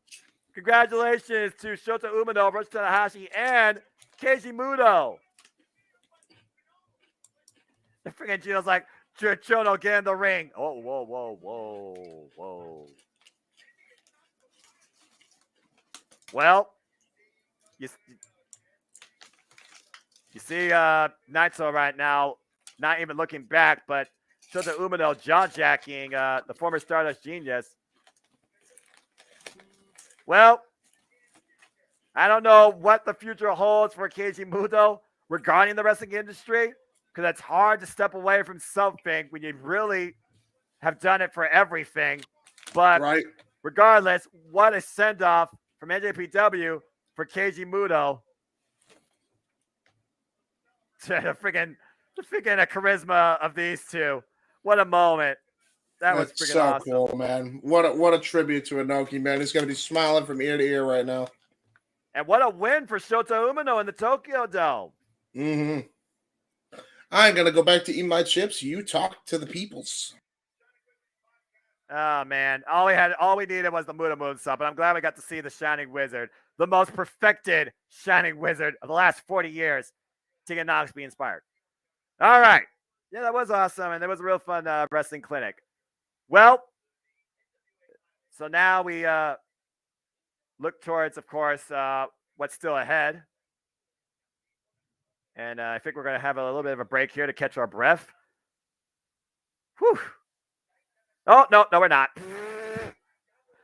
I hope everybody's having a fun time as the action rolls on. Get ready for the most unpredictable, wild, high-octane, high-velocity match of the night. It is time for the IWGP Junior Heavyweight Championship Fatal 4-Way. Is it finally Master Wato's time for the way to the Grand Master to be the way to becoming IWGP Junior Heavyweight Champion?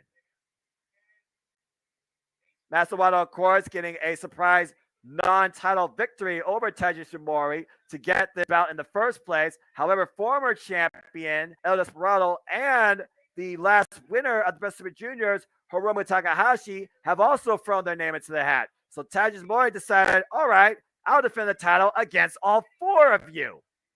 So since Wrestle Kingdom 12, we've not seen a scenario where the champion does not be involved in the decision. It's anybody's game, but right now, the one being underestimated by the rest of the field is Master Wato, the only one in this match who has yet to be IWGP Junior Heavyweight Champion. We'll see if he capitalizes on it tonight. Will momentum be on his side? This is going to be good.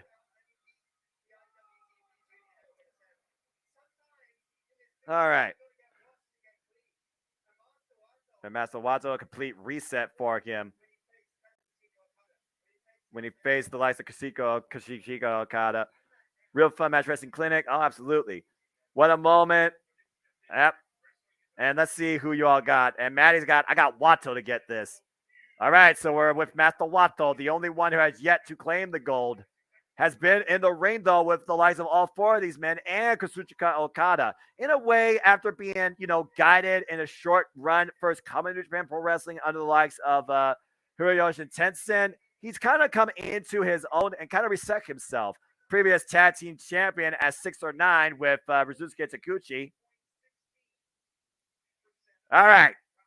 Well, as Master Wato makes his way to the ring, here comes our second participant, 3-time Best of Super Junior winner, or 4-time winner, excuse me. Watch.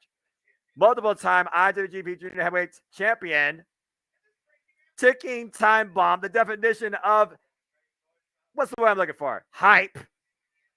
Hiromu Takahashi. Oh my goodness.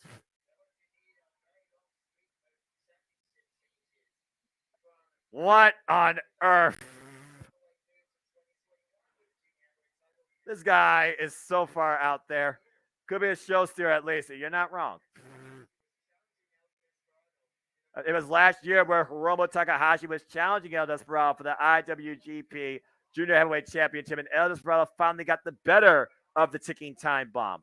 Since then, Hiromu has been unable to reclaim the title.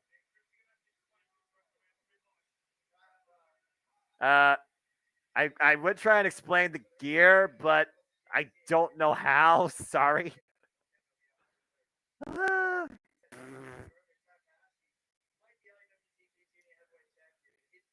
Well, I guess he has all eyes are on me, and I have vision in 360. One of the most unorthodox but insane professional wrestlers ever in this company. Ticking time bomb Hiromu Takahashi. All about bringing more and more and more and more and more and more and more fun his own way at the expense of possible permanent injury. I guess if there's one saving grace here, Ryu Lee is not involved in this match. AKA Dragon Lee. 52% though. This title has changed hands at the Tokyo Dome. Thank you, Chris Samsa, for that stat. Thank you, Kevin Kelly, for that statistic. Oh boy. Again, why would the champion willingly put himself in a position where he doesn't have to be involved to lose his championship? It's almost like he wants to make sure these guys can't challenge me. Or is he trying to prove something to himself? Again, third consecutive Best of Super Juniors win. His fourth overall win in the Best Super Juniors. And meanwhile, here comes another previous IWGP Junior Heavyweight Champion with aspirations to challenge people beyond this company. Says he needs this title to do that. Suzuki-gun veteran El Desperado. Being adorned in white. At one point, El Desperado was in this spot because of a technical circumstance. And he was out to prove that, okay, I'm here, but I didn't belong here. I need to prove that I belong here. I need to prove that I can be the guy to lead this division. He proved that last year being at Hiromu Takahashi at Wrestle Kingdom. So we know that El Desperado is more than capable of leading this division as champion. The Hancho El Mexico. At one point, Hiromu Takahashi and El Desperado were the finalists in the Best Super Juniors. Went to 47-minute classic, ripping the very mask off the man's face in a very much love-hate relationship with these two that still exists to this day. Because El Desperado, he wants to test himself against the world. Hiromu Takahashi, he wants to take the junior heavyweight division to the main event of the Tokyo Dome. Master Wato looking for his first chance to lead this division as champion. Taiji Ishimori to continue to hold this title and this division hostage because he proves and believes that he is the best. Let's see what we got here. I'm going to wake up so late tomorrow. Damn it. Why I joined the club? It's already tomorrow. Yeah, that's right. Do you like Dragon Lee at WWE? It's hard to say. Again, he has not started. I don't know how they're going to change his character, change his presentation, affect his ring style. I have to see what happens first. It's too soon to say. He has more than the athletic capability, but in WWE, it's not about your athleticism. It's about your selling and entertaining. We'll see soon enough.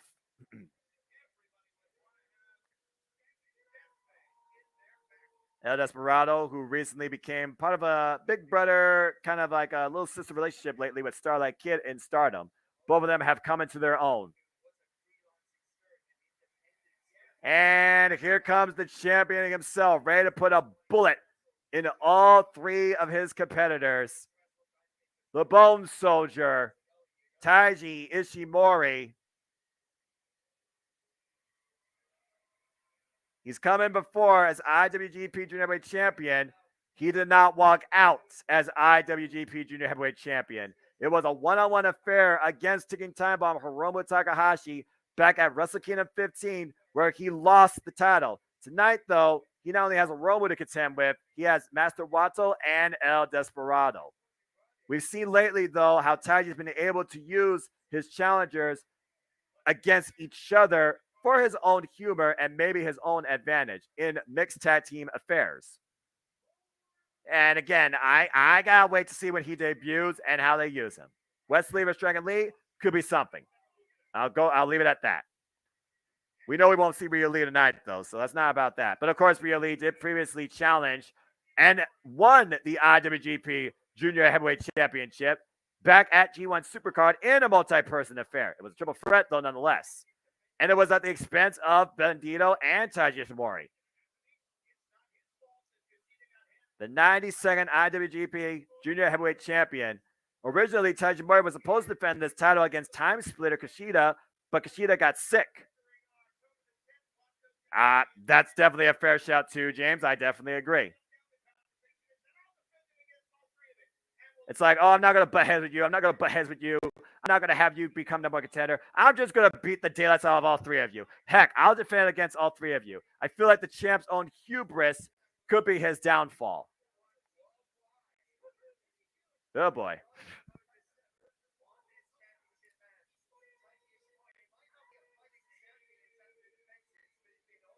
When it comes to Taiji Ishimori, he may not be your definition of a fighting champion, but when it matters, he will do whatever it takes to hold on to that title. Oh, this is going to be crazy. All four corners. Again, money, pride, momentum, opportunity. All of that is on the line here if you hold the IWGP Junior Heavyweight Championship. And we're finally going to freaking have some finality to who deserves to be the guy heading the freaking Junior Heavyweight division. Bell raise around the way, and here we go!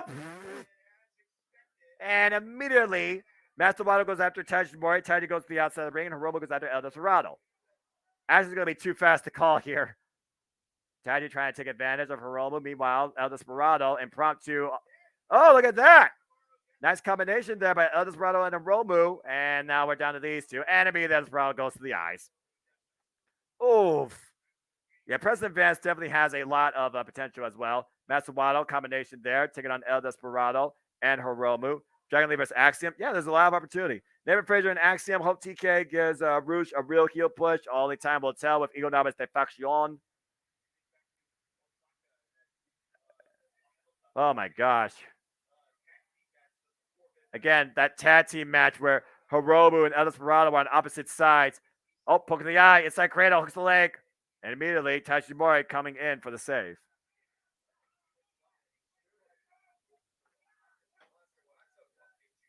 And now Taiji Ishimori and Hiromu working together. Oh, wait a minute. Look at that. Trying to take advantage. 2 count. Inside cradle. Small package. Oh, wait a minute. A roll up. 2 by Serrano. And Master Wato kicks out. These guys are jaw-jacking more than wrestling. What double roll up? What the hell, 2? Good grief. Everyone's trying to pin each other. Oh. The 4-way standoff. Mexican, Japan. And Tajimori's like, okay, fine. You 3 fight amongst yourselves. Whatever. I'm going to just walk away. I don't know how wise this is. Again, Taiji Ishimori, watching on from afar, going to let everybody just go after each other, fight each other. Why not? Take advantage when he can, when everyone seems most vulnerable. Meanwhile, Hiromu and Desperado work together against Master Wato. It looks like they've isolated and selected a target. This match is fast. Definitely needs eyes in the back of your head. I love 4-ways because they get goofy. You're both not wrong. And again, Junior Heavyweights, they are the personification of speed. And meanwhile, Hiromu follow up in, misses Master Wato. Master Wato goes standing switch, roundhouse, and sends Desperado into Hiromu. Double Bulldog by Master Wato to Hiromu and Desperado. Tajimori just taking a nice seat on the entranceway. No sense of urgency so far. I really think this is a dumb move on behalf of the champion, but especially with how far he is, good luck with a run up into that ring. And meanwhile, Master Wato, El Desperado, squaring off. And, oh, wait a second. Uh-oh. Everybody is acknowledging the champ. Yeah, maybe we should go get the champion back inside the ring. The announcers are saying there's a fight backstage. Oh, dear. And meanwhile, Desperado. Oh! Hip toss on the ramp. Tajimori. Ooh! The neck breaker over the knee. And Master Wato. Double drop kick. Domino effect to Hiromu and Desperado. Tajimori sidestepping. Tajimori literally using all 3 challengers for his own advantage. Everybody's out on the entranceway. Good grief. We got a scarred back. We got a damaged knee. We got a banged up head. And Tajimori walking just gently back inside the ring. Would gladly take a count out. All 3 men could get counted out here. I'll admit, this is brilliant strategy. Got a 3 count. Of course, there's a 20 count in New Japan Pro Wrestling. Again, dominance, it really depends on what your definition of dominance is and what you want it to be. And right now, El Desperado, Hiromu, and Wato all stagger back to the ring. Oh, good grief! And moonsault by Tajimori wiping out the field again on the outside of the ring. Tajimori picking his spots and capitalizing. I wonder what sort of fight is going on backstage, considering what we've seen tonight. And we're going to count out 19! Someone get back in the ring! Oh my gosh, that was close. And Taji with the cover of Desperado too, and now Desperado gets the shoulder up. Oh my gosh. This is definitely a different take than the previous four-way dance for this title. Champ just smarter. Yeah, I mean, again, work smarter, not harder. Oh! Kamiguri, back of the head. Meanwhile, run-in, sliding suplex. Desperado's back, further exaggerated by Taiji Ishimori. This has definitely been one of the smartest and strongest Bone Soldiers to lately be in Bullet Club, to say the least. Brought in by Tama Tonga. 450, roll through, and Desperado rolls inside. Meanwhile, Master Wato off the ropes, misses, and body shot. Irish whip. Desperado trying to take control here. Taiji Mori sent to Master Wato. Desperado roll up on Taiji. 1, 2. Meanwhile, kick out, and wait. Numero dos locked in. Stretch muffler, trapping the arms, and Hiromu with his own submission on Master Wato. A triangle, dueling submissions here. If someone taps, we could have a new champion. The referee in firm position, Marty Asami, looking at both situations here. Taiji Mori trying to find some sort of leverage to break the hold. Meanwhile, deadlift by Master Wato. And Hiromu dropped on the back of Desperado, thanks to Master Wato, breaking the attempted submissions across the board. Whew. Sense of urgency here. All four men right now, definitely worse for wear. Got a damaged limb. As soon as one person tries to take advantage, there's another one to break up the attempt. But right now we got Master Wato and Hiromu inside the ring. Big open palm strike. Oh no, don't go there. Kicks to the side of the leg. Master Wato using Hiromu for kick practice. Irish whip, reversal, Irish whip. Meanwhile, Hiromu picking up speed. Misdirection. Master Wato through the clothesline. Take him over. That's Harris. Master Wato taking Hiromu to the outside. Master Wato, the only one inside the ring, picking up speed on the roll, and ankle pick by Taiji Ishimori. Meanwhile, Hiromu up and over the top, sunset flip, powerbomb, Taiji, whoop. Nice moonsault to the floor. Oh, driven into the barrack, into the apron. Desperado picking up speed. Good grief! Oh, good Lord. Lope caught it low between the top and middle rope. Wait a minute. Whoa! Dope caught over the top rope by Master Wato. Desperado. Where the hell is Hiromu? Oh, no. Then Hiromu here off the top rope. Cannonball! Senton drop. Drops all three men, and all four men are down on the outside of the ring again. Good grief. Another look here on the replay. Yep, Master Wato, Desperado, and Taiji Ishimori dropped by Hiromu. Simultaneous hold spot, simultaneous over the top rope assaults, simultaneous drops. Everybody's down right now. We are at ground zero, literally. Referee starting. Everybody down! Everybody down! Exactly. We got to count of 20 to get somebody in the ring here. If only one person gets back in the ring, that person could be the champion. And Hiromu, though, is going to pick a spot, send Master Wato to the inside. Master Wato being called immature, a child, way out of his element by the referee in this match. Oh, God, running DVD in the corner. And meanwhile, up on the shoulders, Hiromu, wait a minute. Oh, Lord. And everyone just getting wiped out. Boot for a boot for a boot. Oh, dropped to the knee. Taiji Ishimori picking up speed. Hiromu. Oh, he's a rising knee strike by Taiji. Desperado eats a body shot. Taiji Ishimori taking control again. Irish whip reversal. Taiji off the ropes. Spine buster. Planted. Oh, wait. Master Wato, watch your back. Whoa, went for that big right. Master Wato. Nice. Nice net breaker. Taking down Desperado. And Master Wato hooking up Hiromu. Counter. Standing switch. Nope. Breaks the waist lock. Pop up. Oh, God! Master Wato sent hard down with a sit-out powerbomb. And Taiji drops Hiromu. Desperado now back into the fray. Oof. Oh, wait a minute. Blocks the shot. Desperado takes him up and over. Hooks him. Got it. Guitar del Hilo. And meanwhile, double underhook. Look for Pince Loco. Counter. Super kick by Master Wato. And no doubt. Oh, man, the roundhouse to the head drops on Desperado. Master Wato, the only one standing. I kid you not. Good grief. Every wrestler here has had at least oh, God. Good night.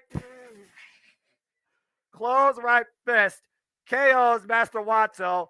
Everybody's down again. That last shot courtesy of El Desperado. Jesus Christ almighty. Hooey.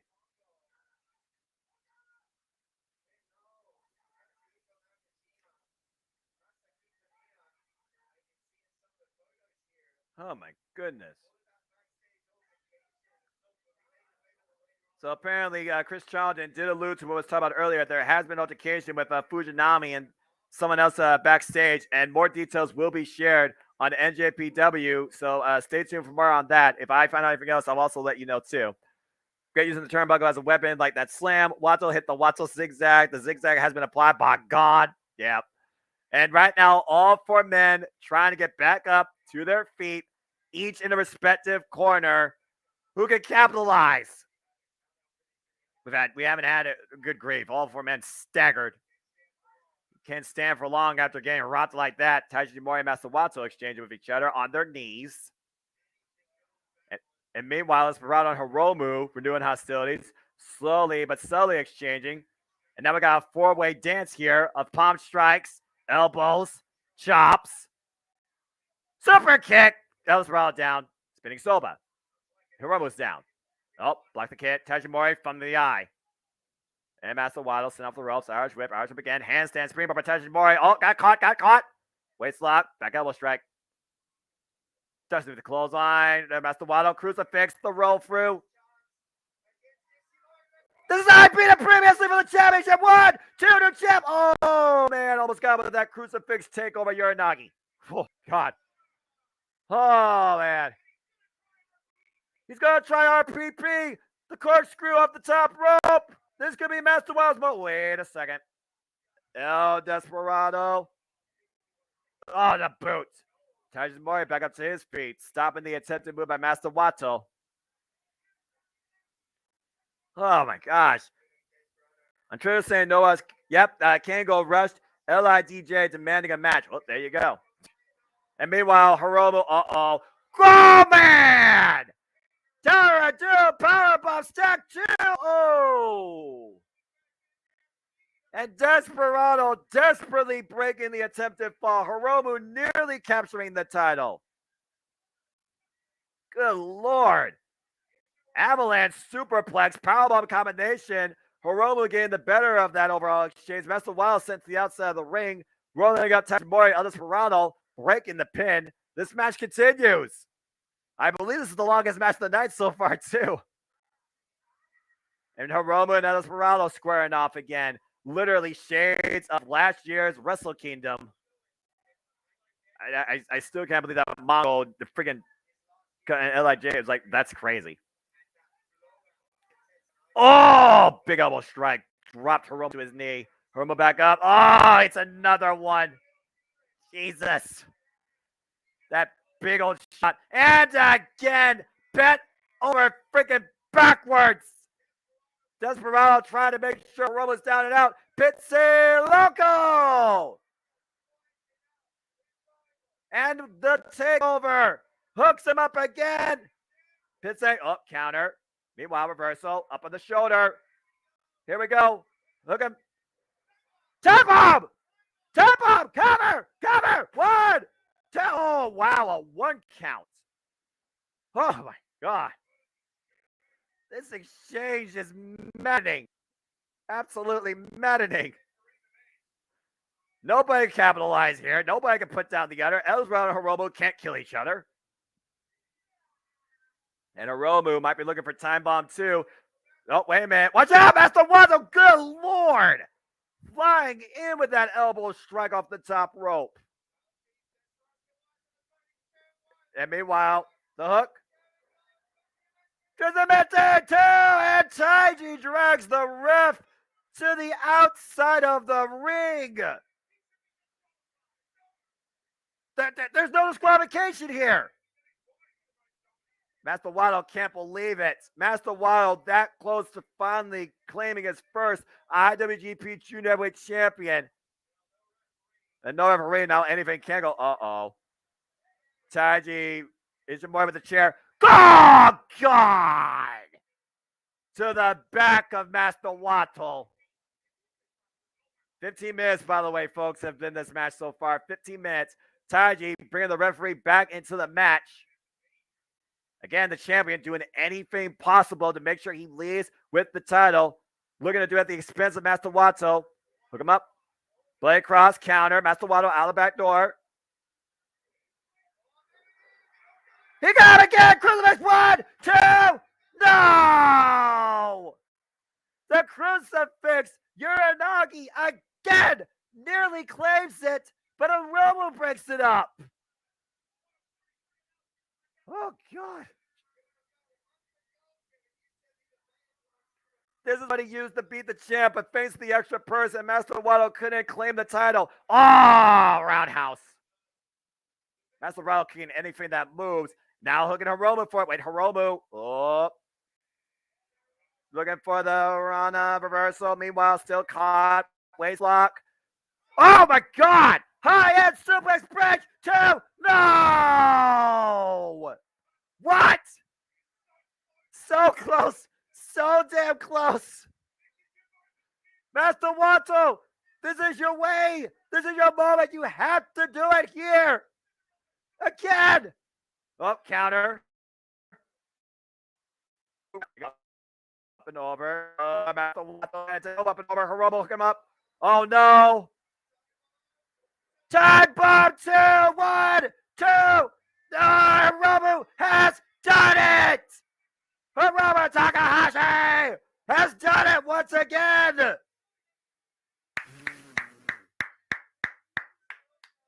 So close. So damn close for Master Wato on countless occasions, but Time Bomb 2 once again at Wrestle Kingdom. Once again, ticking time bomb. Hiromu Takahashi proves why he is the face of the junior heavyweight division and is once again IWGP Junior Heavyweight Champion. What a freaking affair. That was awesome. Holy shit. Damn, man. Damn. So close. True that. Hang in there, Noah. I'm fine. What are you talking about? I'm fine. Now, oh my God, the 4-man high-octane melee. Every person had countless opportunities to claim the prize. Master Wato, literally, history nearly repeated itself, but thanks to Hiromu, he was denied. But Hiromu Takahashi, once again, with Mr. Belt, Hiromu wins. Oh, my word. Whew. Wow. Again, what the risk of a fatal 4-way, James. You think you have it, and another person's there to break the decision. It was worst case scenario for Master Wato. It was worst case scenario set by the champion himself that proposed this challenge. And Hiromu comes out in the end as the champion. Whew. What a 4-way dance. Yeah, that was fucking awesome. Holy shit. It's going to happen soon for Wato. I think soon is going to be probably at the next show. I bet you that there's going to be a one-on-one match between Takahashi and Wato, which I think that's the best time to do it. Well, another thing to consider, James, Kushida. Kushida still is owing a shot at the title. I think Kushida's probably going to go after Hiromu first. Great high-impact moves, says RYN. Yeah, this was a great match, man. This is what the Cruiserweight division in WWE should have been. This was tremendous. It's right up there with the 4-way from Wrestle Kingdom 12. That much is for damn sure. That match ruled. Sure. Yeah, no kidding. There was no powder this time either. No. Oh my gosh. And again, remember, the goal for Hiromu Takahashi is to make the junior heavyweights be the main event at the Tokyo Dome. With him once again as champion, that is something to definitely consider possibly happening. Oh my God. James, it's time. It is time. That's why I got the comment up. Will Osprey, Kenny Omega, IWGP United States Championship.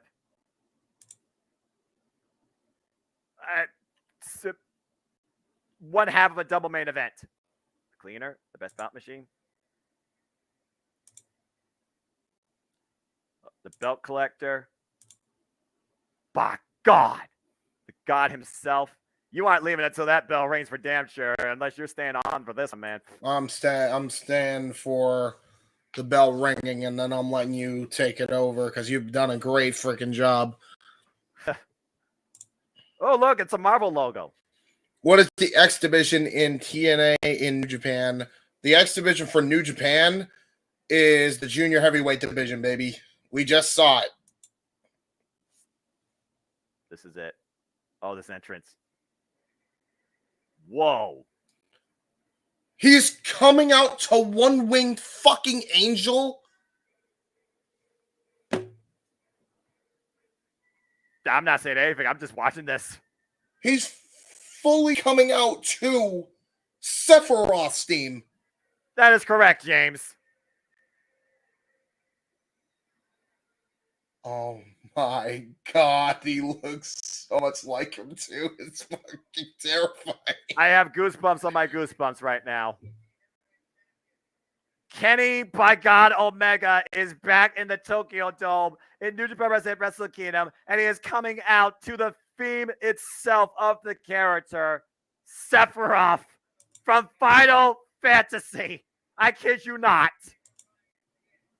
Holy hell.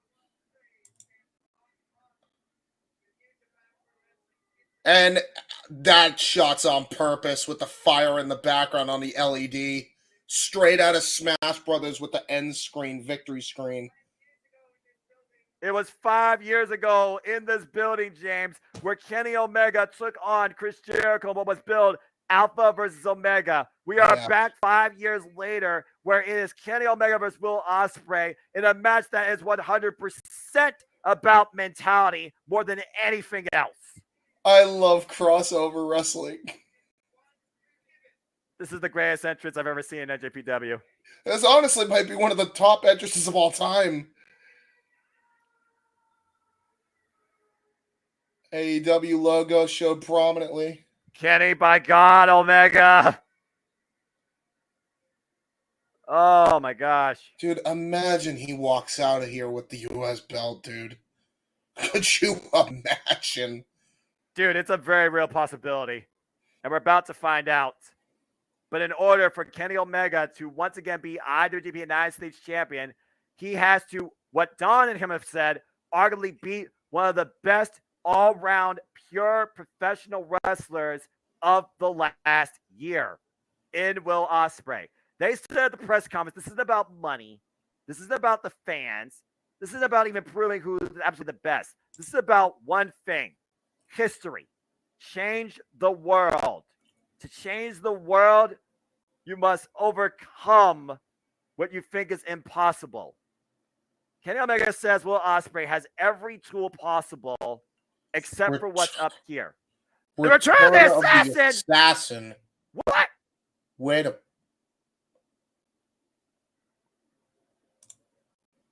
You've got to be kidding me. This is not the only great entrance. James, that is Will Osprey's elevated theme. Elevated, yeah. Back when he was the aerial assassin. Talk about going back to your past. I swear to God, I recognize that piano too. How can you not? Holy hell! Shit. The aerial assassin is back! TJP got scared by the pyro. TJP, he got startled, dude. Holy shit. Can you blame him? That's the first time we've heard viral no. all night since the opener.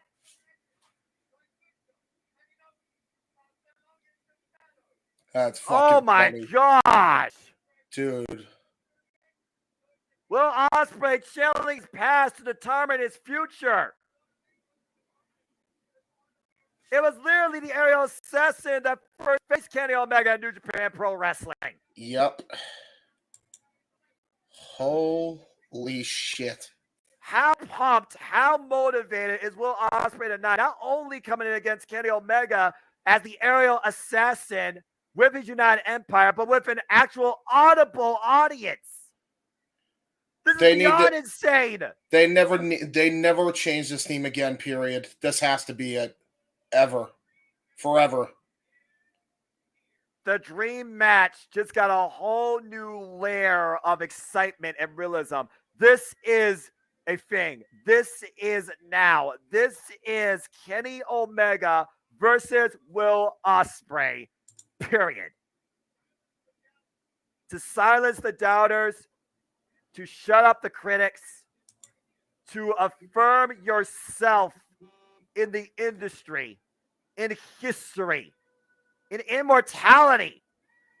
This is for the IWGP United States Championship as an accessory. I'm going to just put this. Moreover, this is for 100% certainty. Yes. That you are the absolute best professional wrestler on the planet. I got to put this out there as well. Keep this in mind, Noah. The last time we had entrances this extravagant, and there's Don Callis, by the way, with Kenny Omega. I'm just going to put this out here. The match that had the most extravagant entrances last time in Wrestle Kingdom was AJ Styles versus Shinsuke Nakamura for the IWGP Intercontinental title. This has a lot to live up to when it comes to stuff like that. On the Japanese commentary side, you can only imagine what's going through that man's mind. It's all you, Noah. Don Callis on commentary. Red Shoes doing all that. Bombers run away! And immediately, Osprey goes in fast for the boot, and Kenny Omega just walks out. This is truly New Japan Pro Wrestling back in its normalcy, back in its finest, evolved. And meanwhile, Will Osprey, Kenny Omega looking to grab a limb here. Got a comment on the tie-up, start things off. Referee's Red Shoes Uno for this match. I can only imagine Don Callis' take during this match. It looks to make history once again with Kenny Omega. Oh, the agility. Nice takeover, up kick. But the last match was fast. Wait till you see this one. Head shoulder takeover, rest hold, and right now Kenny Omega will Osprey down on the mat. Yep, Matty Osprey, Assassin, Rhea, Wrestling God. We are under Devil Sky, and we didn't even hear that tonight. You're damn right. If these understeers are like this, what match are we going to get? Well, the bell just rung, and so far it's pretty much holding up to what I expect. And meanwhile, shoulder block, immediate kip up by Will Osprey. Again, Kenny Omega, he has, oh, God, shredded himself even harder for this match. This is the first singles match for Kenny Omega since Agane Shino on AEW Dark, but on the grandest stage of them all, his first match for New Japan Pro Wrestling since Wrestle Kingdom 13 main event. Sheriff says this match could be a slobber knocker. That's the definition of correct. Takeover. Oh, nice handstand. Aerial Assassin right now with his own takeover. Kenny Omega driven to the outside of the ring. On his feet, though. And Kenny Omega over the top. And Will Osprey over the top. Punja! Whew. And with the mount as well. Will Osprey right now. We talked about what is Will Osprey's mentality. He basically unleashed all of it during the press conference against Kenny Omega. Now looking to demonstrate that tonight. Oh, man. Hard Irish whip into that steel blue barricade. Again, calling Donna Carney C-U-N-T. That was pretty harsh, even for Will Osprey standards. Even if he is known as Cyrus the Virus. Yeah, it was crazy with the two for sure, Maddie. Oh, boy, wait a minute. And Will Osprey, oh, driven back first into the barricade. And Kenny Omega right now finally slowing down the match and taking control. Kenny Omega said that he is back to retrieve his property and once again prove why he is the guy, the torchbearer, the needle mover in New Japan Pro Wrestling. And Will Ospreay's just been an experiment that has had a good run, but cannot meet the expectations of Kenny Omega. Charlie Dempsey's better than Will Ospreay. Okay, hot take. Charlie Dempsey's got, we go son. He's got potential, but he's no Will Ospreay, so, apples to oranges. Plus, I don't think he's nearly as fast, as physical as Will Ospreay. He's more of a technical guy. I put him up there with Drew Gulak, but that's just my take. Oh, clubbing shots to the back. Oh, here we go. Kenny Omega, you can't escape.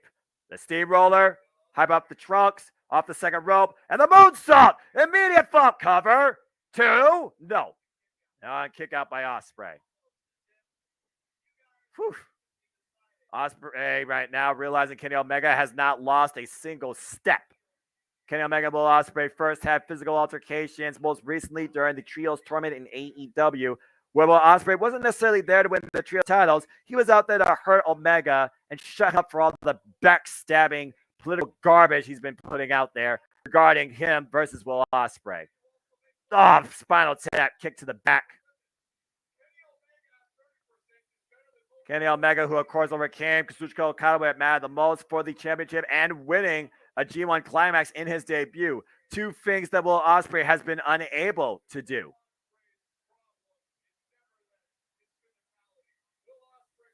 Again, people think this match comes down to mentality, not physicality. Omega looks good. Hope he gets a single run soon. I want to see what he can do. Well, you're already seeing it now, and as far as I'm concerned, he's not ready to let off the gas yet. And right now in the corner, driving his boot into the throat of Will Ospreay. For Will Ospreay to win this, he's going to have to do something that surpasses anything Kenny Omega's done before. Hard Irish whip in the corner. Jeez, that ring post practically moved.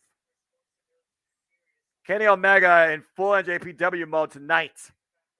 Kenny Omega, who said to become better, you must master everything. That's why he went to North America to master wrestling in North America. He became the AEW World Champion, became AEW Tag Team Champion, has a chance to be AEW Trios Champion once again. Started up a company that's become one of the strongest competitors in the industry in the last 40 to 50 years to rival the only real global entity before it. And Kenny Omega's taking off the blue pad. And Reggie Zumino's not going to tolerate that. Reggie Zumino may have a very high leniency, but even he will have a breaking point where he's like, no. And this is not no DQ. This is a traditional wrestling match for the IWGP United States Championship.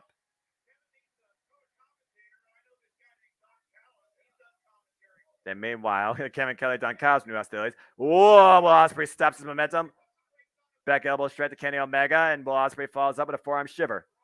And rocks Kenny Omega to his knees. Grasping his lower back, though. And meanwhile, oh my God! Jesus, the explosive power in Kenny Omega's legs, thrusting Will Ospreay into the exposed ring post. Oh, man. Backbreaker over the knee. Cover. 1, 2. Ospreay again. Angst and agony, but gets the shoulder up. Like when they saw that buckle bump. That's a nasty buckle bump, too. High velocity. Kenny Omega with some of the most powerful legs in the industry, as Pac, for example. Will Ospreay, of course, who's been defending the IWGP United States Championship since successfully claiming it against Sonata when it was vacated due to injury, against the likes of Shota Umino and David Finlay.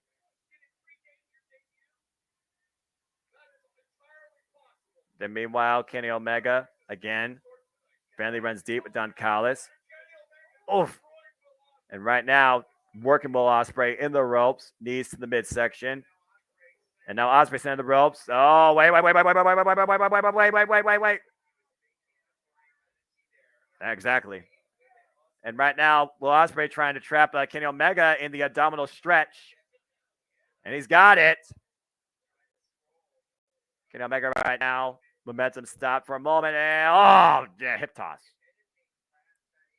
Omega getting hit. Yeah, don't surprise me. And meanwhile, Kenny Omega's... Whoa! flapjack into the top rope, and it's a boot. Of course, we know Kenny Omega is coming back from a plethora of injuries and still whenever he's even 100%. Nice twisting takeover there with the stun dog, millionaire, or stunner, whatever you want to call it. Will Osprey right now grasping his lower back, but finally slowing down Kenny Omega, trying to take control of the match. Again, they have only had one other meeting in New Japan Pro Wrestling back in their infantile days of this company, but they also previously met in PWG. Meanwhile, reverse Irish whip, handstand, springboard, catches him! The kick, glassing kick to the side of the head, drops Kenny Omega to his knees. Both of these men started off as junior heavyweights, both had the Junior Heavyweight Championship. Pit Cheerio! The springboard elbow strike, the cover, 2, and Kenny Omega with the shoulder up. Some call that a phenomenal forearm, but it was less than phenomenal because it didn't get a 3 count. Kenny Omega, who was inspired to continue going on by the likes of AJ Styles at one point when he questioned himself in this industry. Again, this match is not going to come down to physical capability. It's going to come down to mentality. I truly think about that.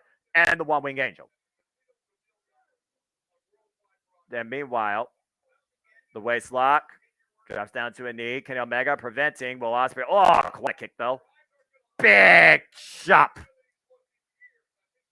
Great abdominal stretch to working him on the ropes. Exactly, Rian. Now you're getting it.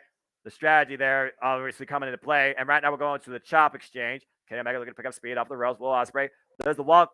Oh, walk Insaguri. Oh, excuse me, wall flip Insaguri. Using Kenny Omega's momentum against him. Flip off him and catch him with Insaguri. Again, for Will Osprey, this is the biggest test of his entire life. For Kenny Omega, he says it's just business. He wants to get his property back. Whew. And meanwhile, they're judging about the fact they couldn't cheer because, again, Japanese government prevented that. And meanwhile, big chop. Once again, both men are on the apron. Precarious spot here. Could be some dangerous offense coming here. Osprey wearing down Kenny Omega, it seems. Another chop to the chest.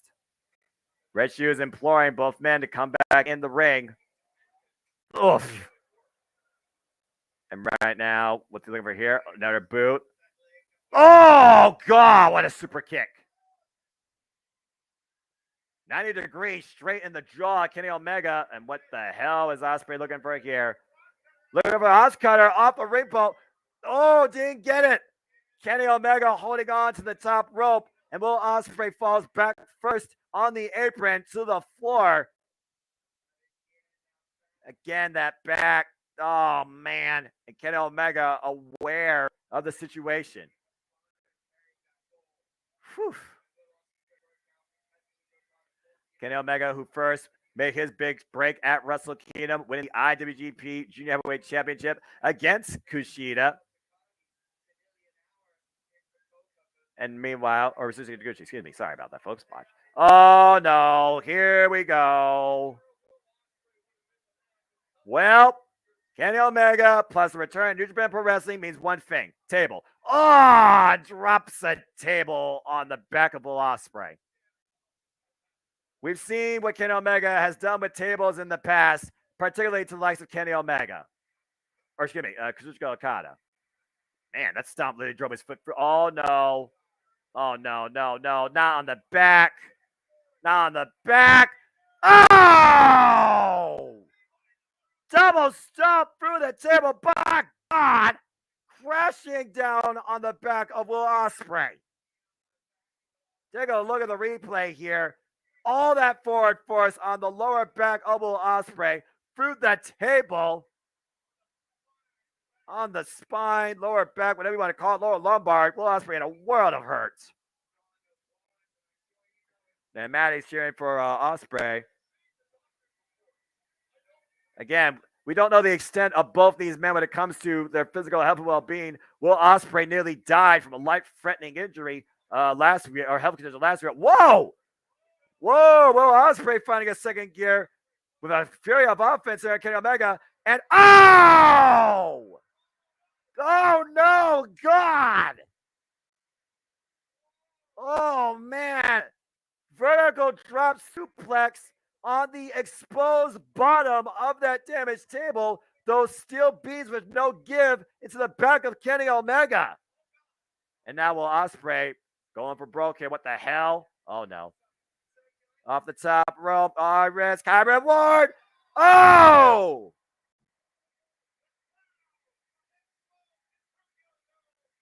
That freaking incredible twisting corkscrew splash Asai moonsault combination.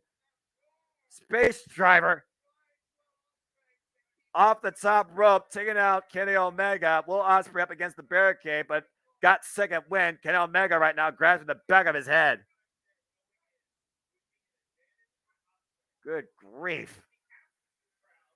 Again, Will Osprey right now, I feel, is using the fact that he's been working tirelessly in New Japan Pro Wrestling against this crowd that's been non-audible.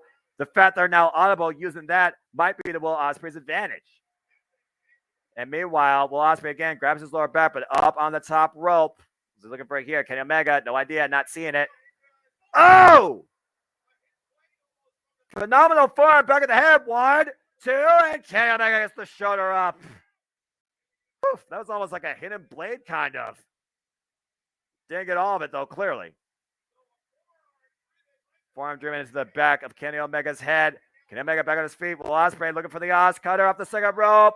And Kenny Omega denies it again. Sends him into the ropes. Bang! Oh, V-trigger to the spine. And a poison Rana. And meanwhile, hooking him up. Owie. Shote. Good God, on the neck and back. And Kenny Omega goes to cover too. Literally just puts his body weight on it, but Will Osprey was able to get the right shoulder up. Whew. Looks like there's some live shots for Osprey. There might be a bit more of a physical person animosity with these two, just saying. Considering we know what extent these men will go for the sake of professional wrestling. And meanwhile, Kenny Omega back in control. Looking to hook Will Osprey here. Might be looking for a Snapdragon. Shout out to my brother King Adrian. I know he's watching this match with bated high intentions. Can he get the Dragon Suplex? Will Osprey. Oh. Osprey fighting back, though. Back elbow strikes. A clubbing shot again to the back by Omega, though. Big chop. Kenny Omega, some of the heaviest hands in the business. And meanwhile, chest of Osprey. Osprey perched on the top rope. Oh, jeez. Open palm straight to the back. Uh-oh. Whoa. What are Kenny Omega looking for here? Coming an elbow right now into the shoulder blades. Side of the head and neck of Will Osprey. Avalanche Dragon Suplex. I don't think this is wise. Will Osprey realize that's first. Grabbing the turnbuckle. And the post for all his life. And Omega refusing to relent. Oh, uh-oh. Omega's got the position. He's got the hold. And he's got to hook Will Osprey. Oh, man! Oh, come. Why did he let it be? Robinson special! Off the second rope. Oz cutter! He got it! He got it! Cover! 1, 2, no! And Omega barely gets the shoulder up. Unbelievable agility by Will Osprey. Landing on his feet, roll through with the Robinson special. Finally catch Omega with an Oscar follow-up. Only gets a 2 count. Again, came out. You say Will needs the win. I think May would agree with you. But the question is, can he get the win? There's no more talking. There's no turning back. It's do or die. He has to get it done here tonight. Oh, my gosh. Meanwhile, oh, God, a boot again in the corner to Kenny Omega's face. Again, Kenny Omega has gone upwards 63 minutes. Will Osprey looking for, Blah! Cheeky Nando's kick in between the exposed three posts. Oh, and again. Pinning Omega's head against that steel ring. and kicking it in. Then again, a third time. Kenny Omega doesn't get a concussion from this. I'll be shocked. Good grief. Shades of what Will Osprey did to Kota Ibushi a few years ago at Wrestle Kingdom 13 in the opener for the Neverweight Championship. Again, at one point, Will Osprey concussed Kota Ibushi. And he said he will be not afraid to do that tonight. And there will be no ref to stop him. But Kenny Omega still very much in this thing. Will Osprey looking to bring him in the hard way. Looking for a deadlift German suplex. Advantage position on Will Osprey's part, though. Oop, Kenny Omega holding on to the apron and ropes. Osprey with the forearm strikes again. Kenny Omega still fighting back. Oof. Oh, God. What a chop. That was like a bullet. Kenny's still holding on, though, by one hand.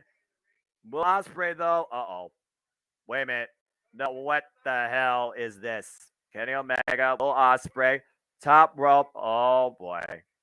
Kenny Omega realized what's about to happen here. Shots to the midsection. Body shots to the ribs and kidneys. And Kevin. Oh, my God! Jesus! Just like tonight, so during the friggin' G1 Climax final. Oh, no! That was like an impromptu counter DDT. His shoulder catching the steel ring post and nasty fall down to Will Ospreay. That could have ended more worse. United Empire and Rishus Umino checking on the stable of Ospreay. Again, you got to check about the safety first, the well-being of the competitors. That was absolutely, and thank you, James. I completely agree. Holy tea. Jesus. And Will Ospreay is busted wide open after going impromptu DDT downwards on the, oh my gosh, on the steel ring post after the attempted standing Spanish fly. After the standing Spanish fly was countered. Kenny Omega asking Rishus Umino to come back in for the count. He ain't going to come back in for the count after that. Got to check on blood. Oh, my God. Good God. Rishus done his count to 4. Will Ospreay is literally leaving a pool of blood on the outside of the ring here in the Tokyo Dome. Yep, bloody Brit indeed, Maddie. 11, 12, 13, oh dear, 14, 15, 16, exactly, James. The stab of the arm was his head, 17, 18, and he's back. Oh, wait a minute, Kenny Omega looking to follow up. Basement drop kick, driving Will Ospreay into the barricade. Thank you, Jeff. And meanwhile, well, we had Sephiroth, we had Smash Brothers, we had the Air Assassin. Looks like we're going to get the rise of the Terminator in the Tokyo Dome. Yeah, broken friggin' neck probably is right. And meanwhile, Kenny Omega, and Kenny Omega goes off the ropes, 0 to 100, off the other side of the ring. Kenny Omega picking up speed, and good grief! Good Lord! Kenny Omega flies and wipes out Will Ospreay. Kenny Omega is going to that zone that we have not seen since he last was in the Tokyo Dome. And going back to that wrecked table for whatever reason. Team Osprey, I mean. Well, we'll see, Jeff. Also, Jeff, thank you. And stay tuned, folks. Jeff Chadwick, Meltdown Wrestling. Oh, head first. And again, oh my God. Jeez. Driving his head through the damn table. As Red Shoes is telling him to get back in the ring. The ref might want to think about stopping this, but he knows Will Ospreay will never let him. When does the referee, though, come into play for the sake of a man's own well-being? Again, Will Ospreay nearly died from a health disease last year. He lost his best friend, had to watch the funeral on iPad. Oh, God. Pile driver. That might be a cover. 1, 2, and no. Somehow Will Ospreay is able to lift his left shoulder off the mat just enough to break the count. Kenny Omega in the mount position now, just driving those fists into Will Ospreay's head. Again, closed fist will get an admonishment. Now he's going back to the open palms, though. Again, Will Ospreay, he can defend himself right now. Yeah, Omega did get a good shiner, but he's not gushing blood. While Omega's vision might be impaired, Will Ospreay's freaking balance might be disrupted. Omega pulling a Ken Shamrock right now. Yeah, no kidding. So he isn't trying to break the man's ankle. He's trying to break the man's neck, which is even worse. You see the medical. Oh, he pushed the referee off. And meanwhile, Snapdragon. God.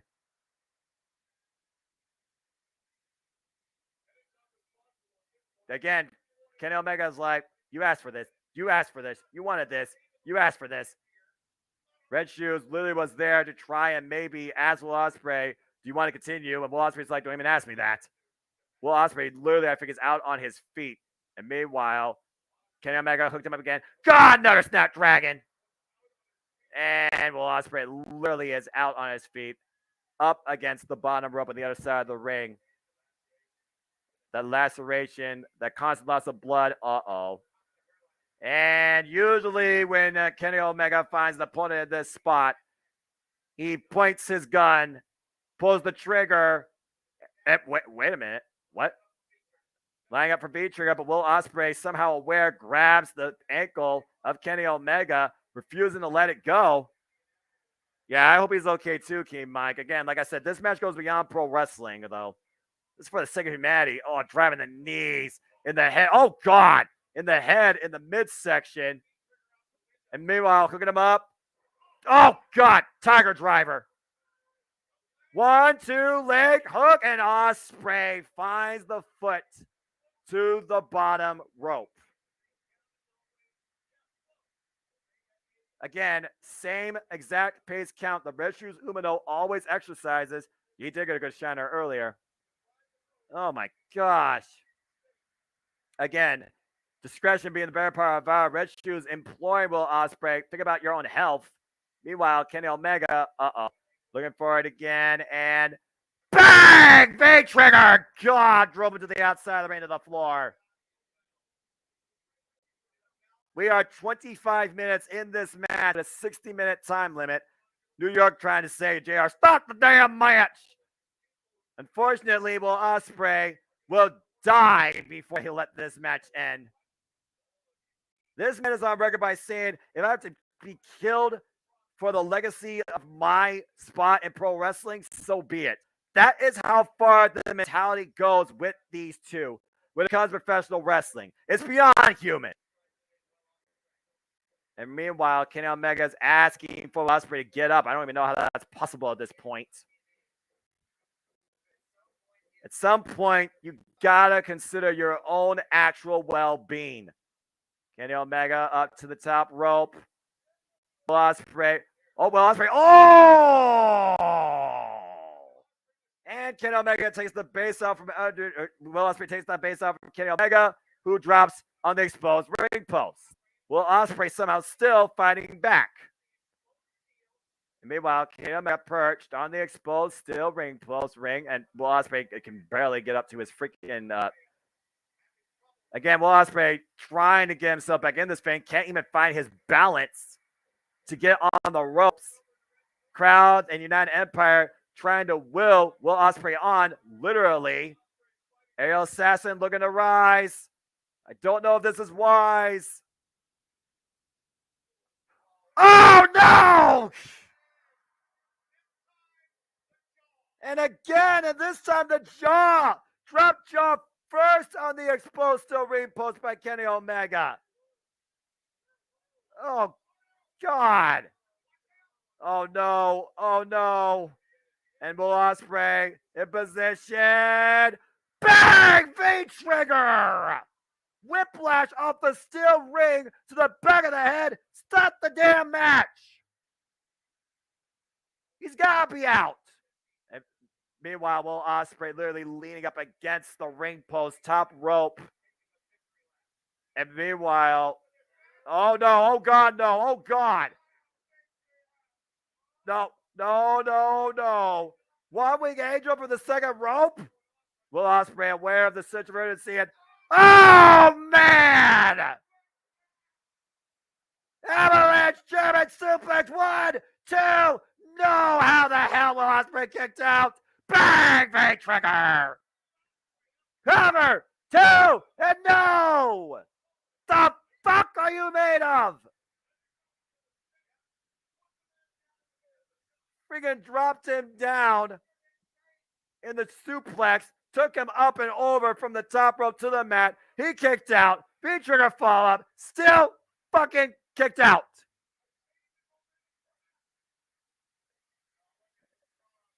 My gosh. 25,000 plus in attendance tonight at the Tokyo Dome, by the way. Congratulations. The spirit of Antonio Inoki personified tonight in Will Osprey at the front of his own life. And meanwhile, Kenny Omega, Will Osprey up in a position. Oh, God, V-trigger again.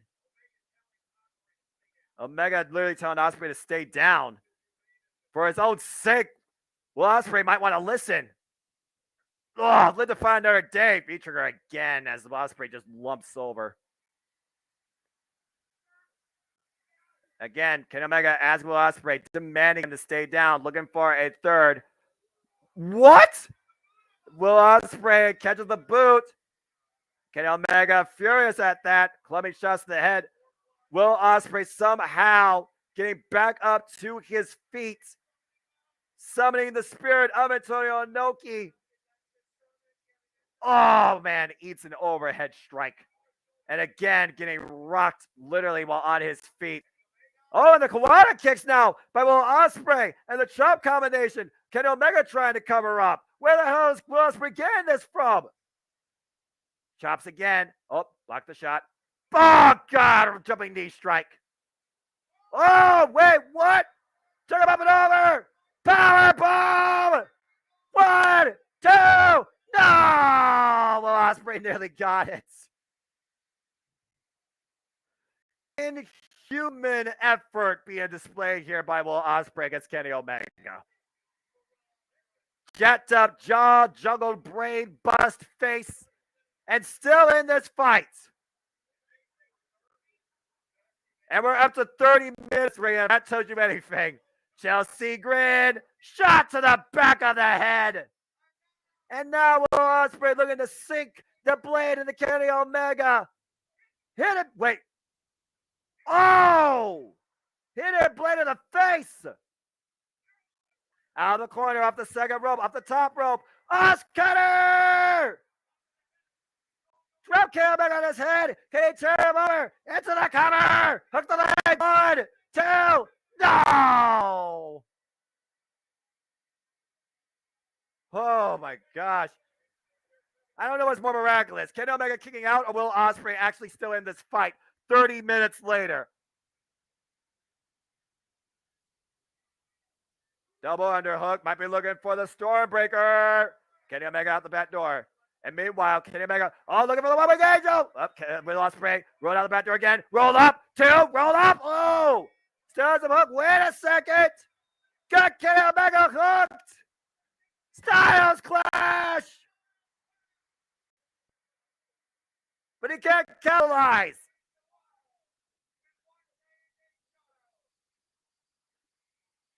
Maybe more than phenomenal, but not enough to go for a cover. And Will Osprey now raising that blood-soaked covered wrist band. Elbow padding off. The hidden blade exposed. Incoming to the face of Kenny Omega. That might do it. Cover. Lara press. 1, 2. No. Kenny Omega able to kick out again. I know, King Mike, you say, come on, Osprey. Rihanna, I don't know how Omega can take this much punishment. And yes, man, this match has been phenomenal. Yeah, James, I don't know what to tell you with your comments, man. We'll talk post-match because I know you'll have a lot to say. This match is beyond insane. We knew it was going to be crazy. We didn't know it was going to be this crazy. Double underhook. And again, Osprey said he will go to hell to win. He will take the torch by force. Hooking up Kenny Omega up on the shoulder. Start. Nope. Counter. Oh, God. Bang. V-trigger. And wrist control. Hit it, blade. and drops Kenny Omega. Both men down. Will Osprey, though, still Kenny Omega with wrist control. Oh, my gosh. And right now, Red Shoe is checking the status of both men. Again, they're in close proximity. Kenny Omega still has Will Ospreay's wrist clutched. And Will Ospreay knows is that someone's got to do something here that goes above and beyond anything we've seen so far. Look at Will Ospreay's eyes, the pure anger, hatred, the driving force to surpass Kenny Omega. And Kenny Omega back up to his feet. Both of these men still wrists in hand. And now we go to the forearm shiver exchange. Oh, Jack charged jaws. And Will Ospreay, a little bit of trash talk here to Kenny Omega. Don't know if he's trying to psych himself up here. And again, both these men, they want the best brought out of each other. They'll bring the worst out of one another. Will Ospreay getting the better of this exchange, though. Big forearm strikes to the side of Kenny Omega's head. Oh, wait, Kenny Omega hooking Will Ospreay up. Straight dragon suplex, no to the bridge, too! Oh! Oh, God. I wish I was watching this match. Mercedes Moné is totally about most likely Kyle. And yeah, again, if you're a Kyle can, watch Wrestle Kingdom. If nothing else, this match. Less than $8 a month. You get your money's worth. Oh, my gosh. Wait a minute. Both wrists. Kenny Omega. Will Ospreay with the insulted. Is it? Come on, Goye! And Will Ospreay up on the shoulders. Kenny Omega. One wing angel. 1, 2. Kenny Omega is once again IWGP United States champion. Holy shit.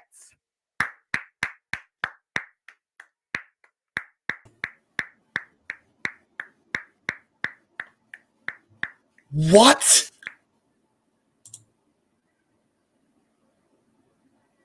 Sephiroth has arrived and sent Will Ospreay to hell. Courtesy of a fallen friend, Akama Goye and a one-wing angel, Kenny Omega once again, IWGP United States champion. The United Empire's leader has fallen. Wow. Holy hell. All right. That match was freaking ridiculous. Inhuman effort by both.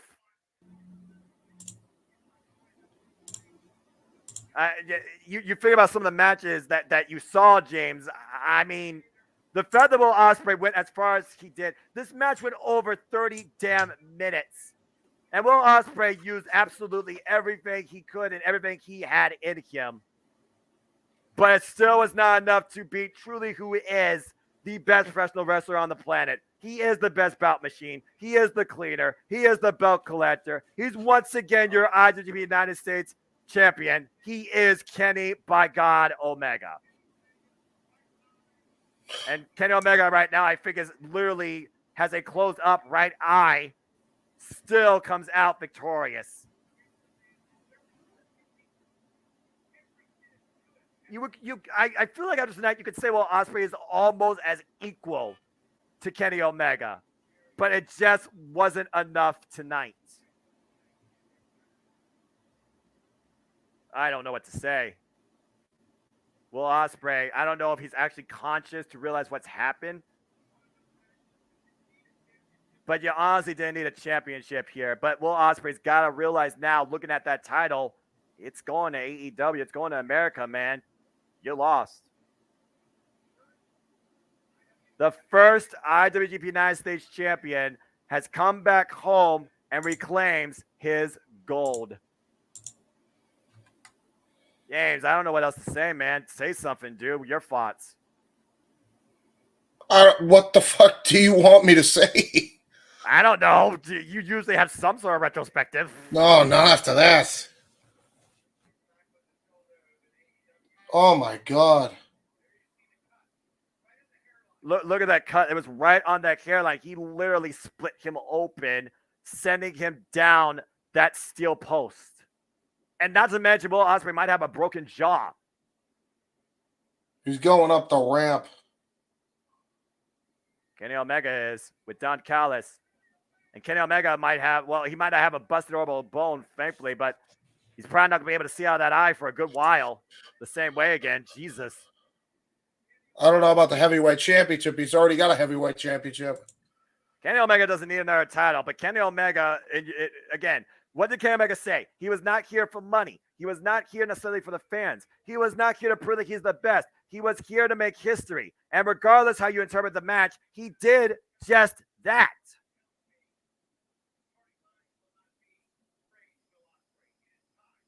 Well, as we get ourselves together here and I look at some of your comments, damn it, hell yeah, Omega's back. Osprey goes out to the heavyweight championship. No, he already had that. He doesn't need that. But again, what does this mean going forward for New Japan Pro Wrestling, especially New Japan of America? Does this mean Will Osprey will once again be back in AEW to reclaim this prize? They got to meet again because technically now, James, they're 1-1. They're 1-1.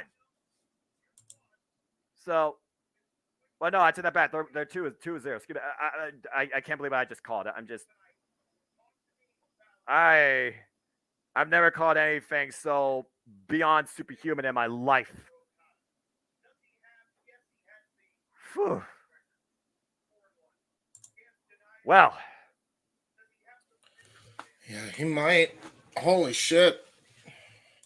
All right.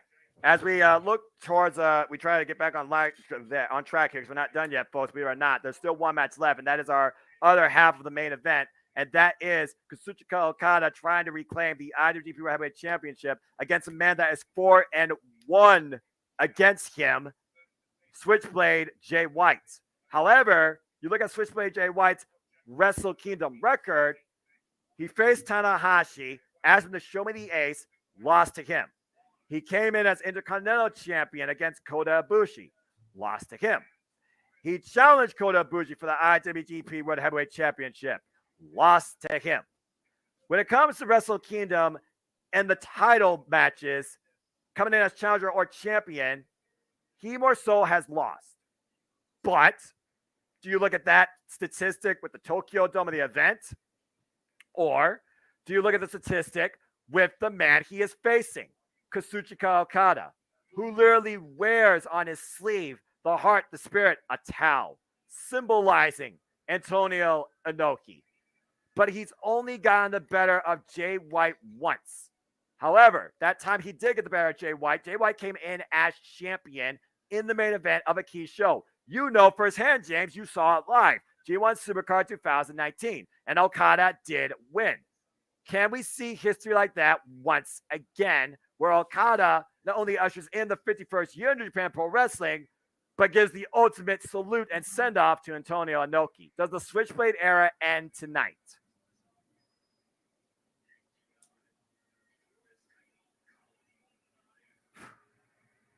As we're playing a video package here, getting our thoughts together, folks, I'm sure James' brain's still trying to process what he just saw and also what's about to happen. I'm still trying to.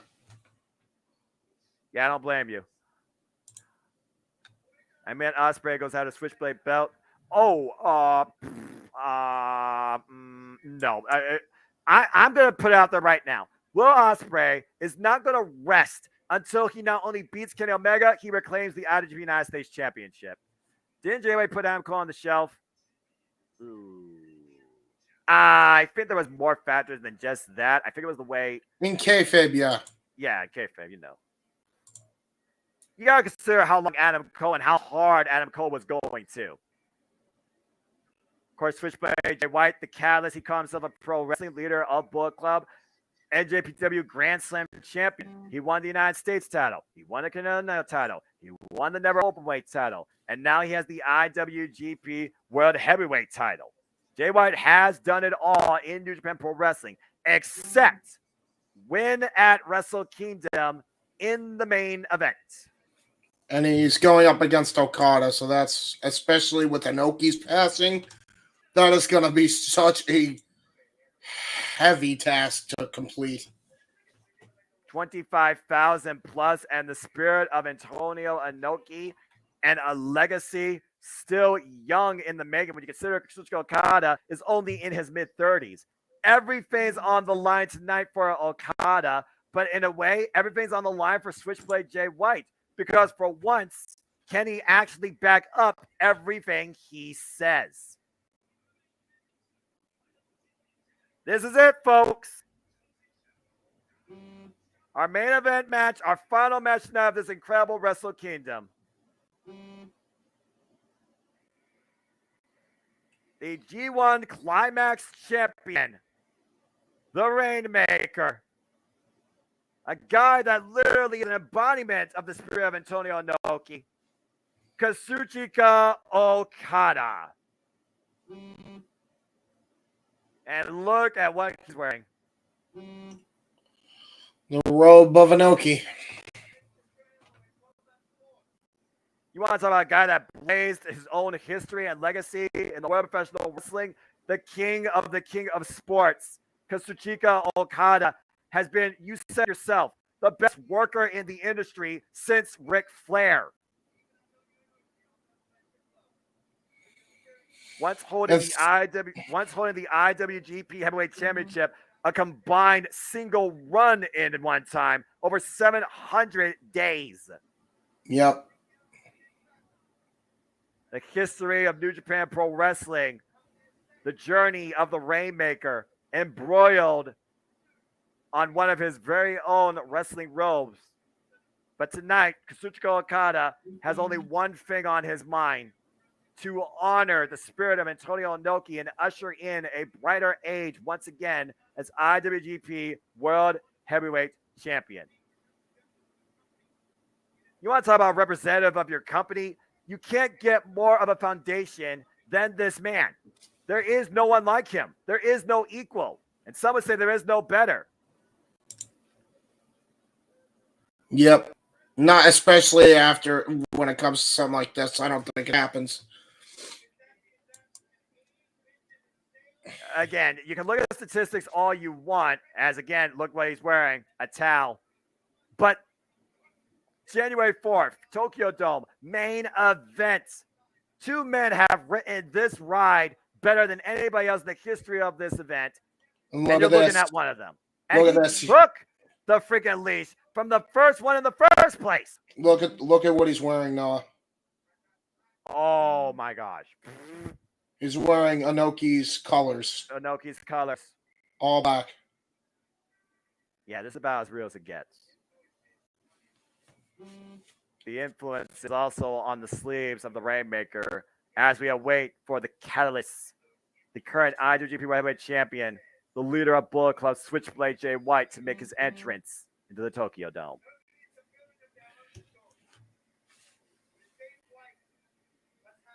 In a way, James, it's amazing how much of what Jay White has said is true, has come to fruition. Everything has a cause and effect. To every action, there's an equal and opposite reaction. Because he betrayed Chaos, we got that alliance of Tanahashi and Okada. Because he became leader of Bullet Club, we now have Bullet Club influence in Impact Wrestling, AEW, and WWE. Because he became the IWGP Heavyweight Champion, we had him involved in the Forbidden Door and invade AEW. Because he is the IWGP Heavyweight Champion, we have this match here tonight between him and Okada. Everything Switchblade Jay White says has come true. Did you notice, by the way, during Jay White's Titantron, the letters in red were Ich ni sa da, which means Antonio Inoki's phrase. Huh. There's again, Brave of the Switchblade. Is it his era?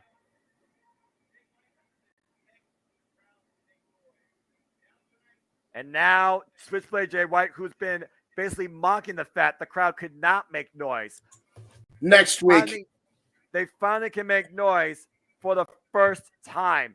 We're going to truly hear and feel what people believe And if they do brave with the switchblade tonight,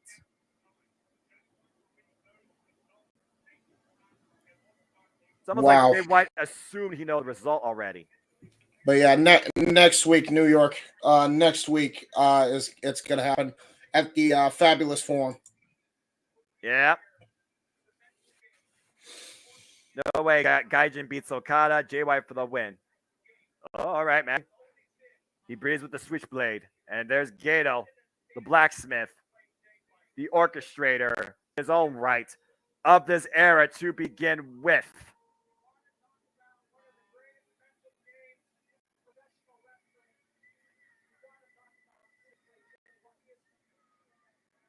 Freaking Gato in that stupid bucket hat. Yeah. How about you stop diddling your wrestlers in the back? How about that? All right, James. Keep it fair here. You're not wrong. You're out of line, but you're not wrong. Allegedly. Yeah, but quote unquote. You see Okada bucking up against Switchblade Jay White. Red Shoes Umino are official. As we wait for this bell to ring.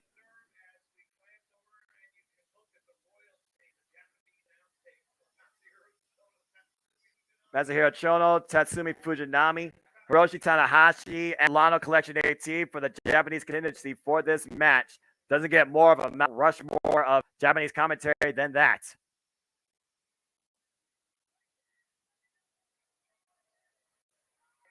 Jay White just taking it all in right now. Okada has such a perfect baby face. He's the face of the company, bar none.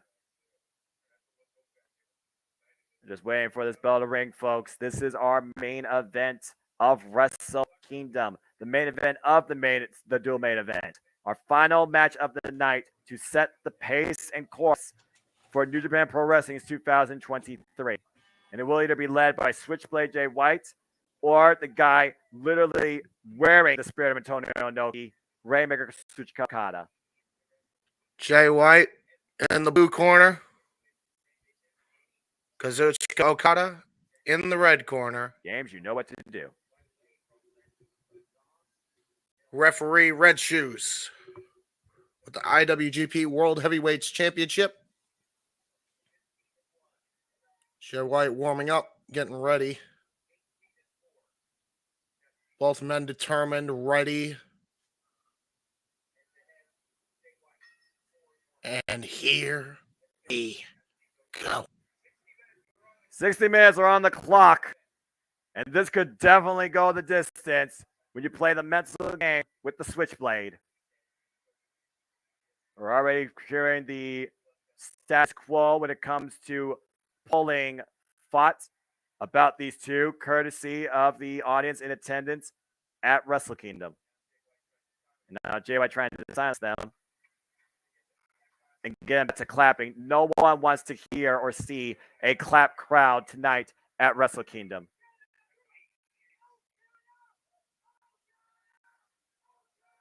Jay White playing the mind games here. Asking the people to cheer for Okada.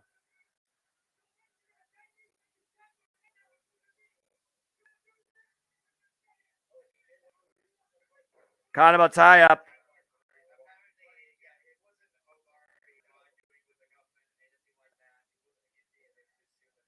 And it's like Jay White's like, Wrestle Kingdom would not exist without me. You're welcome. Antonio Inoki, I mean, he didn't start the company, but it would never have gotten to where it was without me. You're welcome.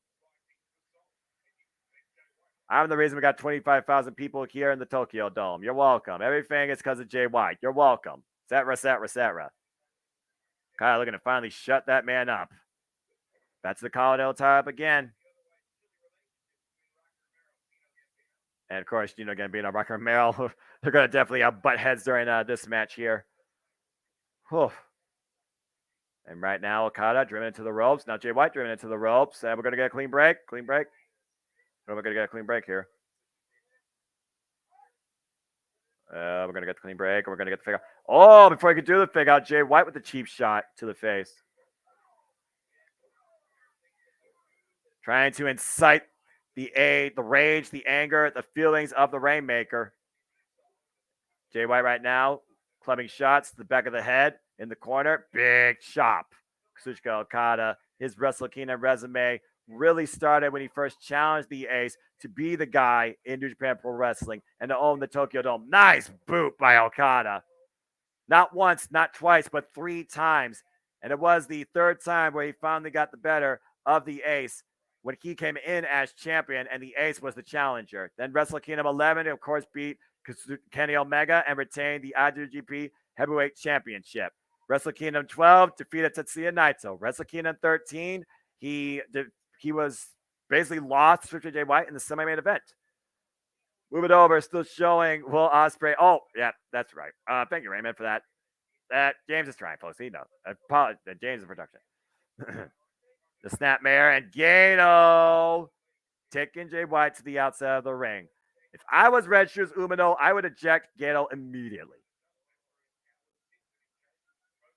And meanwhile, gotta watch it.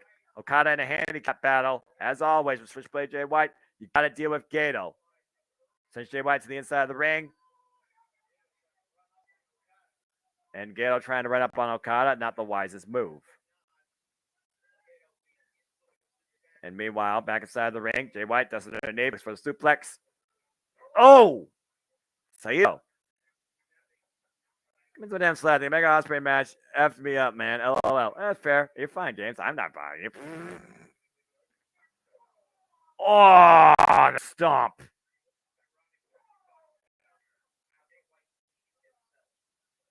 And Jay White right now just bolstering, flexing, feeling firmly in control.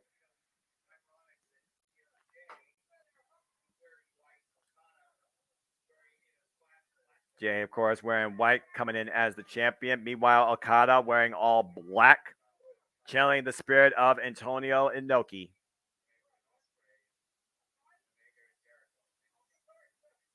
Of course, Switchblade Jay White first came into the Tokyo Dome, challenging the Ace, asked me to show the Ace, and we saw what happened during that match. Oh, and the shot to the kidneys and the ribs. And again, shots to the lower back. Jay White, very methodical in his approach here. Controlling the crowd, controlling the match. And meanwhile, scoop slam. Jay White, cover, lateral press, gets a 2 count.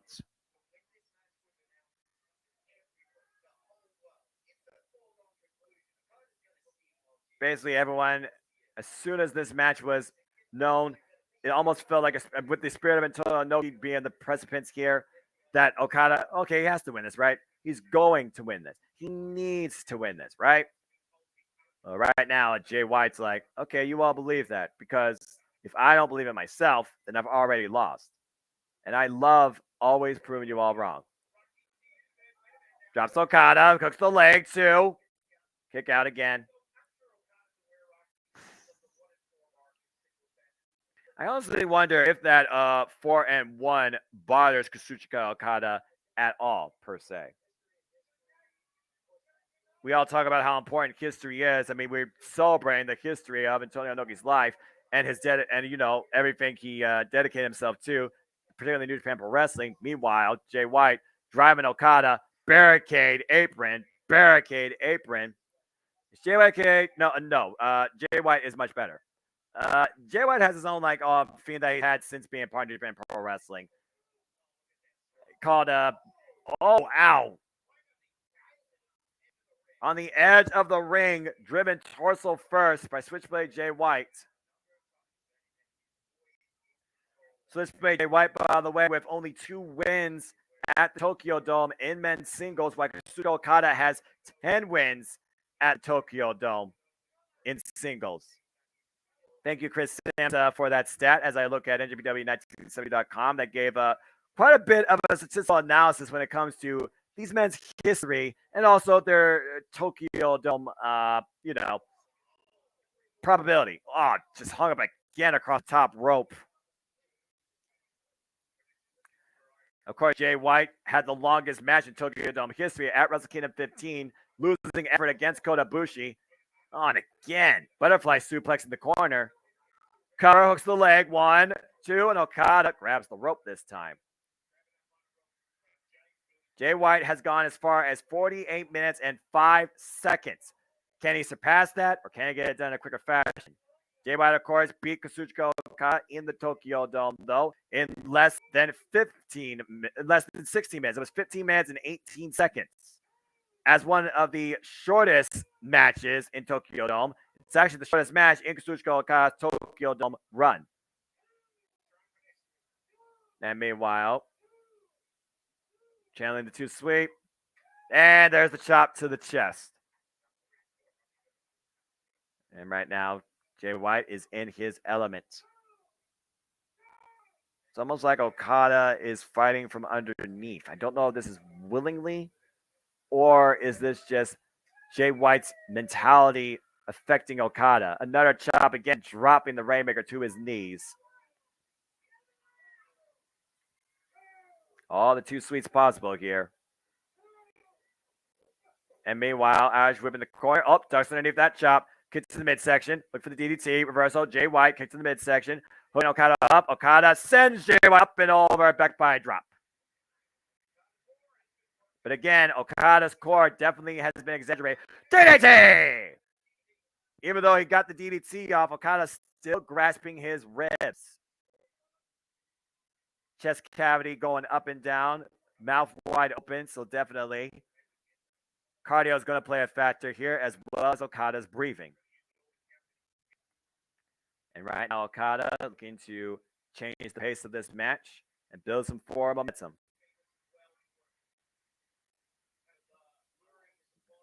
And meanwhile, Jay White getting rocked by Okada. Irish whip off the ropes. Irish whip reversal. Okada off the ropes again. Okada picking up speed. Ducks underneath the clothesline. Ducks underneath the clothesline again. Off speed again. And drops. Switchblade Jay White with the elbow. But again, we got to watch out for Gato. He will be the guy with the game plan, the strategy. Flapjack by Okada.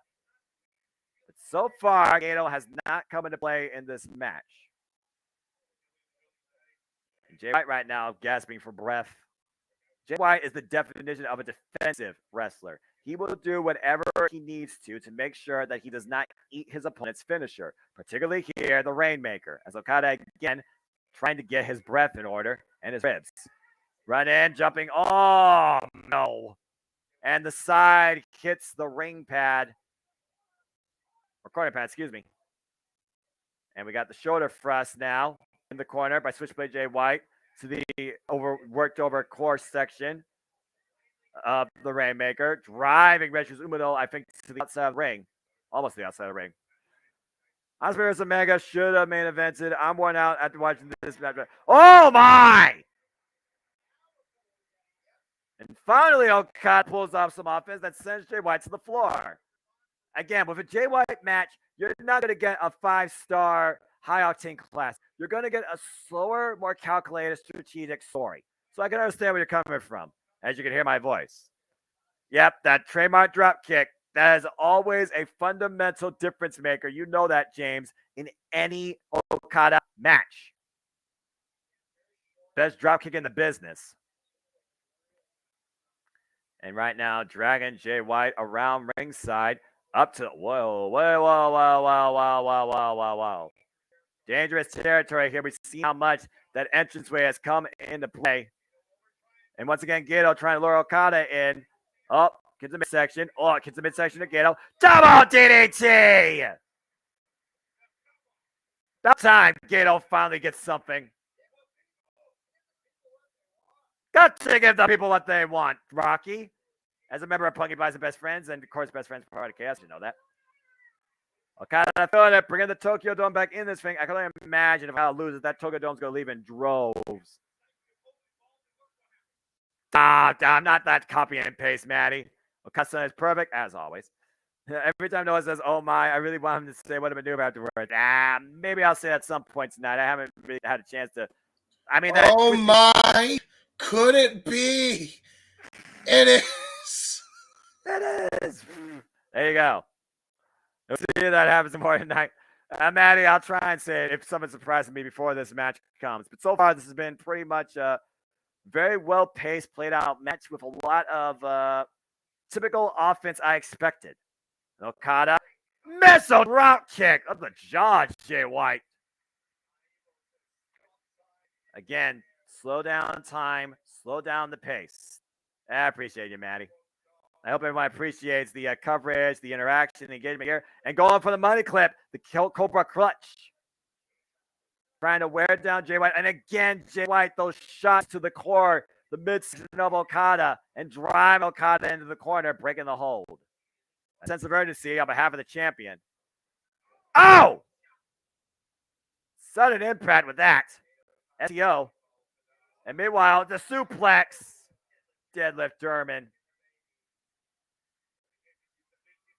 And you see Jay White right here, like I'm just rocking the cradle here. And right now, Okada again, vulnerable state. Jay White needs to capitalize. Gato nowhere in sight, as it should be. IWGP World Heavyweight Championships had a total of 14 matches, 4 title changes overall since its inception by Kota Ibushi.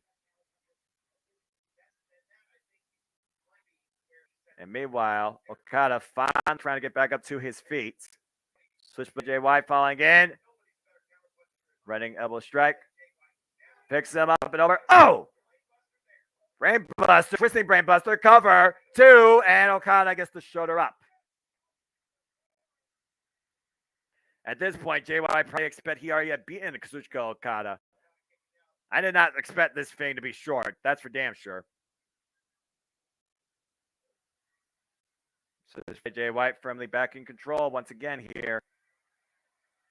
In 2022, Jay White won 26 matches overall, but lost 17. While Okada, he had 60 wins overall, lost 46 matches.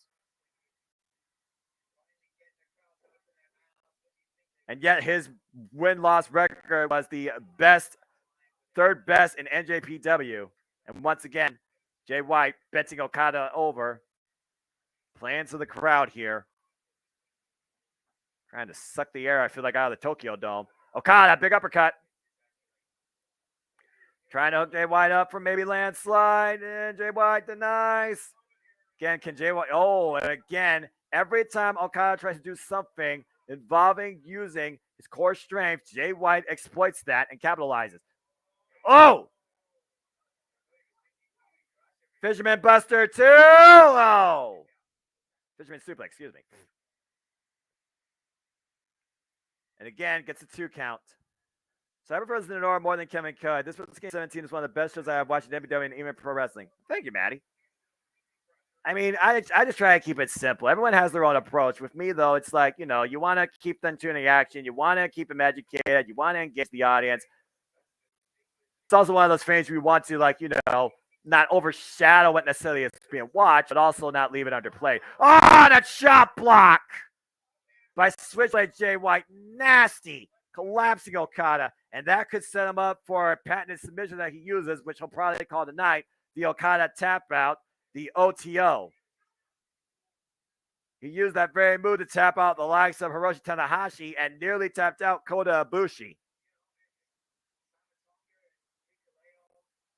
And meanwhile, Okada finally getting back up to his feet.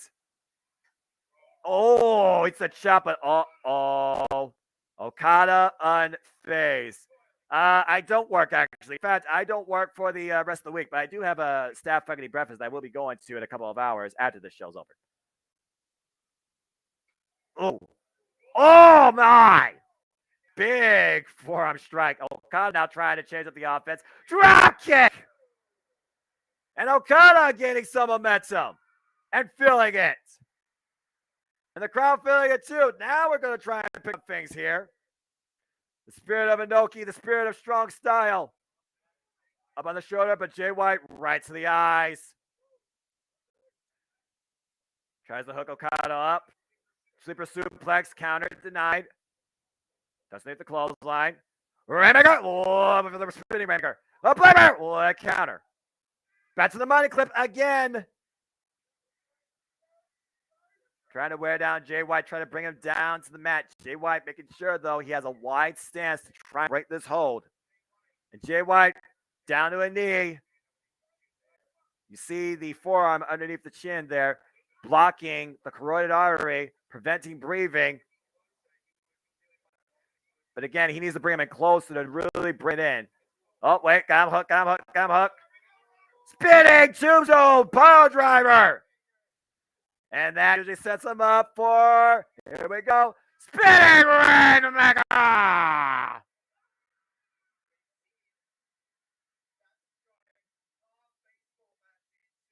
And Okada goes back into the money clip. Now, I don't know necessarily if this is the wisest strategy because I don't think Okada can win the match with the money clip. I don't think Okada can win this via submission, if I'm honest.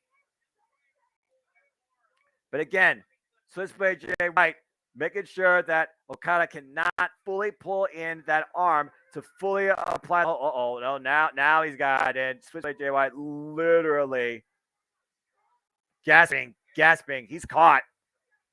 He's in trouble. But Switchblade Jay White with enough of coherence finds his way to the ropes. It's only saving grace for the champion here. Hand not fully underneath the chin to firmly apply the hold as Switchblade Jay White rolls to the outside, trying to get his breath back. Creating more space, preventing the challenger, picking up a momentum. Gato checking on his meal ticket. What Okada looking for here? Okada picking up speed here. And Gato knew the dive was on the way. Gato blocking it. The crowd booing. Oh, and Gato gets rocked. Okada gonna hand off the apron, but Gale's on his feet. Then meanwhile, whoa, Okada exposing that ring. Oh my God! What the hell? Flipping senton from the Rainmaker, wiping out Gato, Jay White, and the Young Lion. Put out all the stops. Can't remember the last time I've seen him do that.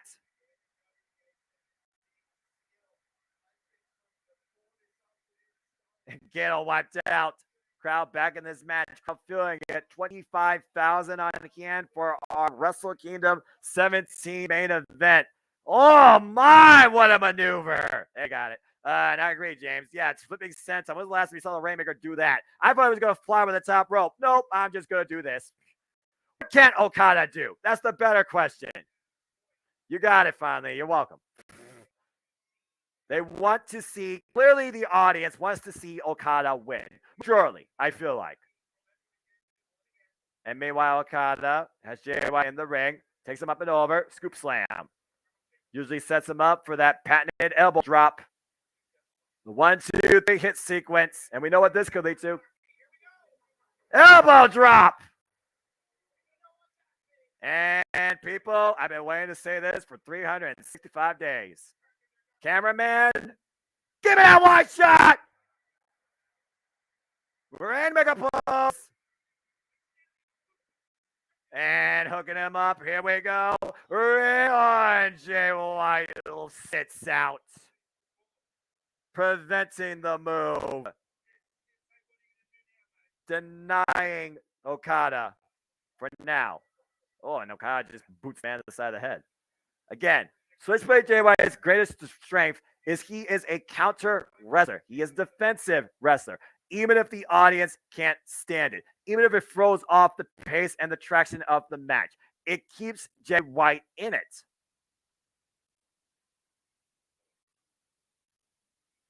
That forearm has nothing behind it. Oh, God. Drop Jay White with one forearm, though. As a counter shot. And now Okada's like, oh, you want to hit me? Come on, get up. Hit me harder. And now Okada asking Jay White to hit him back here. Okada in the driver's seat.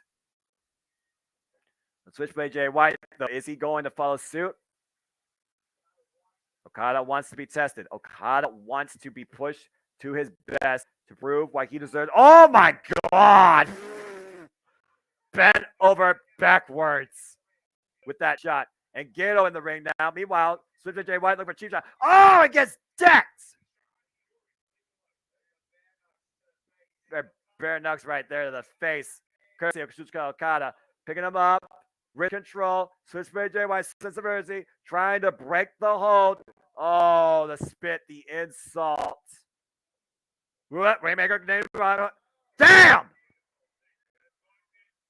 Big Inoki. the most emphatic of Uranagis. And once again, the champion creates distance with the challenger. JY is an excellent defensive wrestler. Ema Lingo is known for a man of 1,000 holds. JY is a man of 1,000 counters. Very well put. And I feel like that's very well accurate. Good, great. Talk about being planted. But right now, we're going to see if either man can capitalize. Banks get out for that stupid distraction earlier. Of course, Jay White inciting Rainmaker with that insult to the face, spitting in his face. Meanwhile, points the gun at his forehead, looking to finish. Fans could just be a Blade Runner away. Might be looking for that sleeper suplex as well, or Snapdragon. Back elbow strikes, though, by Okada. Jay White finally relinquishes his hold. Oh, my God. Oh, no! Dangerous drop over the top rope to the floor. Okada falls awkwardly. And right now, Jay White taking advantage when he can, forcing Okada in a sense of false security, sending him back inside the ring. You hear what Jay White right now, bolstering, looking to hook him up. Oh, God. Sleeper suplex, crumbling the Rainmaker. Again, Jay White says, I'm not going to let you beat me. You can't beat me. I am better than you. This is my era. And it very well could be. Looking for another sleeper suplex. Okada might be out on his feet. Regoplex. Cover. 2. And Okada kicks out. Oh, man.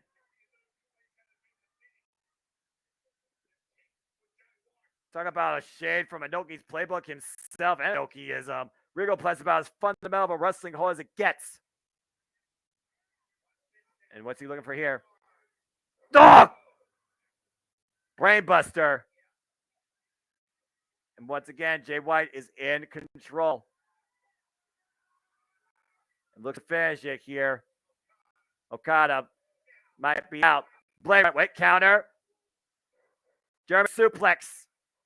Okada made his waist control, though. Still has the waist locked.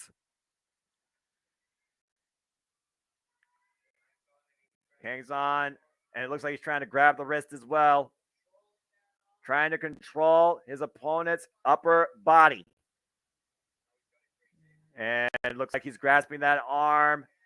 Jay White, though, keeping his left arm clutched inside. Oh, might be looking for a backslide. Roll through. Rainmaker!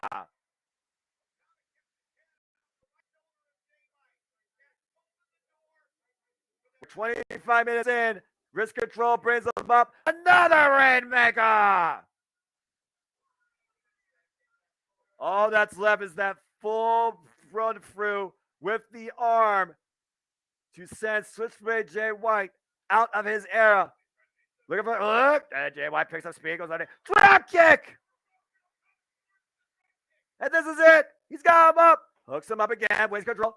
Right, wait a minute. Whoa, oh God. Blade Runner counter. Oh, landslide. Gato yelling for Jay to do something. Wait too late. Hooks down. Here we go. Right. Wait. Blade Runner. Blade Runner. Oh, no. Oh, no. 1, 2. Oh, my God. Oh, my God. Holy shit. Okada kicked out of Blade Runner. What a counter and what a near fall. Holy gee. The first time Okada survived the Blade Runner.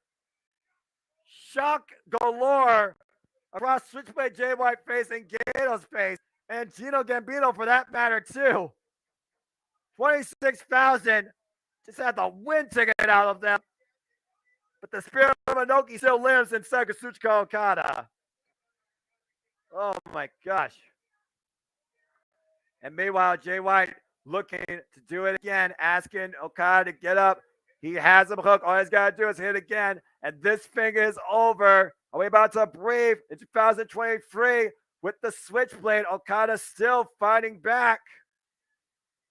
And meanwhile, Rainmaker by Jay White. What the fuck? The J-Maker, shut up, Gino.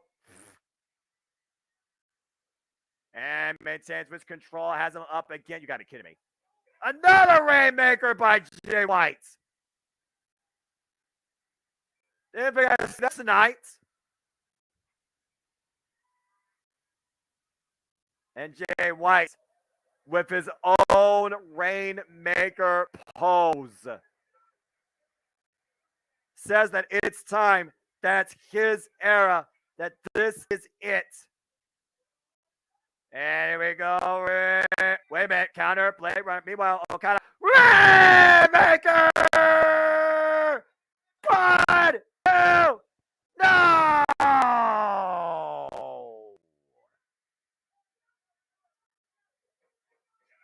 Jay White survives the Rainmaker.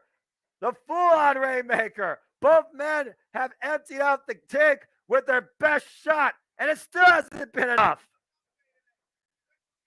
This is our double main event. This is our final match. This is the last match of the night. Wrestle Kingdom 17. Kazuchika Okada looking to once again become IWGP World Heavyweight Champion and honor Antonio Inoki at the expense of the Switchblade Jay White. Why Jay White looks to once again prove why this is his era and go 5-1 against the Rainmaker.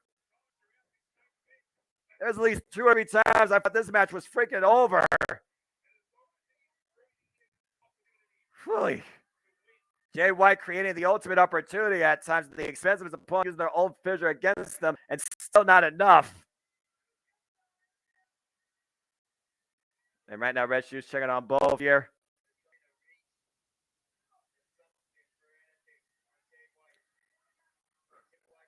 What's it going to take? The question. What's it going to take?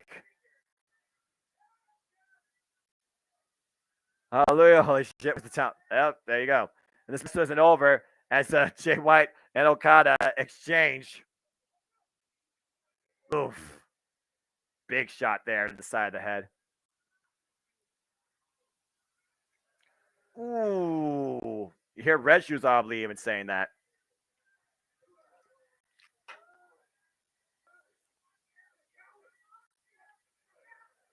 Jay White has literally called Okada the coward, because he's literally been fighting only in Japan with the audience silence, where Jay White went over to NJPW Strong and built that brand there with an audible fan base, saying that Okada's taking the safe way, the coward's way, trying to make the Rainmaker lose control of his emotions and take advantage. We're 30 minutes in, halfway through the time limit. Okada again, another forearm. Oh, God, big shot by Jay White, though. Oh, and again. Oh, and a third one, bending him over. Okada, though, still on his feet, and that one took him down. Ooh, Okada collapsed backwards. Instead of those chops collapsing the chest cavity of the Rainmaker. Jay White, I don't know if he's trying to hype himself or belittle the Rainmaker at this point. There might be a sense of insanity coming into play here for Jay White. A desperate man does desperate things, saying you're not going to take this from me. Okada in the meantime, big forearm strike, drop the champ. Again, I'm in control of the situation, and it looks like Okada would like to, have you second guess yourself. And Gato knows how important this match is for him. If Michael Satsumura is the final boss of all women's professional wrestling, I have to say Kazuchika Okada is the final boss in all of men's professional wrestling. Yeah, I don't need a Yakuza game to tell me that. And meanwhile, both men, opposite sides of the ring, coming back in the center, exchanging again. The audience audibly reacting here. Big forearm strikes. Bone on bone impact. Wailing away at each other's jaw lines. Big uppercut by the Rainmaker, though. Again, Switchblade Jay White. Honestly, if he loses this, he may never be the same again. If Okada loses this, we gotta wonder if he will find a state that he will doubt himself. He might think that he's the oh, Blamer counter. Oh! And we've seen him do that recently. Then it's Seguri. Club Explosion counter. Meanwhile, Blade Runner counter. Meanwhile, Rainmaker counter. Meanwhile, Rainmaker. IJ White counter. Well, Okada! Blade Runner! Okada with the Blade Runner! The Rain Runner! And Okada's brilliant! Finish him! Cobra Explosion! Inoki himself running through the Rainmaker's veins. Okada lifts shit up. Here we go. Rainmaker! 1, 2. Okada has done it!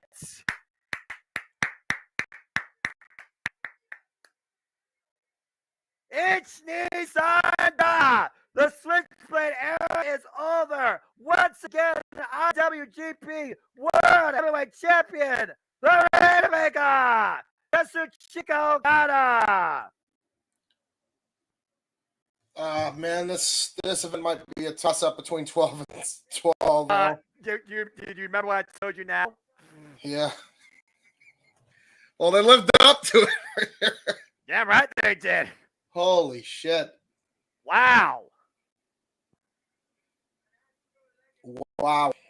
And now Kazuchika Okada adds his name to an ever-growing legacy of all-time greats in New Japan Pro Wrestling, like Masahiro Chono, like Yuji Nagata, like Antonio Inoki himself, like Keiji Muto. Once again, now two-time IWGP World Heavyweight Champion, Kazuchika Okada. And Okada beat Jay White in the main event for a championship. As the challenger, history repeats itself. How many championships does that give him now? How many world titles has he won? I believe that makes 6. Jeez. There you go. As Ito looks down at a fallen Switchblade Jay White, the catalyst finally thrown as he grasped what was once his. Now no more. Again, you can't measure heart. You can't measure strong spirit. You can't determine strong style when it comes to Kazuchika Okada. That's not yours anymore, Jay White. Oof. Again, James, there is no other person in the entire wrestling industry more freaking unique than Kazuchika Okada. No. Whew. Yep, Matty Okada, my God. And what a freaking match. I completely agree. As Jay White finally is relieved of the IWGP World Heavyweight Championship. If you thought that the press conference from Jay White was something at the end of Wrestle Kingdom 15, I can only imagine what's running through Jay White's mind now at the end of Wrestle Kingdom 17. Seeing Okada stand above him, literally, once again at his expense, IWGP champion. Jay White is an incredible wrestler, an incredible athlete. There is no denying that. But Okada is just that much better. What's Jay White doing here? Jay White really getting up and whoa.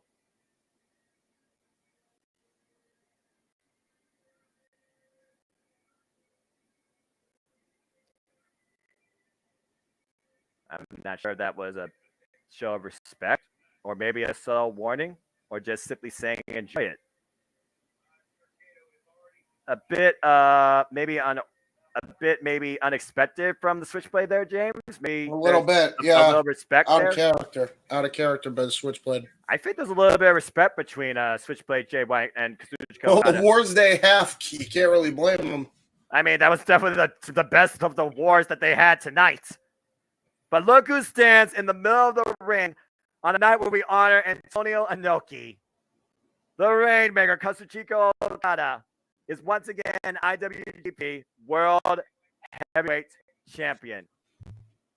Heavy is the crown, but the Rainmaker certainly knows that more than anybody else. As the defeated Jay White, Matty, bro. As the defeated Jay White makes his way out of the arena. I'm exhausted, LOL, and work and watching that at the same time. This is nuts. This is professional wrestling, damn it! Jay White early in tears. Okada, you can almost see the same thing in his eyes for a whole different reason. Again, Okada, one of the most humble men you will ever see in the ring. Nothing but absolute respect. Wait. What? Oh! Kengo Takagi. Well, isn't this interesting? I mean, we have to find out who faces Okada first, right?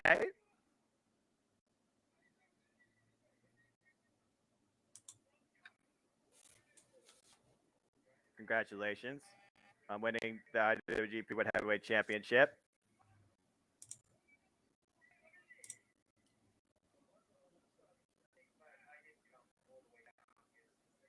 But I didn't come all the way down here just to say that.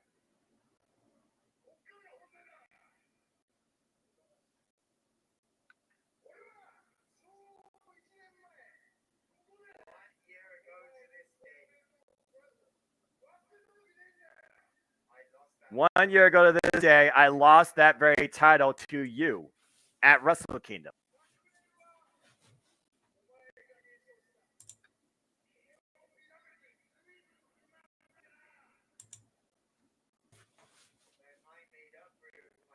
But I made up for it, resetting myself and getting KOPW.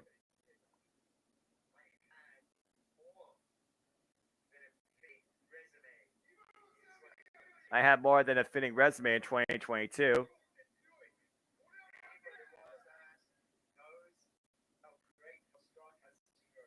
Anyone who watched the match, how strong Kazuchika Okada is.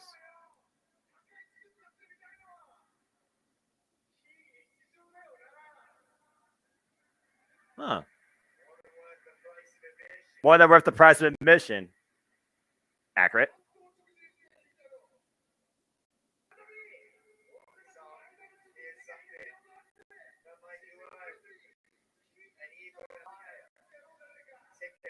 So here's something even worth a higher ticket price. How about I challenge you for the IWGP Heavyweight Championship?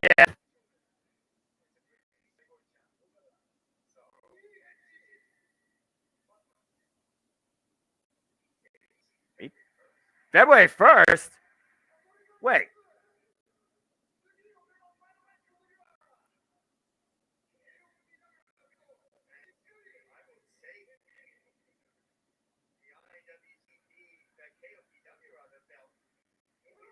And I will take the KOPW championship with me and become double champ. Wait.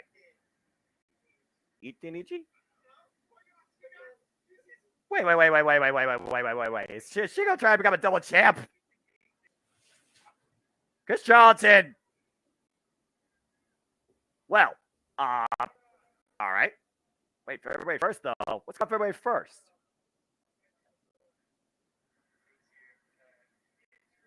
What's it? Okay, Okada saying, well, since you interrupted, how about you get the hell out of here? Okay. I mean, he did go for a 35-minute war, to be fair.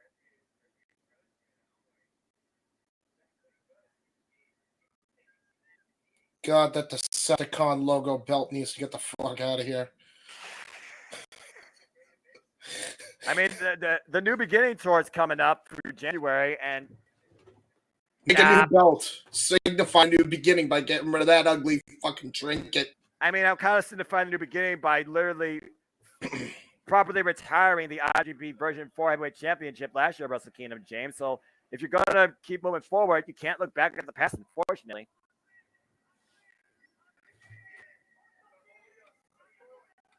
as Okada right now is thanking the fans for their support far and wide and in attendance.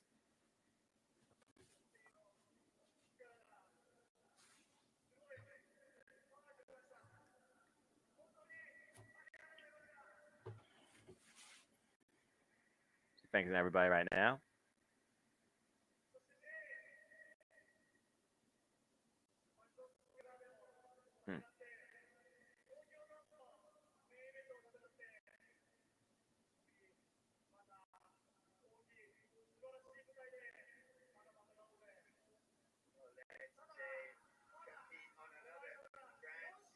Jay White, let's compete on another grand stage like we did here tonight. And I still need to basically call back that difference between me and you now that it is 4-2.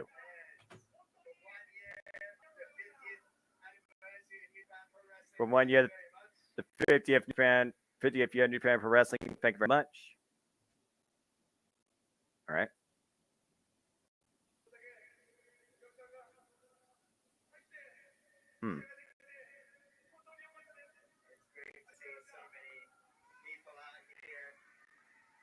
Great to see and hear so many people out here. As Okada again is showing how happy, humble, honored he is. Man wears emotions on his sleeve. Antonio Inoki.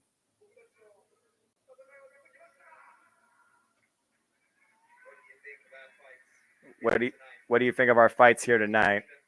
Did you see them? Were you watching?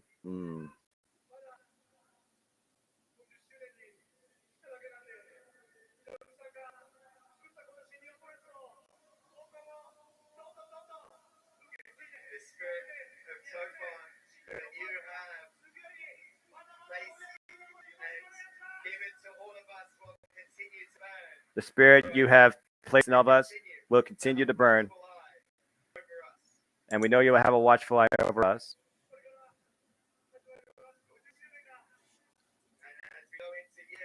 And as we go to year 51, there's plenty more New Japan Pro Wrestling to go. Over 50. Over the next 50 years. And Tony Inoki, I will be making sure the lights are nice and bright for everyone to see.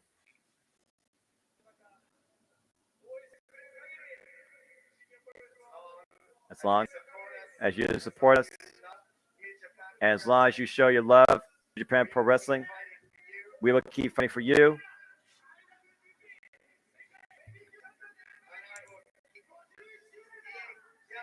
And I will keep being the IWGP World Heavyweight Champion. As long as I am champion, I assure you, I will keep making it rain. Ugh.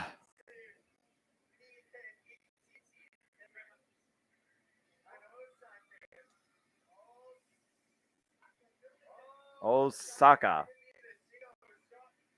Well, there have been shakas in Osaka before as we look towards the future, with February 1st now having Shingo Takagi versus Kazuchika Okada penciled in. We also learned that at Battle of the Valley on pay-per-view, it will be Mercedes Moné versus Kairi for the IWGP Women's Championship. Every title changed hands tonight, except for the IWGP Junior Heavyweight Tag Team Championships. Put that in perspective.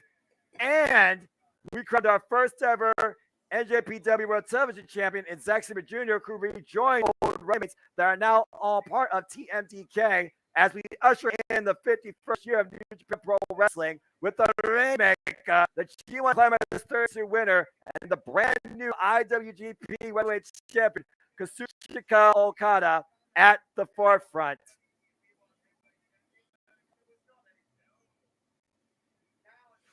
What a show.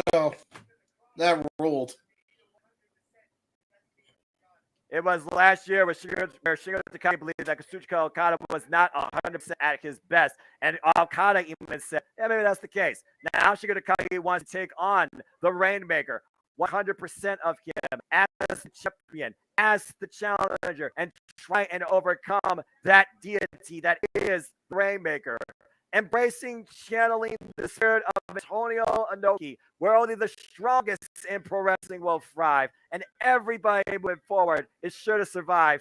This has been one hell of a one-of-a-kind, incredible night. And honestly, this was my favorite Wrestle Kingdom in my life. James, again, man, what a night. What a way to introduce the 51st year of New Japan Pro Wrestling. And you couldn't have a better guy at the front of your company than Rainmaker Kazuchika Okada. What's up, boss man? Oh, wait a minute. Hold on. Okada's speaking.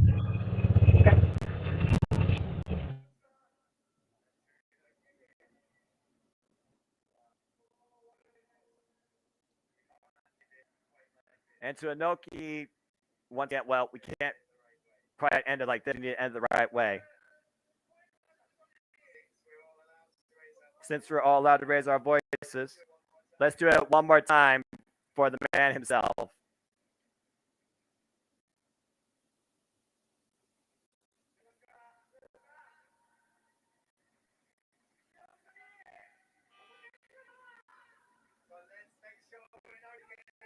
So make sure Inoki hears us.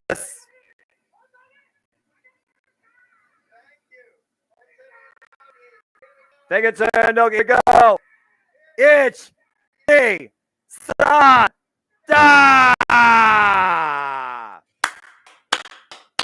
Awesome shit. And Tony Inoki's team plays. Forever honored, forever immortalized in New Japan Pro Wrestling, Antonio Inoki. Respect for Inoki, son, indeed. What's up, boss man? Yeah, now go we're ahead good. And speak, my friend. I'd love to get some thoughts, some takes from you, or just anything on your mind. So, all I have is Twitter. Peter. I got it there a lot. Holy crap. So, somebody posted the aftermath of Kyrie's defense and the whole segment, the new debut. She made an impact. I knew she would. We're going to talk about that Saturday. Without doubt. We'll talk about the new, by God, United States Heavyweight Champion, as we should. We'll talk about the fact that Osprey still has a head attached to his body, because that's ungodly believable. Because he really goes back. Yeah. He's just a baby, let him be. I found out today Kenny's my age. There you go. Kenny's 39 years old. And when I think back to when I met Kenny in 2009, when we were both, it's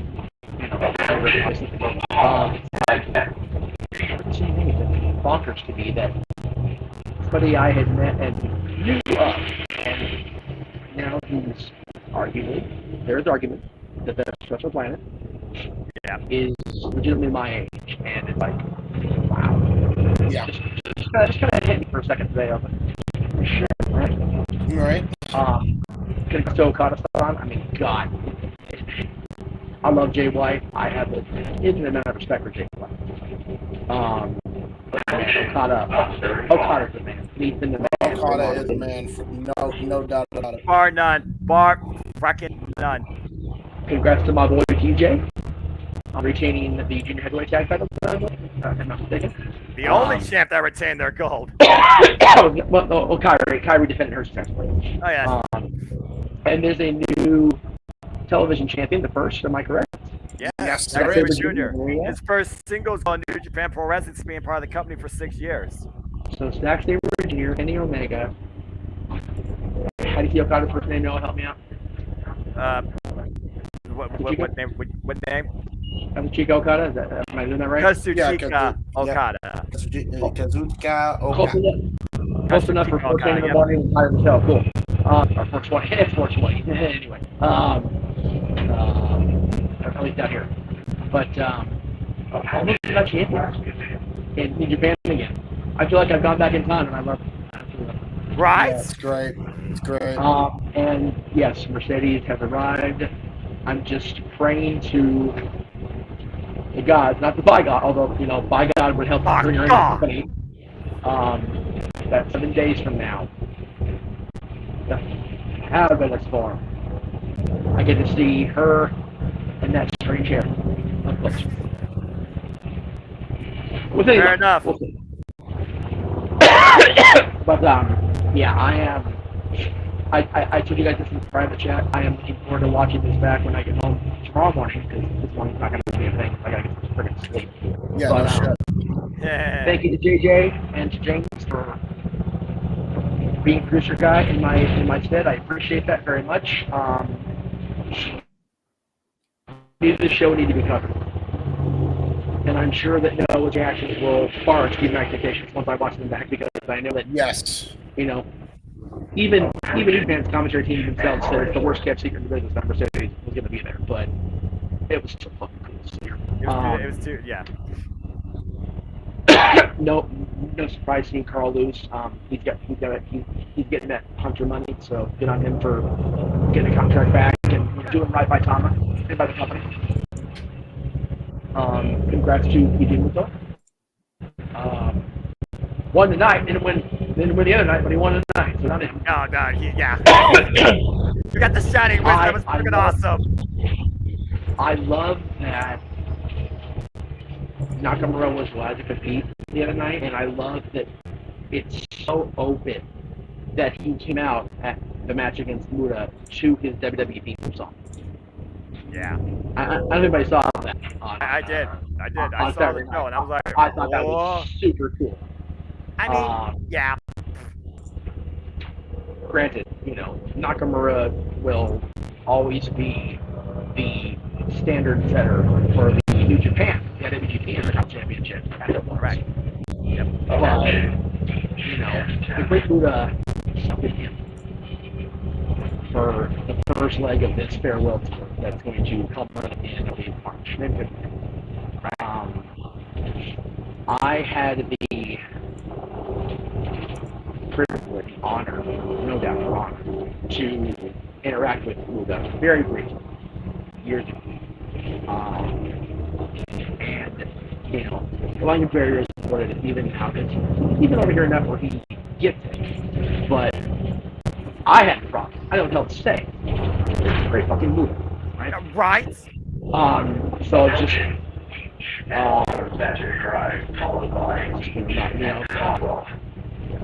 amazing respect, and he kind of gave me the cockeyed look, and I had the old no DQ ball cap on and go, respect you, sir.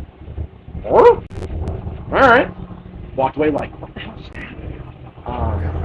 So I wish I could go. I wish it was like a tour that was going to be nearer than Japan, obviously. But I'm happy for KGD finally been able to find that place where you can be okay with something like that. Anyway, I'm rambling, I'm babbling. It's, you know, January 4:30. It's January 7:30 for y'all, you wonderful bastards, you crazy people. Yeah, right. But again, whatever audience we've had, I can't keep track of numbers because I didn't have the. We are now down to 11 viewers. At the height, it was like 26, I think, at one point. Hey, for 26 overnight show for the majority of the audience, I'm here. That's yeah, right. That's great. So, just a programming update for everybody that is still watching or is going to watch on demand, because God bless you people. There will be no Jeff on the Greg Cherry show today because Jeff needs to sleep. And she needs to be able to get to work without having to try to do this shit on the bus on the way to work. And then Friday, Noah and James, are you on color commentary on Friday for our adults? I believe we will be, yes. Okay, so we will see these two gentlemen on Friday night after SmackDown, if you dare. After Rampage, if you should. And right after my watch it party for Rampage, we'll be here for the watch along for Battle of the Belts. So there you go. So I would suggest you guys do the following, because as much as I enjoy the act on SmackDown, the 2 hour SmackDown on Fox, watch Aaron's recap at the same time you're watching James is watching along at Rampage, and then tune in to watch these two call Valley. There you go. All the hours, and then before that, watch JJ's review of Newsies on at 3 Pacific. There you go. And then about night, because there's a lot of shit just on this show alone to talk about. Yeah. Oh my God. Yeah. You kidding me? There's gonna be a lot that we're gonna be talking about, I'm sure, from this. And by the way, it hasn't even started yet. We haven't even gotten to the end of the week. Don't forget, yeah, New Year's Dash tomorrow. That sets up the course for their first tour, which will be this weekend. And we already got one match for an upcoming pay-per-view, courtesy of New Japan Pro Wrestling. That's going to be here in Spain, courtesy of New Japan America, Battle of the Valley. It's already a wild start.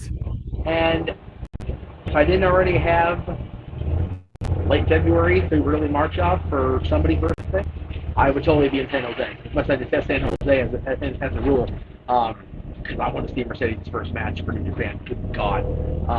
But hopefully I'll get her on January 11th, which would be even better. It's okay. Good for you. Anyway, guys, have a wonderful night. Noah, as you do, man, if you want to do the take home, you're more than welcome. Yeah, after the call he did, he needs it for sure. I mean, God, 6 hours. God bless you guys. Dude, he went 6 hours practically by himself. That's because I knew we could. You ain't wrong. Well, there you go.